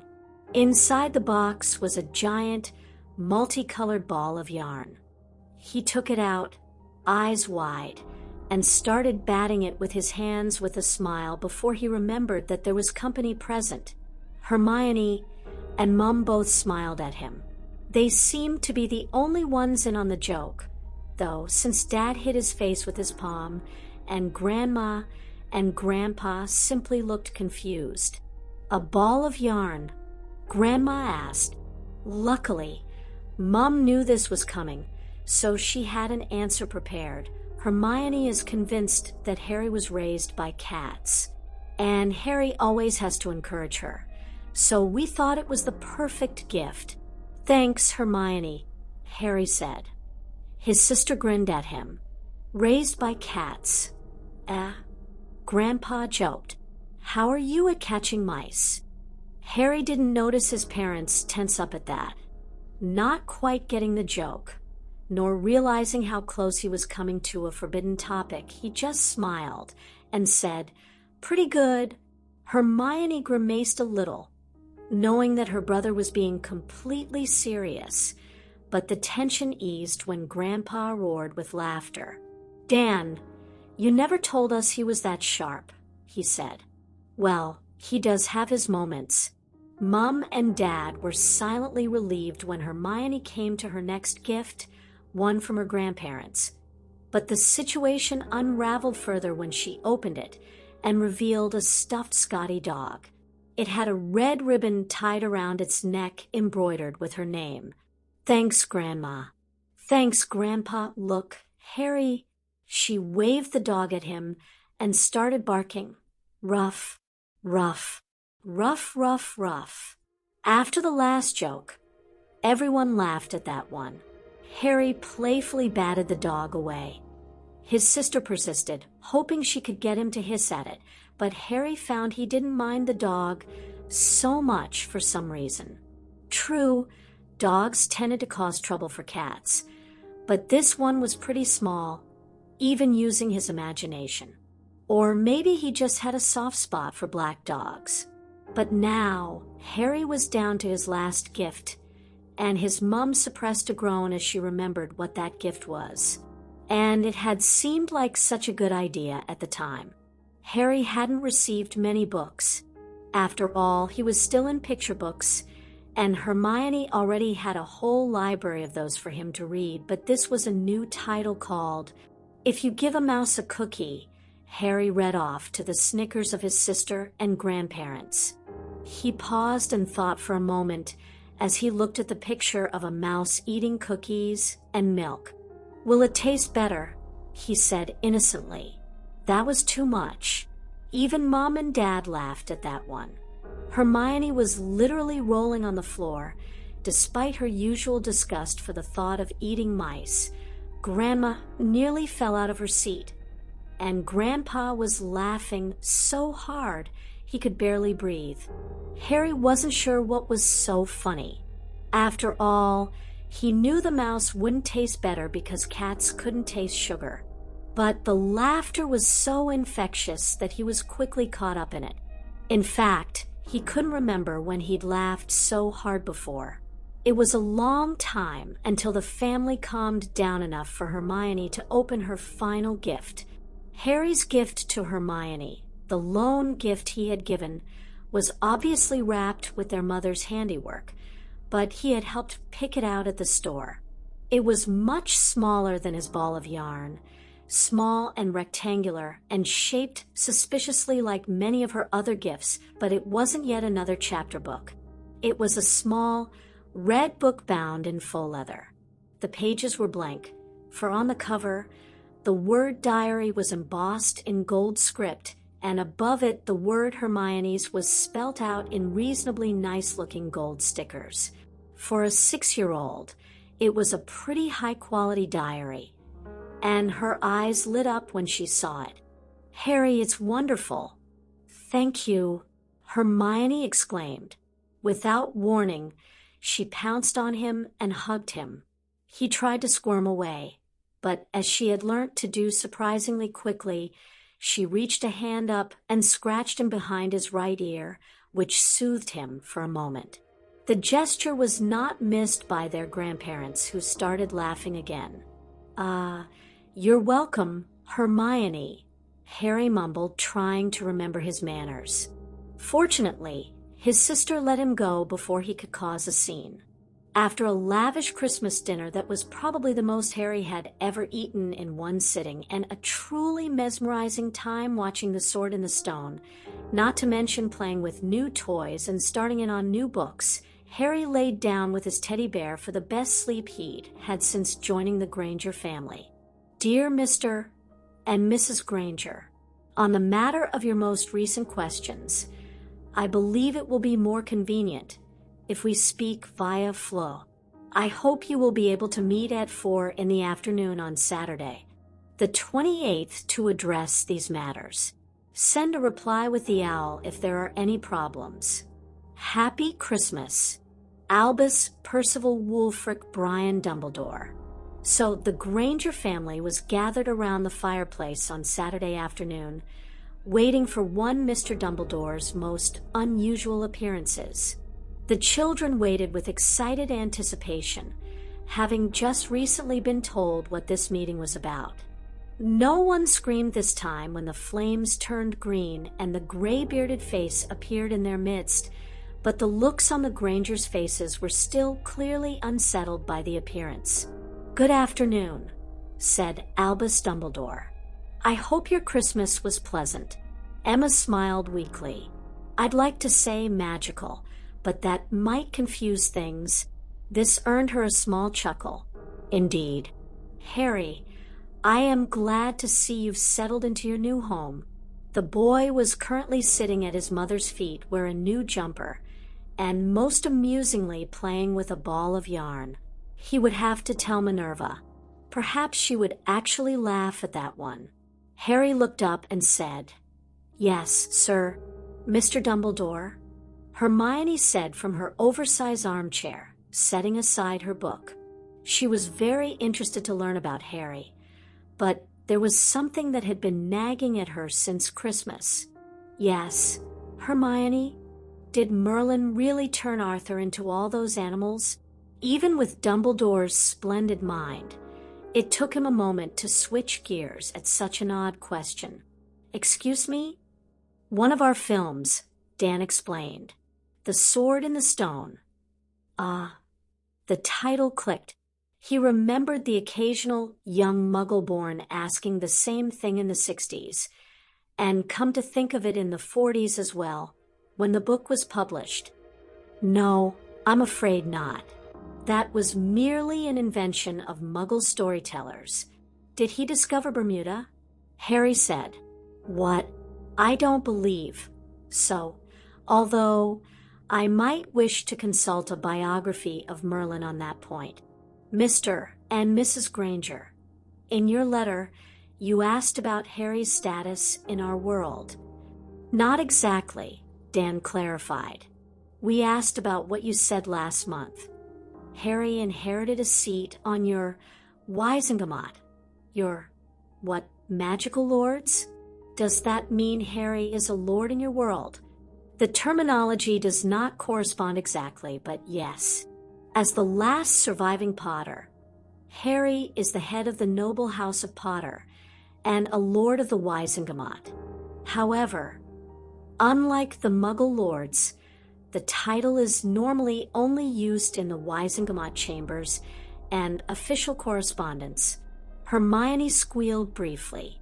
Normally used or not, her brother was a lord, and nothing was going to ruin that for her. "And this seat, is it vacant now?" Dan continued. "No, there is no need to worry about that. As Harry's magical guardian, I appointed his second cousin Andromeda Tonks as his proxy until he comes of age. She was his closest living relative who was suitable. I have cousins." Harry perked up. Whoa, whoa, whoa, you're going to have to back up for a minute, Emma talked over him. She had started writing in that notebook of hers again. Magical guardian? What's that? Dumbledore looked a bit miffed at the digression, but he answered calmly, because Muggle parents typically have very little knowledge or involvement in the magical world. All Muggle-born children are appointed a guardian in magical affairs to oversee their upbringing. For students attending Hogwarts, that role falls to the headmaster, unless there are special circumstances, which is you, Dan said darkly, groaning inwardly at the thought of the old wizard being personally responsible for the raising of more children. Indeed, in Harry's case, he was an orphan, and his godfather was unavailable, so it fell to the chief warlock of the Wisenamat to appoint a guardian for him, and he appointed you. Well, in a manner of speaking, I myself sit as chief warlock, and, of course, you appointed yourself, Emma said, barely restraining herself from adding, "Why am I not surprised? And what else does the chief warlock do?" "Merely preside over the Wisenamat," Dumbledore said, not a little dismissively. "I believe the nearest equivalent in the Muggle government would be the Lord Chancellor." "What?" Dan, Emma, and Hermione all shouted at once. Harry just looked around, confused. "You're a cabinet minister?" Dan asked in shock before he forced himself to remember the small size of the magical world. "That would be quite impossible, Mr. Granger, as the Ministry of Magic has no cabinet. Even so, you say you're effectively the Lord Chancellor and the Education Secretary, or close enough, and the head of MI5. Do you have any other titles we should know about?" "Well, I've never heard it put quite that way, but there is one other. I also sit as Supreme Mugwump of the International Confederation of Wizards, although that is considerably less impressive than it sounds in terms of actual influence." Dan and Emma paled at that one. "International Confederation of Wizards," Emma said, writing down the name. "And that's like, what, Secretary General of the UN or something?" She barely wanted to think about what more powerful sort of position it might mean in the magical world. It felt like a step short of having entertained royalty and not known it. Luckily, Dumbledore quashed that notion, at least somewhat. That might be a charitable interpretation from what I understand of Muggle politics. In all honesty, the only thing ICW has ever been united about is the Statute of Secrecy. Still, you're basically the most politically powerful wizard in the world. And you also run a school on the side. Dan said. Something seriously unsettled him about this. It seemed like the more they dug into Dumbledore's professional life, the less it made sense. What was really going on here? No, you misunderstand me, the old wizard said. I am the headmaster of Hogwarts first. I merely make a hobby of moderating the fascinating political debates that occur in our world. But how did you come by all those titles in the first place? Unexpectedly, he smiled at this, and his eyes twinkled as he answered. When you have lived as long as I have, Mr. Granger, you tend to accumulate quite a number of unusual things. Dan and Emma couldn't help but stare at each other at the blatant evasion. By silent agreement, they dropped the subject. Something told them that continuing down this line would be unproductive or worse. The kids were also staring at them, now looking for some clue as to what was going on. Okay, then Emma consulted her notes again. Back to magical guardians. Is there any way we could take over that role for our children? Unfortunately not, Dumbledore said. You of course do have broad rights as legal guardians in the magical world, but the law requires all magical children to also have a witch or wizard overseeing their affairs. I see, Emma said darkly. She flipped to the back of her notebook to where she had started a to-do list, to which she added work to change anti-Muggle laws and investigate magical guardian options other than Dumbledore. The wizard in question showed a touch of nervousness as he wondered what she was writing. There. Now, you said Harry had a cousin whom you appointed as a proxy. She motioned for Harry to get up off the floor and sit beside her. I don't think you've told us anything about Harry's living family. What are they like? Dumbledore's face fell. Not good, I'm afraid, he said grimly, turning to face her son. Harry, your grandmother, Doria Potter, was born into the Black family, and while your grandmother was a good woman, most of the Blacks are known as dark wizards who don't like Muggles or Muggle-borns. Why, sir? Harry said, because many old families are more worried about holding on to their power than anything else. They don't like new families coming into the wizarding world. As it happens, you have 4 living second cousins through your grandmother's family, but I'm sorry to say that 3 of them worked for Voldemort in some form or other. Harry sucked in a sharp breath at so many of his own family turning on him, or at least on his birth parents, and being bad guys. Hermione didn't look much better. But the 4th one, Andromeda, is a good woman, he continued. She left her family and married a Muggle-born wizard named Tonks. She believes in fair treatment for Muggles like your birth parents did, which is why I chose her to represent you on the Wisenamat. Do you think we could meet her? Emma asked. We'd love to meet whatever family he has left. Harry nodded enthusiastically. And maybe she can teach Harry a few things about navigating wizarding politics before he re-enters your world. Oh, I don't think there's any need to worry Harry with things like that at his age, Mrs. Granger. No, I think that's actually a good idea, Dan defended her. I have full confidence in Madame Tonks's ability to manage his affairs until he comes of age. There really is no need. That's what we're afraid of, Dan thought. Mr. Dumbledore, he cut him off. You wanted to keep Harry from too much exposure to his fame, which is good, but your plan would have him not learning about his heritage. And it sounds like that's pretty important, especially with him holding a peerage and having to deal with that pure-blood politics you told us about. Harry was still looking back and forth between the adults, confused, but Hermione's eyes narrowed. Their parents hadn't said much about what they had talked about with Mr. Dumbledore before besides the threat from Voldemort, but she was starting to pick up on the fact that there were more subtle problems in the magical world. Isn't it better if he learns about that early? Dan continued. And am I right in thinking these rich, pure-blood families I've heard so much about teach their children early? The look on Dumbledore's face made it clear the answer was yes.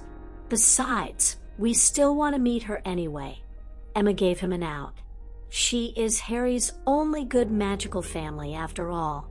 His nearest magical family, to be more precise.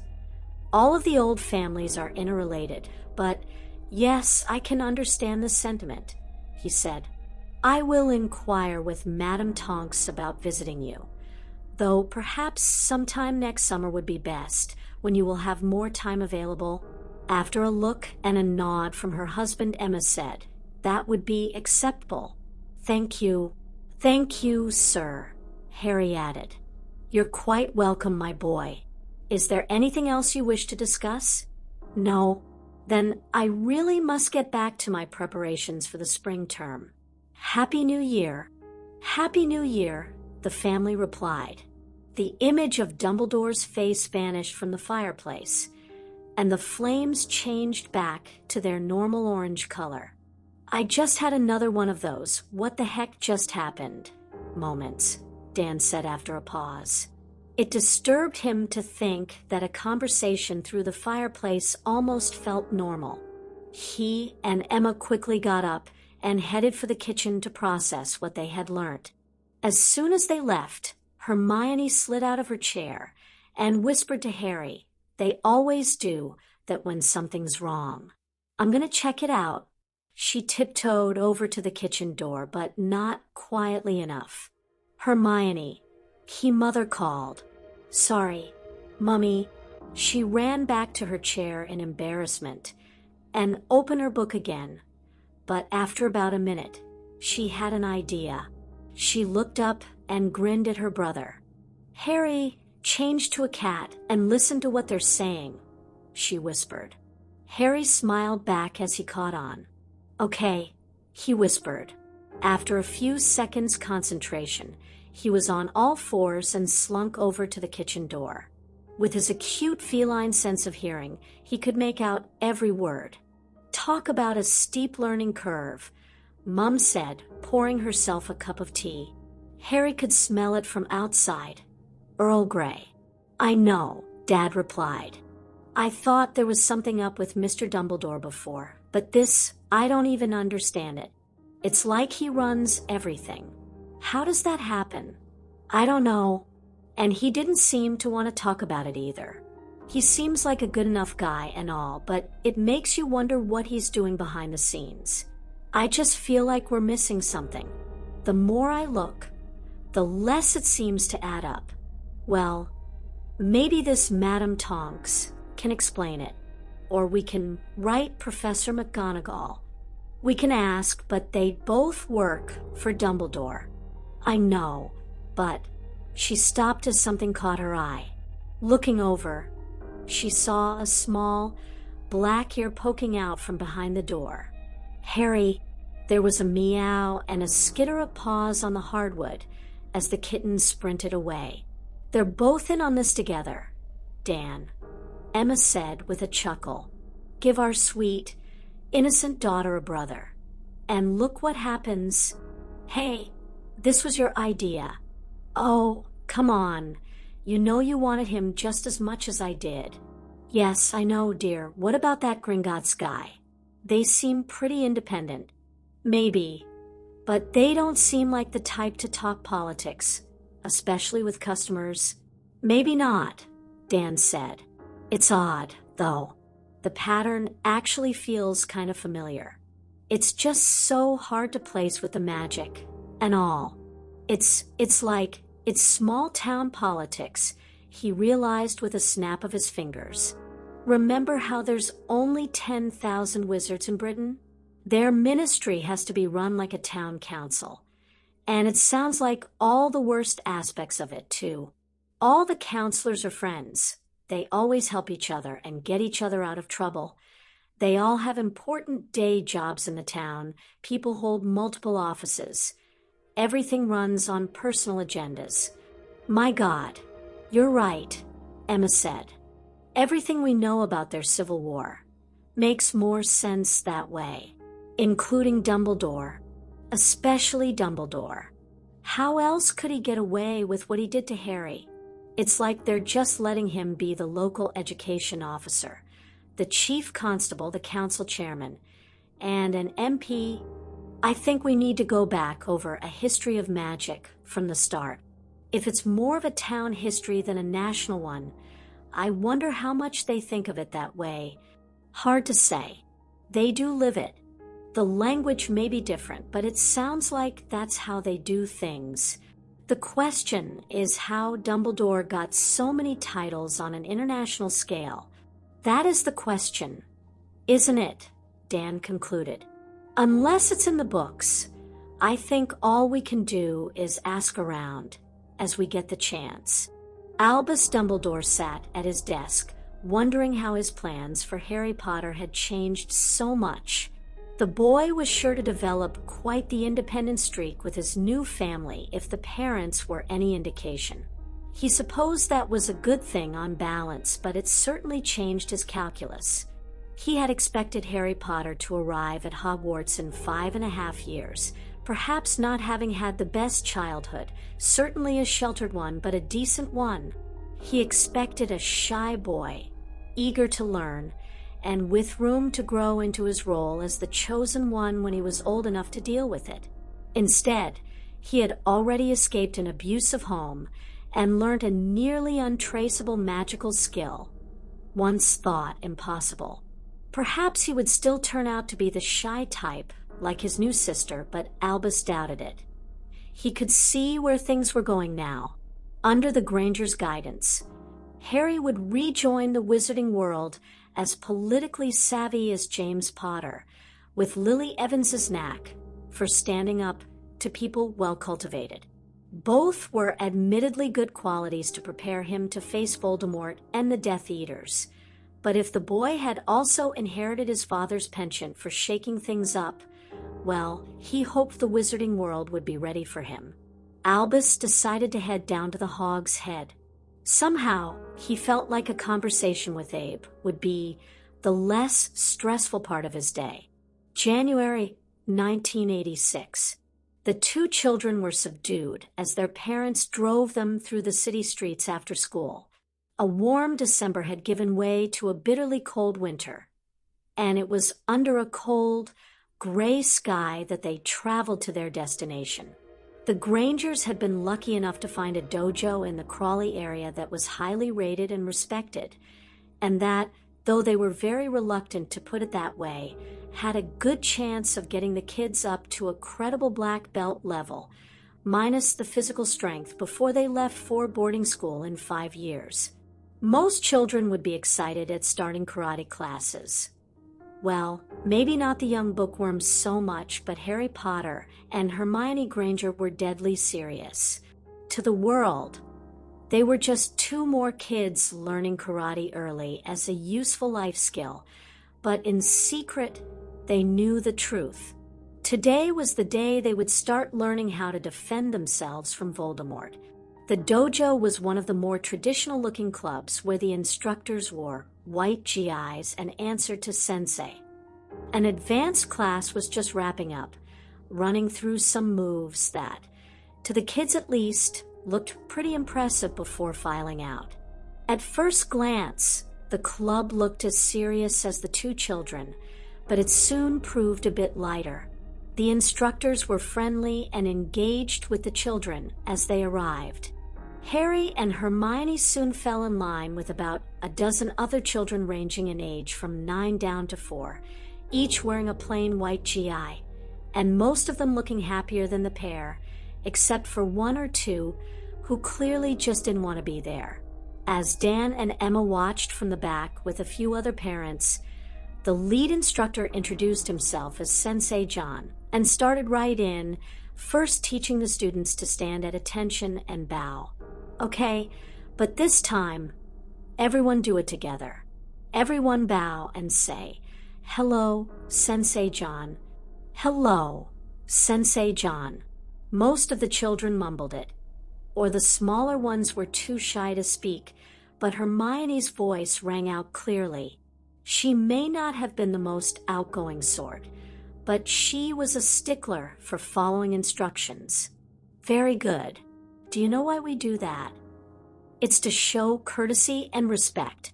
If the other teachers and I treat you nice, how are you going to treat us?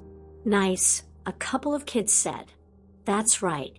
Now, courtesy and respect means that when I teach you karate, you have to use karate in a good way. And that means no punching your mom, your dad, your brother, your sister. That's not nice, is it? No, a few voices answered. Say, no, Sensei John. No, Sensei John. Good. If you ever have to use karate outside of class, you only use it to stop people from hurting you, okay? Emma wondered if any of the other children would ever have any reason to use karate besides the occasional schoolyard bully. Meanwhile, her own children had to legitimately worry about bloodthirsty terrorists. She hated to admit it, but Dumbledore was right about one thing. They were far too young to have to deal with this, not that the terrorists cared. After the introductions, the instructors taught the children a few basic stances and moves. Sensei John was a good teacher, the parents decided. He was good at making the lesson into a sort of game, while still getting the point across, and he was a big help in getting the kids to learn the moves correctly. The smaller ones were pretty uncoordinated, but they all made noticeable improvements over the course of the lesson. Harry also started to pick up his sister's habit of answering the instructors clearly. The highlight of the lesson was a mini obstacle course designed to help them with speed and agility. The kids were soon encouraging each other as much as the instructors as they raced each other, and they all wound up having a lot of fun with it. Even Harry, and to the bookworm's own astonishment, Hermione. At the end of the lesson, each child earned a white belt for their effort and respect, and Dan and Emma were glad to see their children were smiling just as much as the others. Worrying about dark wizards could wait a while longer yet. March 1986. The Granger family was eating breakfast before school when they heard the click of the mail slot and flop of letters on the doormat. "Get the mail, Hermione," said Dan from behind his paper. "Make Harry get it," Hermione said in her best bossy older sister voice. Dan looked up and, seeing that Harry was more nearly finished eating, complied. "Get the mail, Harry. Make Hermione get it. Hermione's still eating, Harry. We can make her get it next time." Harry quickly took the last bites of his breakfast and ran to get the mail. He brought it back, idly reading over the senders' names.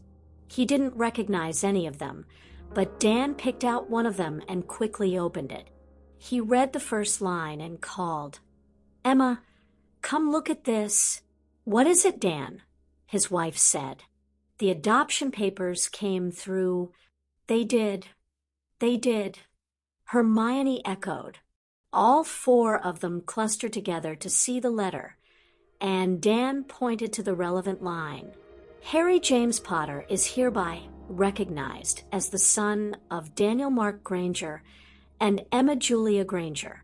After much discussion, they had decided as a family for Harry to keep his last name to honor his birth parents' sacrifice, but Harry would have taken any name he had to for this. "Congratulations, Harry. You're officially part of our family now," Dan said. Hugs and kisses were exchanged all around that morning, and Harry showed up at school that day with an unshakable smile on his face. It was official now. He had a real family. Chapter 9, July 1986. Andromeda Tonks felt a very strong twinge and shivered as she passed through the wards of the house. This place was protected by everything short of a Fidelius charm. Although considering who she was here to meet, that was no surprise. To say she was nervous would be an understatement. No one had seen Harry Potter for almost 5 years besides Dumbledore and his closest confidants. Now, she learnt that he had been adopted by a pair of muggles who happened to have a magical daughter, and now they wanted to meet her. Andromeda had never met the boy before. Sirius had wanted her to, but the Potters were already in hiding when he was born. She would never understand how her cousin had gone so wrong. Sorted into Gryffindor, left the family, and got disowned like her, apparently acting as the perfect godfather right up until the end. But now wasn't the time to dwell on such things. She rang the doorbell without hesitation. You don't spend 14 years with Ted without picking up a few things. Emma Granger opened the door to let their visitor in, but stopped in surprise when she saw that the woman at the door looked completely normal. She was an attractive woman in her early 30s, clean and formal with mousy brown hair, and wearing a muggle dress. Her dress was even in style. "Are you Mrs. Tonks?" she asked. The woman gave her a nervous smile and shook her hand. "Yes, you must be Mrs. Granger. How do you do? How do you do? Please come in. Harry, your cousin is here," she called. Harry ran out to the foyer upon hearing the news, his sister and father in tow, where he saw a strange woman who froze and stared upon spotting him. He was starting to notice a pattern with that. And, of course, his natural feline reaction was to get into a stare down. It took a moment from Andromeda to figure out that she'd got herself into a staring contest with the boy who lived. Yes, this was James's and Lily's son, all right, but there was something else in his eyes. Since she didn't know about his ability, she could only guess that it came from his time with his new family. He was looking well, though. Based on Dumbledore's rather cagey report, she could figure out that he was doing a lot better than when they'd found him last fall. In fact, he had grown several inches and was well on his way to catching up with his yearmates, and the karate lessons were already leaving him fitter than the average little boy. As she stared, though, Emma Granger seemed to be more on top of things. She leaned down and whispered something to the boy, who blinked once slowly, then extended his hand and said, "Pleased to meet you, Mrs. Tonks." Something long suppressed broke free within her when she heard him speak. The boy seemed so normal. Even she had got a little wrapped up in the boy who lived legend, but no, he was just an ordinary child, and suddenly the formality truly pained her. He was family, after all. Indeed, the only family she had besides Dora, Ted, and Ted's parents whom she actually cared to talk to. Perhaps it was time to redeem the hated nickname that her sisters had given her.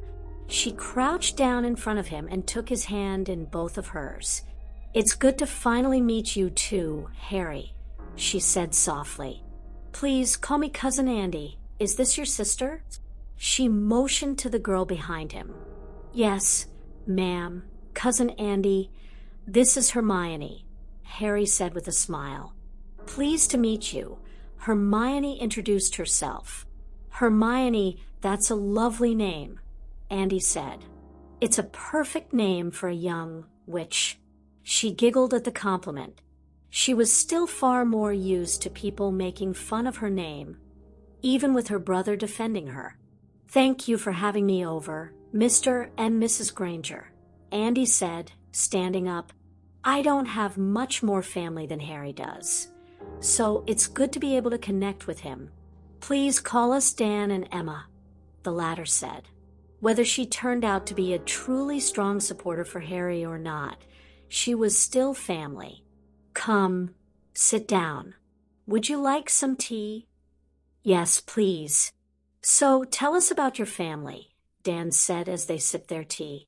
"I know Harry's dying to hear more." "Oh, I'm sure you know all about us by now," she said with another nervous smile. "Not really. Mr. Dumbledore didn't tell us much besides that you're Harry's cousin." "Really? He gave me a whole dossier on you." She stopped as she saw the Grangers groan and roll their eyes. Even the children. Well, he would. Wouldn't he? Dan and Emma glanced at each other, and each cocked an eyebrow. "All right, then. I come from the Black family, just like Harry's grandmother. But, frankly, the smart ones all got out at the earliest opportunity. My husband, Ted, is Muggle-born like Hermione, so we try to keep up with goings-on in the Muggle world. And we have a daughter, Nymphadora. She's 13, and she's a force of nature." Dan and Emma laughed with her at that, secretly glad that they didn't have to worry about teenagers for a while yet. "I know," she continued. "She thinks she wants to be an Auror already. That's like a magical detective, more or less. I guess it was too much to expect her to go into the family trade." "Family trade?" Dan asked. "Well, Ted's and mine. Actually, I think we have that in common. You two are dentists, right? Teeth healers." "MM?" They nodded. "I work as a healer in St. Mungo's Hospital, and Ted works in the apothecary in Diagon Alley." "Really? What's that like?" "Magical healing," Emma said. "According to Ted, it's not too different from yours. We have potions to match most of your medicines, and the same kinds of physical therapies and such. The difference is that it's easier to do surgeries and heal simple cuts and fractures with a wand, and cleaner too, Emma pointed out. That alone's got to add a few years to your life expectancy. I can imagine so. We should compare notes sometime. Too few healers ever pay attention to Muggle techniques. Dan and Emma were thrilled to find someone in the magical world who could speak to them on their level. Emma jotted down a few notes. She had already filled her first notebook with material from a history of magic and had started in on a second. And of course, you've got into Harry's family business as well, she said. The Wisengamot. Yes, there is that, although they don't meet that often, thank Merlin. Only once a month, unless there's something big going on. A bunch of self-important, old, rich folks taking themselves too seriously, if you ask me, but that's politics for you. Dan and Emma chuckled at that. Some things didn't change, no matter what world you were in. Well, we appreciate you representing Harry's interests there all the same. It's not that much trouble, really. Someone's got to do it. And I might as well put all that training my family gave me to good use. So how is the Wisengamot actually set up? I mean, we've read through most of a history of magic that Dumbledore gave us, but what's it like now? The factions and such. Andy was secretly relieved that Dumbledore hadn't left the Grangers completely in the dark. There are 44 hereditary seats, 6 elected, and 8 appointed, she explained. That raised some eyebrows. The Grangers had not expected the hereditary seats to still be so dominant. The seats are roughly equally divided into 3 factions, and that actually hits close to home in my family. You see, my younger sister, Narcissa, married Lucius Malfoy, leader of the conservative Blood Purist faction, accused Death Eater, though he claims Imperius, and if not the richest man in magical Britain, certainly in the top 3. It's his money that keeps the Blood Purists in power, and it's suspected by many that he was bankrolling you-know-who. Who? Dan said. You know who? No, we don't know who. Wah. Andy sighed. Surely Harry had been told about his past? You know, Voldemort. She sounded out, looking very uncomfortable. Oh, him, Dan said casually. Andy's eyes widened in surprise. What's the matter? Emma asked. Well, it's just that people really don't like to say his name. The Grangers just looked confused. Even the children. I mean, really don't like to say it. He's described in official publications as he who must not be named. But that's crazy. All eyes turned to Hermione. She flinched a little, but she pressed on. That just makes him scarier. Andy suddenly felt like she was being put under the microscope, acutely aware despite the culture shock that she and most of the wizarding community had just been put to shame by a 6-year-old. She is right, you know, Dan said.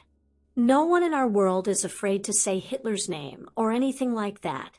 Besides, Mr. Dumbledore never had any problem using Voldemort's name. Andy struggled not to flinch. I know, he's always been like that, she said. I'm sorry. It's just that news travels fast in the magical world, and Voldemort had a habit of... She glanced at the children, making an example of people whom he felt didn't fear him enough. Harry turned a little green at that, so she quickly changed the subject. In any case, there is also a faction that opposes the Blood Purists, to varying degrees. They range from people who only want equal rights for Muggleborns to Solomon Monroe, who thinks acromantulas are just misunderstood. The Grangers didn't know what an acromantula was, but it didn't sound cuddly. Dumbledore is the leader of the pro-equality faction, the leader of the light, as his fans like to say, though for more day-to-day things, it's probably Augusta Longbottom. And I'm sure Harry could be a formidable force when he comes of age if he chooses to be. The other faction is the Neutrals, led by Adrian Greengrass, Senior. If you want to get anything done at all these days, you have to peel off a few of them. Of course, there are lots of little idiosyncrasies, like I suppose I should tell you about the Black Seat. I assume you know about Sirius Black. The family all nodded. Harry had by now been told the story of his traitorous godfather. Sirius Black is the last surviving male of the Black line, the last one from a family that even one generation ago seemed to be strong and secure.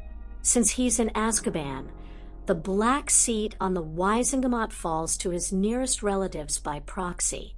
His brother, Regulus, was also a Death Eater, although he apparently got cold feet when the war turned bad, and V. Voldemort killed him himself. The next in line was his mother, who filled the seat until she died last year. After her was my older sister, Bellatrix, also a Death Eater. She's in Azkaban, too, for doing things that aren't appropriate for children to hear. Dan and Emma grimaced at that. It had to be pretty bad to beat what had happened to Harry's parents. Since I was disowned by my family, I'm not eligible, so his current proxy is Narcissa. While Sirius Black lives, she holds his seat and votes in lockstep with her husband. When he dies, there will be a vacancy, and the Wisingamot will elect a new family to fill it, preferably the nearest blood relative who has an heir and isn't already ennobled. If things remain as they stand now, Malfoy will nominate Richard Burke, I'll nominate Enid Croker, and Malfoy will win that vote. But let's talk about happier things. I want to hear all about what Harry's been doing these past 8 months. They conversed for quite a while, telling what they could about their first encounters with Harry and with Dumbledore, and how Harry had been faring since then. The children talked at length about their friends and school, and Hermione especially about her many books. When Harry mentioned his love of climbing, Andy said she expected him to take to flying and Quidditch, like his father, though Dan and Emma didn't look particularly pleased about that. They only knew the basics of Quidditch, but Andy could admit it didn't sound too safe by Muggle standards.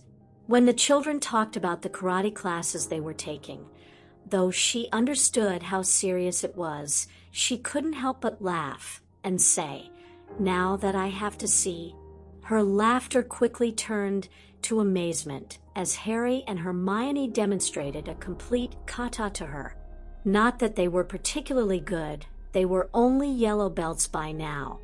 And of course they didn't have wands yet, but if they were doing things like this at ages 5 and 6, she thought then her pompous, entitled brother-in-law and his cronies would be in for a surprise if they ever tried anything on the children when they were older. In return, Annie told them some more about her family, particularly Dora's pranking exploits at Hogwarts and her Quidditch rivalry against Charlie Weasley, which were the source of much amusement. Emma suggested the two families meet sometime, though that might take some doing. "I definitely need to introduce you to Ted sometime," Andy confirmed, "but it's tricky. Officially, I'm not even here right now. You probably know by now how Dumbledore is about secrets. I'll bring my husband if I can, but I'm not sure if Dora's ready for that yet." As the conversation started to wind down, Andy surprised them by pulling a wrapped parcel out of her handbag. "Harry, I know you have a birthday coming up in a couple of weeks, and since I won't be able to come for that, I wanted to give you this." Harry took the parcel and, after a nod from his parents, opened it. Inside the box, he was surprised to find a toy motorbike about 8 inches long and a matching silver one of about the same length. He held up the motorbike and studied it curiously. It looked oddly familiar. Your father and grandfather were more tinkerers than anything else. Harry, magical inventions, better broomsticks, that sort of thing. That motorbike is a replica of one that your father and Sirius Black enchanted to fly. Really, Harry asked excitedly. I had a dream about a flying motorbike once. Then maybe it was the same one. The original is in our shed. This one doesn't fly, but it does move around on its own. Go on. Set it on the floor. Harry did so. Now, do you see that silver stick? Uh-huh. That's a toy wand. It doesn't do anything besides control the motorbike. Just point the wand at it and say, start. Harry picked up the silver wand from the box and said, start. Immediately, the toy started rolling forward, perfectly balanced with a rather electric-sounding whir. Harry soon learned that it drove wherever he pointed the wand, and he was quickly doing laps around the living room until he tried to turn it too tight, and it wiped out. It's great. Thanks, he exclaimed. You're quite welcome, Harry. Say, stop to turn it off. Are we, allowed to have that here? Dan asked before it could go any further. Oh, certainly. Just don't tell anyone that it's magical. The Ministry doesn't trace all magic, just spells. It's sort of the worst-kept secret in magical Britain. Tell them it's a custom toy that runs on batteries. Is that right? Harry righted the motorbike and started it again with Hermione chasing after him. Okay, you two, why don't you take that upstairs if you're going to play with it? Just be careful. The kids squealed with excitement as they climbed the stairs, leaving Dan and Emma to ask the main political question that they didn't particularly want to involve them in. Andy, there's something we've been wondering about, if you can answer it, Dan said. What is it? Andy said seriously, recognizing the ploy from when Dora was that age during the war. Just how did Dumbledore get all of those titles of his? Oh, that. Andy chuckled a little in spite of herself, even though she understood how it could be a concern. It's actually pretty simple. Albus Dumbledore was hailed as the savior of the wizarding world for years. Dan and Emma started. You've been reading A History of Magic. Have you read about Grindelwald's War? Not yet. Read those chapters. And come to think of it, have a Muggle history book open when you do. I can understand why he didn't tell you. Dumbledore doesn't like to talk about his personal life, but the fact is that he personally defeated Grindelwald himself in 1945. What? Emma exclaimed. You mean Dumbledore won World War II single-handed? Andy nodded. The Western Theater. Anyway, everyone knows the story. Dumbledore was one of the planners in the war. He's always been very clever, but a lot of people thought that he was the only one strong enough to beat Grindelwald in a straight duel. He didn't want to get involved in the fighting himself, but the Wizarding Allies were desperate. Far more desperate than I think the Muggle commanders ever knew. Grindelwald was about to break through the Allied lines with his army to take back France for the Germans. So on the 6th of January, 1945, Dumbledore met Grindelwald in the Ardennes and fought him. 3 hours of chaos and destruction later, in what is widely agreed to be the greatest duel of all time, Grindelwald was in chains, and Dumbledore was leading the Allies to victory. Wait a minute. You said the Ardennes? Dan said. My father was at the Ardennes. A lot of people were, Andy said apologetically. I doubt he would have seen anything besides explosions. Anyway, Dumbledore was called the savior of the wizarding world from that day forward, until, well, honestly, until Harry took over the title 5 years ago. The world was so grateful that they made him Supreme Mugwump and Chief Warlock before the year was out. He still gets offered Minister about once a decade, too, but he always turns them down. He says he prefers to just moderate. Yes, that's basically what he told us, Emma said. So, he got all those titles for winning the war, not from politicking. Politicking? No. They practically made him take them. After all, what else are you going to give to the most powerful wizard in the world? But, Dan stammered as he grasped for the real thing that was bothering him.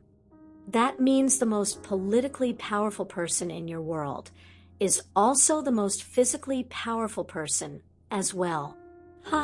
I guess I never thought of it that way. I mean, that's really a matter of opinion. Everyone thought that Voldemort was his near equal. She was surprised how easy saying that name got after a few repetitions. And there are others, Minister Grayson in Australia, Fantong in China, Old Coyote in America. Any of them could probably give him a run for his money. And you don't think he's been doing too much in your world?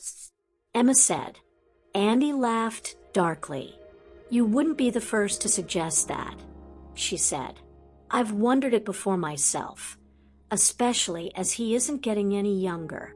The point is that, like it or not, that's what you get for winning a war in our world. And they all think Harry won a war, they thought. At least Andy seemed like the type who was willing to ask the hard questions. Emma flipped to her to-do list, which was growing quite ambitious by now, and more in frustration than anything else, added the line, "Introduce democracy to the wizarding world, October 1986. What are you going to be for Halloween, Harry?" Hermione asked. Harry didn't look at her. He lowered his head and mumbled, "I don't know." Hermione knew that look by now. "What's the matter?" Harry sat still, but his hands began shaking almost imperceptibly. "Hermione, come here," her mother ordered, leading her to the far corner of the room. "I think Harry might not want to celebrate Halloween this year," she whispered. "What? Why not?" "Hermione, remember, his birth parents were killed on Halloween," Emma whispered. "I don't think he's going to want to celebrate on that day. But what about trick-or-treating?" Hermione said more loudly. She should have known this would be a sore spot. Halloween had always been the one day a year when Hermione was allowed excessive amounts of candy. If Harry doesn't want to go, he doesn't have to. Remember, he doesn't like sweets as much as you do either. If you really want to go, you can go with just your father. "Oh, okay," Hermione said, looking disappointed. She didn't speak to Harry much after that evening, but her mother noticed her looking at him guiltily a couple times. Emma soon decided that even if Hermione weren't going, something needed to be done, so that Harry wouldn't just be moping around the house while all the other kids were out having fun. So after a couple minutes' whispered debate with Dan, she took action. Sitting down beside Harry on the sofa, she held him close and scratched him behind the ears. He leaned into her. "Harry," she said, haltingly, grasping for words. "We know you don't really remember your birth parents and your father, and I love having you as our son, but it's also too bad that you never got to know them. And Halloween is coming up, and it'll be 5 years. Well, so we thought that it might be nice if we could visit your birth parents' graves on Halloween after school." Harry looked up at her, his eyes shining, but indecisive, questioning. "A lot of people say it helps them cope. You know, I know it always helps me when I visit my parents. It's sort of like being able to meet them and talk to them. Even though they can't talk to you, it's nice to think that they can hear you somewhere. And you'll be able to meet them again someday. Would you like to go see them?" Harry thought for a moment and tried to say, "Yes, Mom," but it came out as more of a squeak. He nodded and rubbed his head against her shoulder.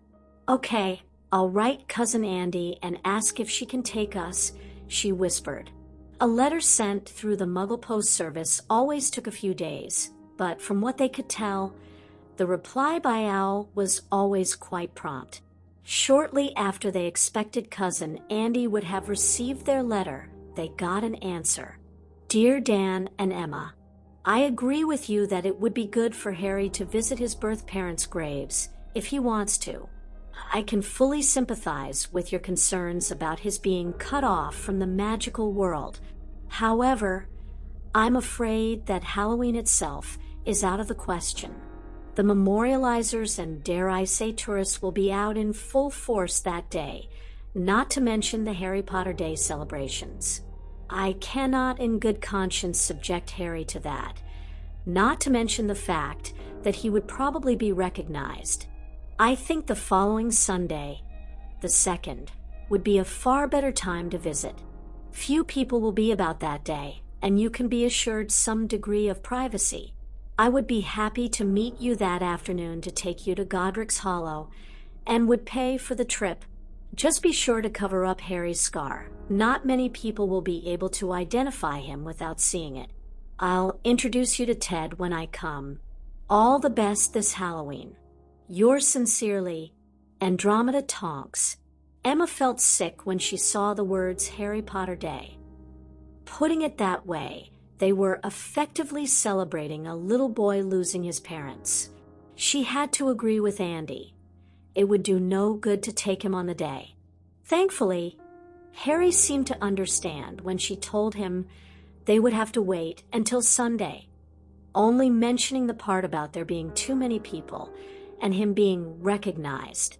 Unfortunately, this left Hermione free to ask him if he wanted to go trick-or-treating, because if he did, she said, he needed to get a costume soon.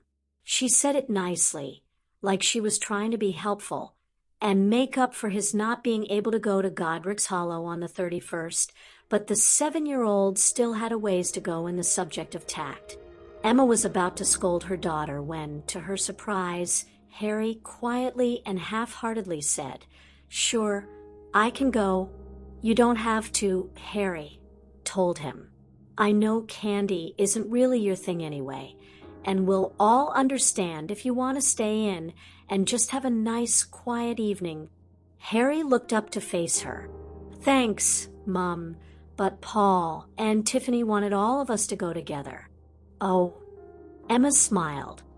"Well, that's very nice that you want to go with your friends. I suppose we'll have to find you a costume." Then, it took a last-minute trip to the costume shop the day before Halloween to find the right look for Harry. His wizard costume looked like a midnight blue version of a monk's robe and hood with gold trim, and he carried the silver wand from his toy motorbike. Hermione wore a plain black witch's robe with a pointy hat, much like Professor McGonagall's. Her costume didn't come with a wand, but it had a miniature broomstick like the one used by the Wicked Witch of the West.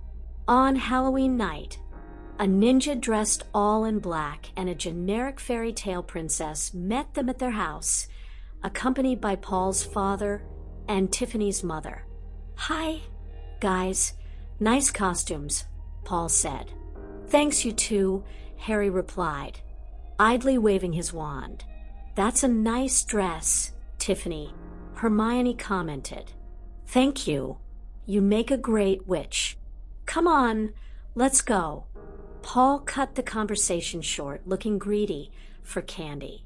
Being the oldest of the four, he knew most of the tricks to score a good haul, and he was well aware that the Grangers was the richest of their 3 neighborhoods. "All right, just a minute, let me get a picture first," Dan said. After lining up the 4 of them to pose for the camera, he was soon dragged off by his children to join the group. "Have fun, kids, and be careful," Emma called after them. "Yes, Mummy," Hermione called back. They took off while Emma stayed behind to pass out candy. Harry soon found that while the candy was just a minor perk, he really enjoyed trick-or-treating.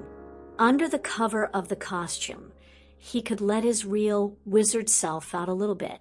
He even started casting made-up spells with his toy wand, although at one point, to his surprise, sparks shot out of the end of it, and he had to tone it down. Thankfully, everyone just thought it was a fancy part of the costume. It was his father who reminded him that he should probably not use the word abracadabra, especially on Halloween. Modern magical history had told them just what spell that particular word sounded like. Chapter 10. November 1986. Andromeda and Edward Tonks arrived on Sunday afternoon to escort the Grangers to Godric's Hollow. They noted that Harry was wearing a black baseball cap low on his forehead, covering up his scar, and his characteristic hair. Even at his one-time residence, few people, if anyone, would be able to recognize the boy like that. Andy nodded in approval as she introduced her husband. Cousin Ted was blonde and heavy-set, but Harry noted not nearly as large as Vernon Dursley, and his voice was far more pleasant. He shook the family's hands quickly, saying, "Pleased to meet you all." He was the first Muggle-born any of them had met besides Hermione, and like his wife, he seemed to know his way around a Muggle neighborhood. Dan and Emma were quietly impressed by how he seemed to greet Harry as just one of the family. Knowing how Muggle-borns had fared in the war, they wouldn't have been surprised if he had shown a particular reverence for the boy who lived. "The car's in the garage," Dan started to say as the Tonkses started to walk back toward the curb. "If you don't mind, it'll be quicker to take some magical transport," Andy said. Taking the bus wouldn't be that much more risky than the visit itself, and she felt she might as well save them from what Ted guessed would be about 6 hours of driving for the round trip. "What kind of magical transport?" Dan said, thinking of the flu and the broomsticks. "You're wearing anti-Muggle charms, right?" Dan and Emma nodded. You haven't seen any really big magic yet, so you might want to brace yourselves. We'll be taking the night bus." She stepped to the curb and drew her wand from her sleeve. "All you have to do is hold out your wand." And bang! Behind Andy and Ted, zipping out of nowhere and screeching to a halt, was an enormous triple-decker, bright purple bus. A moment later, a conductor in a purple uniform leapt out and spoke to her. "Welcome to the night bus. Emergency transport for the stranded witch or wizard. Just stick out your wand hand, step on board, and we can take you anywhere you want to go. My name is Ernie Prang, and I will be your conductor. Say, what's their problem?" he said, pointing at the family, who were now all four of them standing open-mouthed in shock. "Mr. Prang, these are our friends, the Granger family," Andy told him. "The kids just found out they're Muggle-borns last year, and I'm showing them around. Starting early now. Are we? So where to, then, ma'am?" Ernie Prang said. She handed over some gold. "Will this do for a round trip to Godric's Hollows?" "That it will, ma'am." "All aboard, then," he called.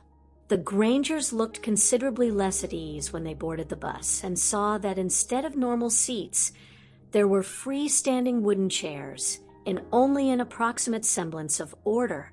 A handful of disheveled-looking witches and wizards in anachronistic clothes were seated near the back. "You might want to hold on tight," Ted warned them as they found 6 seats together. "What was your first clue?" Emma muttered. "All right, take it away, Lou," the conductor said. The driver grunted. And with another tremendous bang, they were off, and in a completely different city. The Granger family was thrown back in their seats with great force. The chairs seemed to slide freely, though somehow they didn't topple over. They might have questioned how they were suddenly in London had they not all been too busy screaming.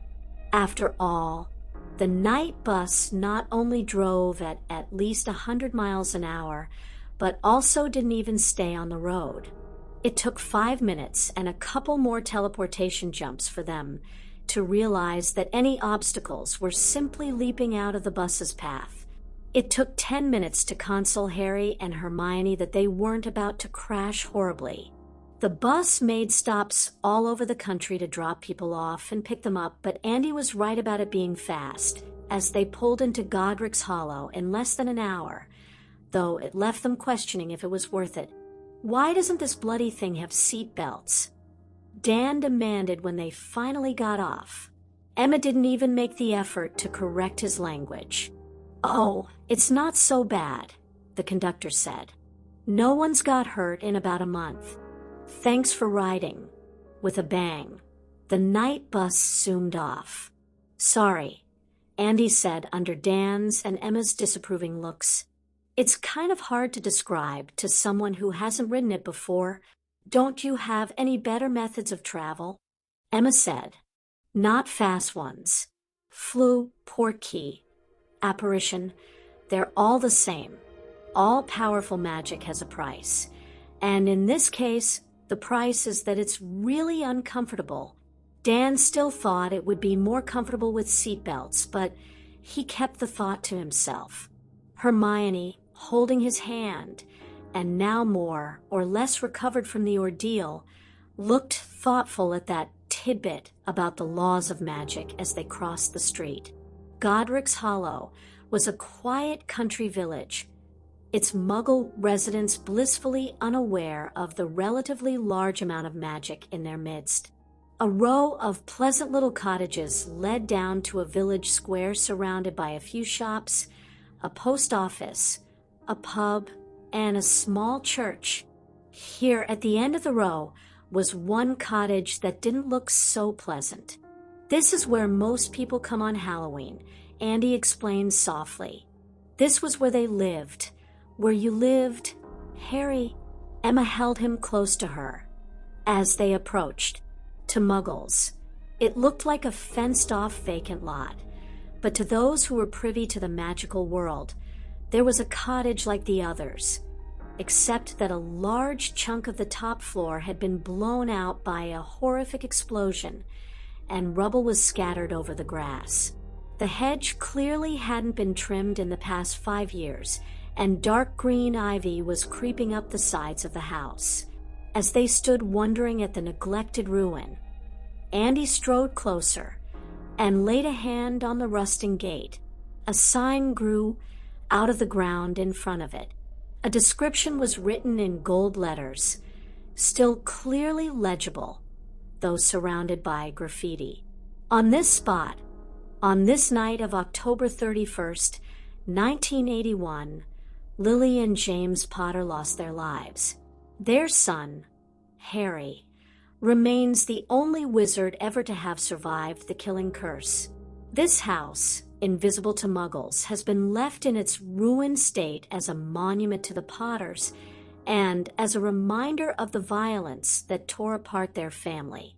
Emma read the words aloud for her children. Her voice broke as she choked back tears. It had been just shy of a year since Harry had first shown up on their porch, but the reality of what had happened to his birth family hit home when they saw the destroyed cottage. Forget the killing curse. How had he survived the explosion? Harry stepped forward and laid his hands on the sign and stroked the grain of the wood. It took Emma a moment to realize that he was reading off the messages written around the epitaph.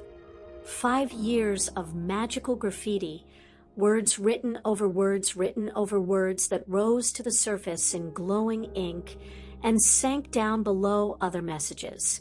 Harry started reading aloud, skipping over the unfamiliar names and focusing on the longer messages. Thank you, Harry Potter. Goodbye, Lily and James. I wish we could have been closer. Victoria McKinnon. Bless you, Harry Potter. Wherever you are, Michael Dunbar. I failed you, Lily. I am truly sorry. I swear you will be avenged. We will forever be in the Potter's debt. Thank you for all you did for us, Daedalus Diggle. Rest well, James and Lily. I only wish I could do more for Harry. Remus. Harry's voice gave out, and he sank to the ground in tears with a whiny sort of cry that his family noticed sounded a lot like meowing. Emma knelt down and held him in her arms. She was in tears too, but partly for a different reason. After all the talk she had heard of the boy who lived, the spurious things that were written about him in modern magical history, she found herself moved beyond words that finally someone had got it right.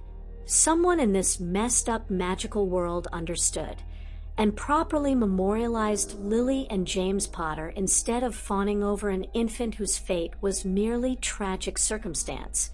Presently, a scruffy-looking long-haired cat walked up to the crying pair and meowed. Harry glanced up, blinking back tears to get a good look at it. He could tell it was middle-aged from the way it carried itself, and from its yellowing teeth, and its brown coat that was going coarse, and even a little gray around the nose. It eyed him warily, as if it had once had a bad experience with him, but it slowly came within arm's reach. He reached out a hand and half-heartedly scratched it behind the ears.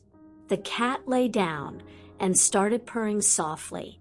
For a few minutes, no one really spoke or knew what to say, but finally, Emma and Harry climbed to their feet and looked back. Ted and Andy were arm in arm. Dan was holding Hermione in front of him, but the little girl finally broke free when she saw the tears on her brother's face and ran over to hug him. "Oh, Harry," she cried. Emma laid a reassuring hand of support on each of their shoulders.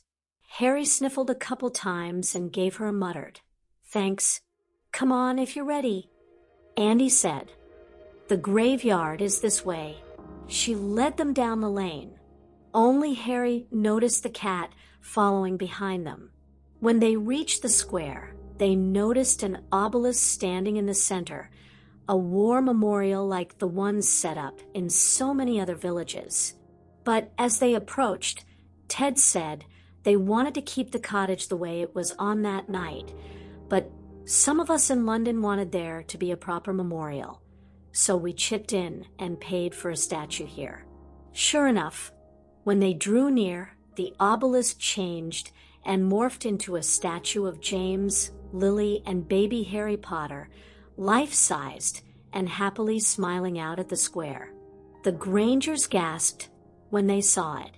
It was clearly based on the picture from Harry's first birthday that he kept at his bedside. "It's very nice," Emma whispered.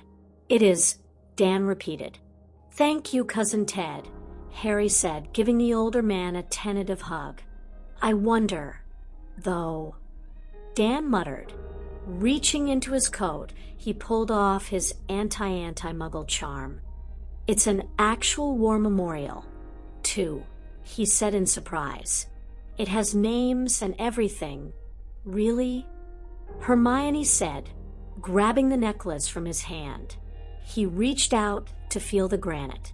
"You can even touch it."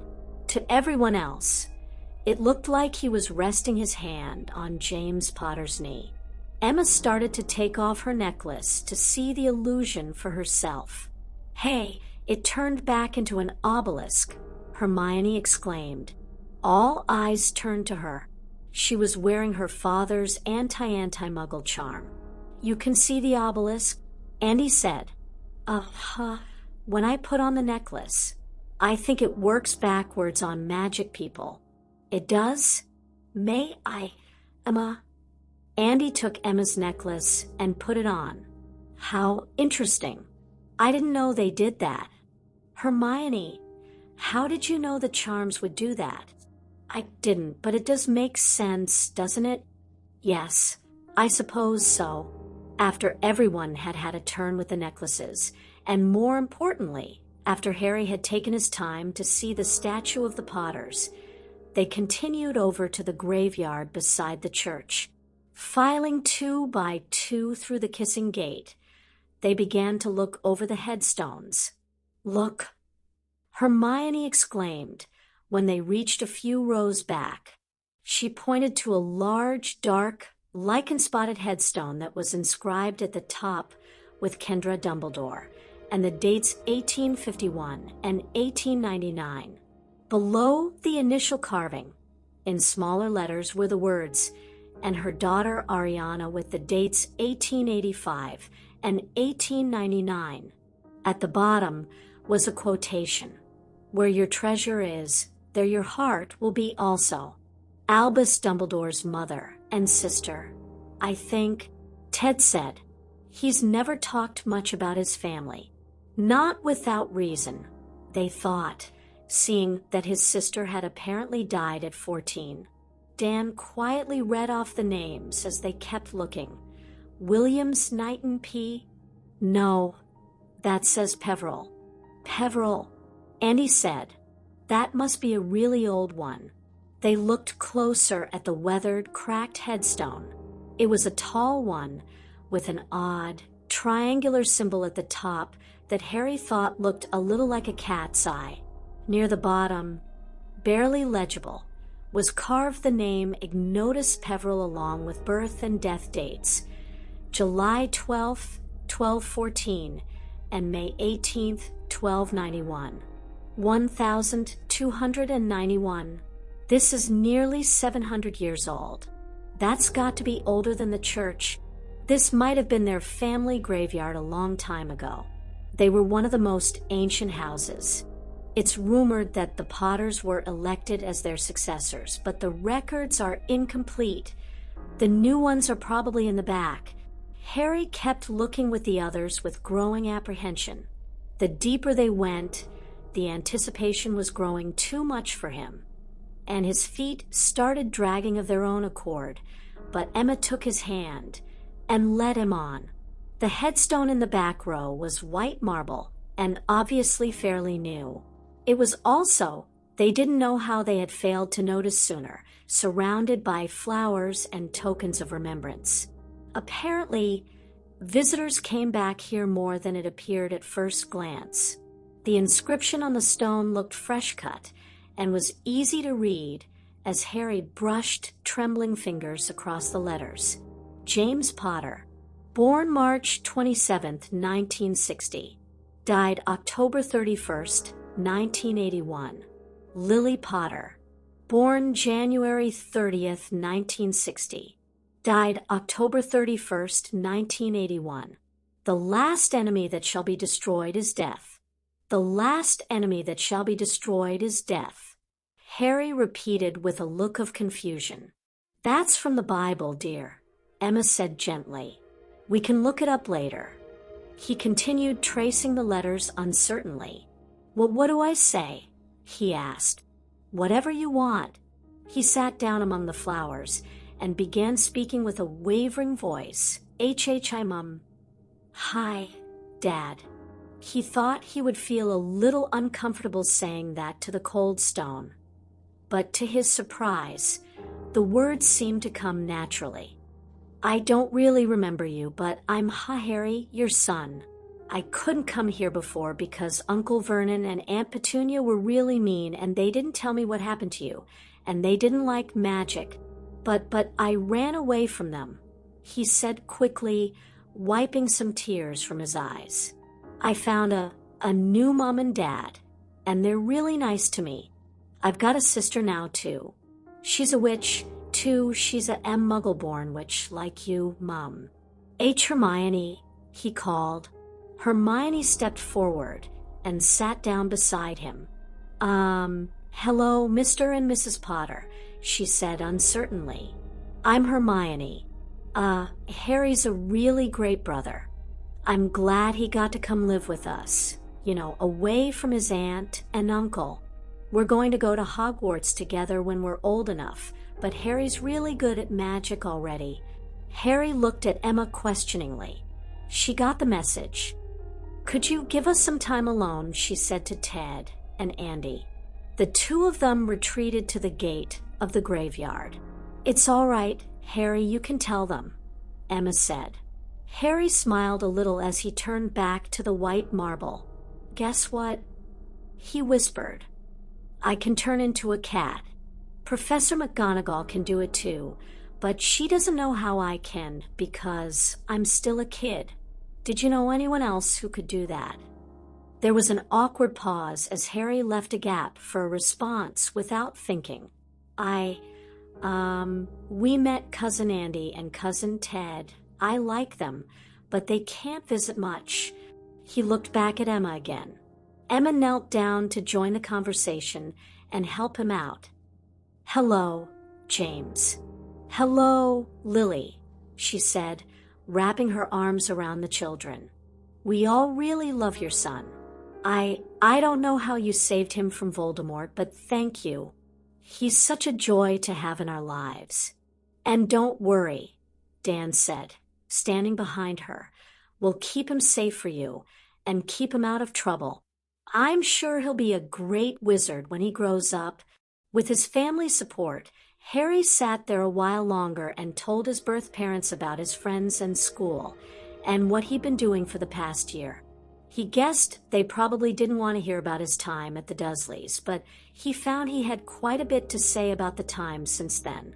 As he was talking, the scruffy tabby that had been following him walked up beside him and sat as if keeping watch. He exchanged blinks with it, and it let him pet it, but no one paid it much more mind. When he felt he was done talking, despite all the tears, Harry was glad he had come. Like his mum had said, he did feel like he had got to meet his birth parents in a way, but more than that, by coming here, his family seemed just a little bit more complete. As they all walked solemnly out of the graveyard, Ted and Andy began to lead them away, but they were interrupted.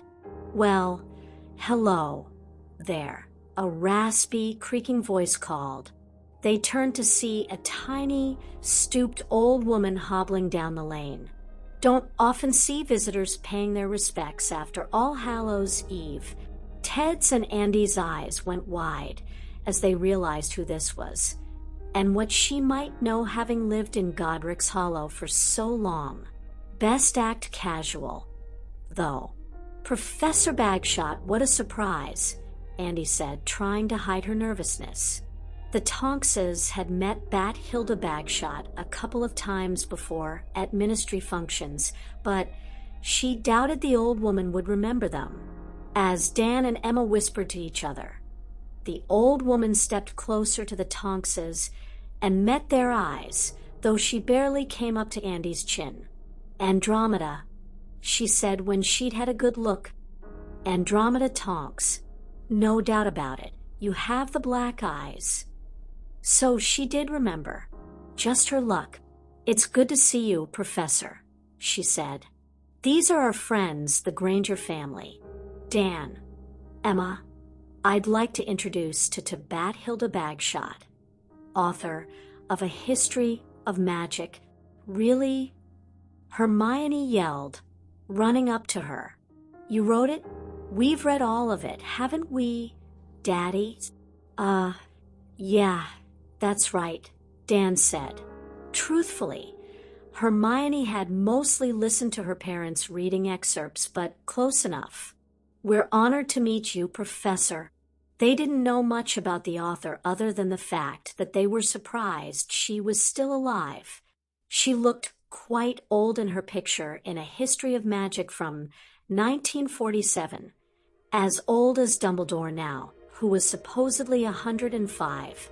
Dan and Emma could believe that she was 140 or so. She had sunken eyes with cataracts forming, skin spotted and streaked, nearly translucent and badly thinning hair. And from the way she was acting, they weren't sure how sharp her mind still was.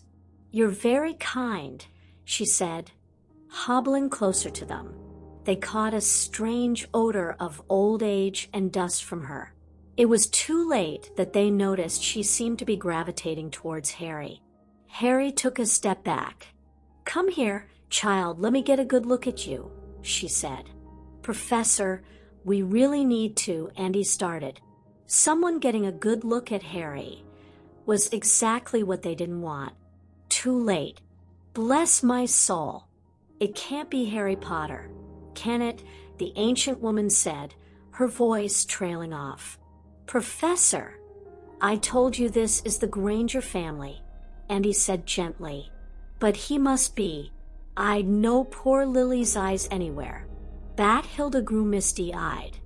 She was a good woman. You knew hers? Harry said, then promptly clapped his hand over his mouth. Oh, there's no need for that, young man. I knew your parents well. They had me over for tea most days while they were here. They were both very good people. Harry was amazed.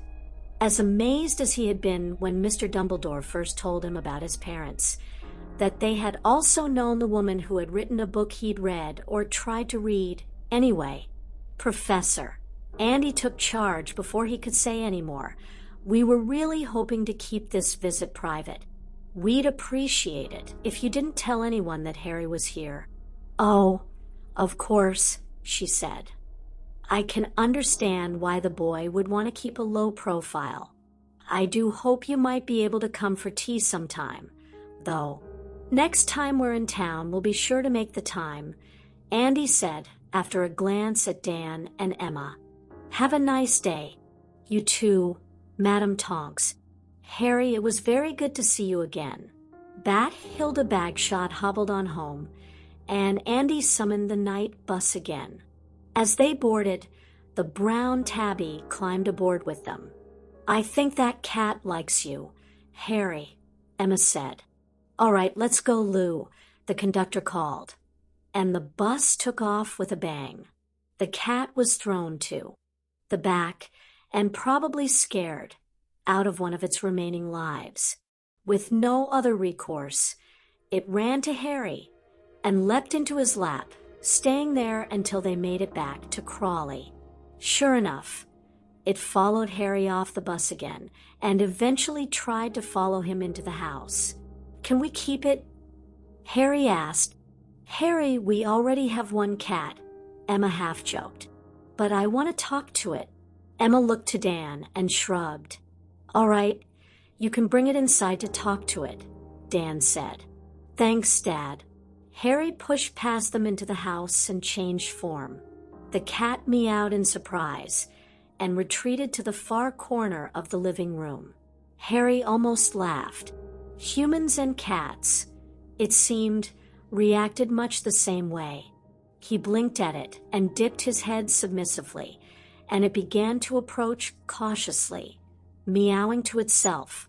He could smell so much more about it in cat form. The cat was female spayed and probably about 8 years old.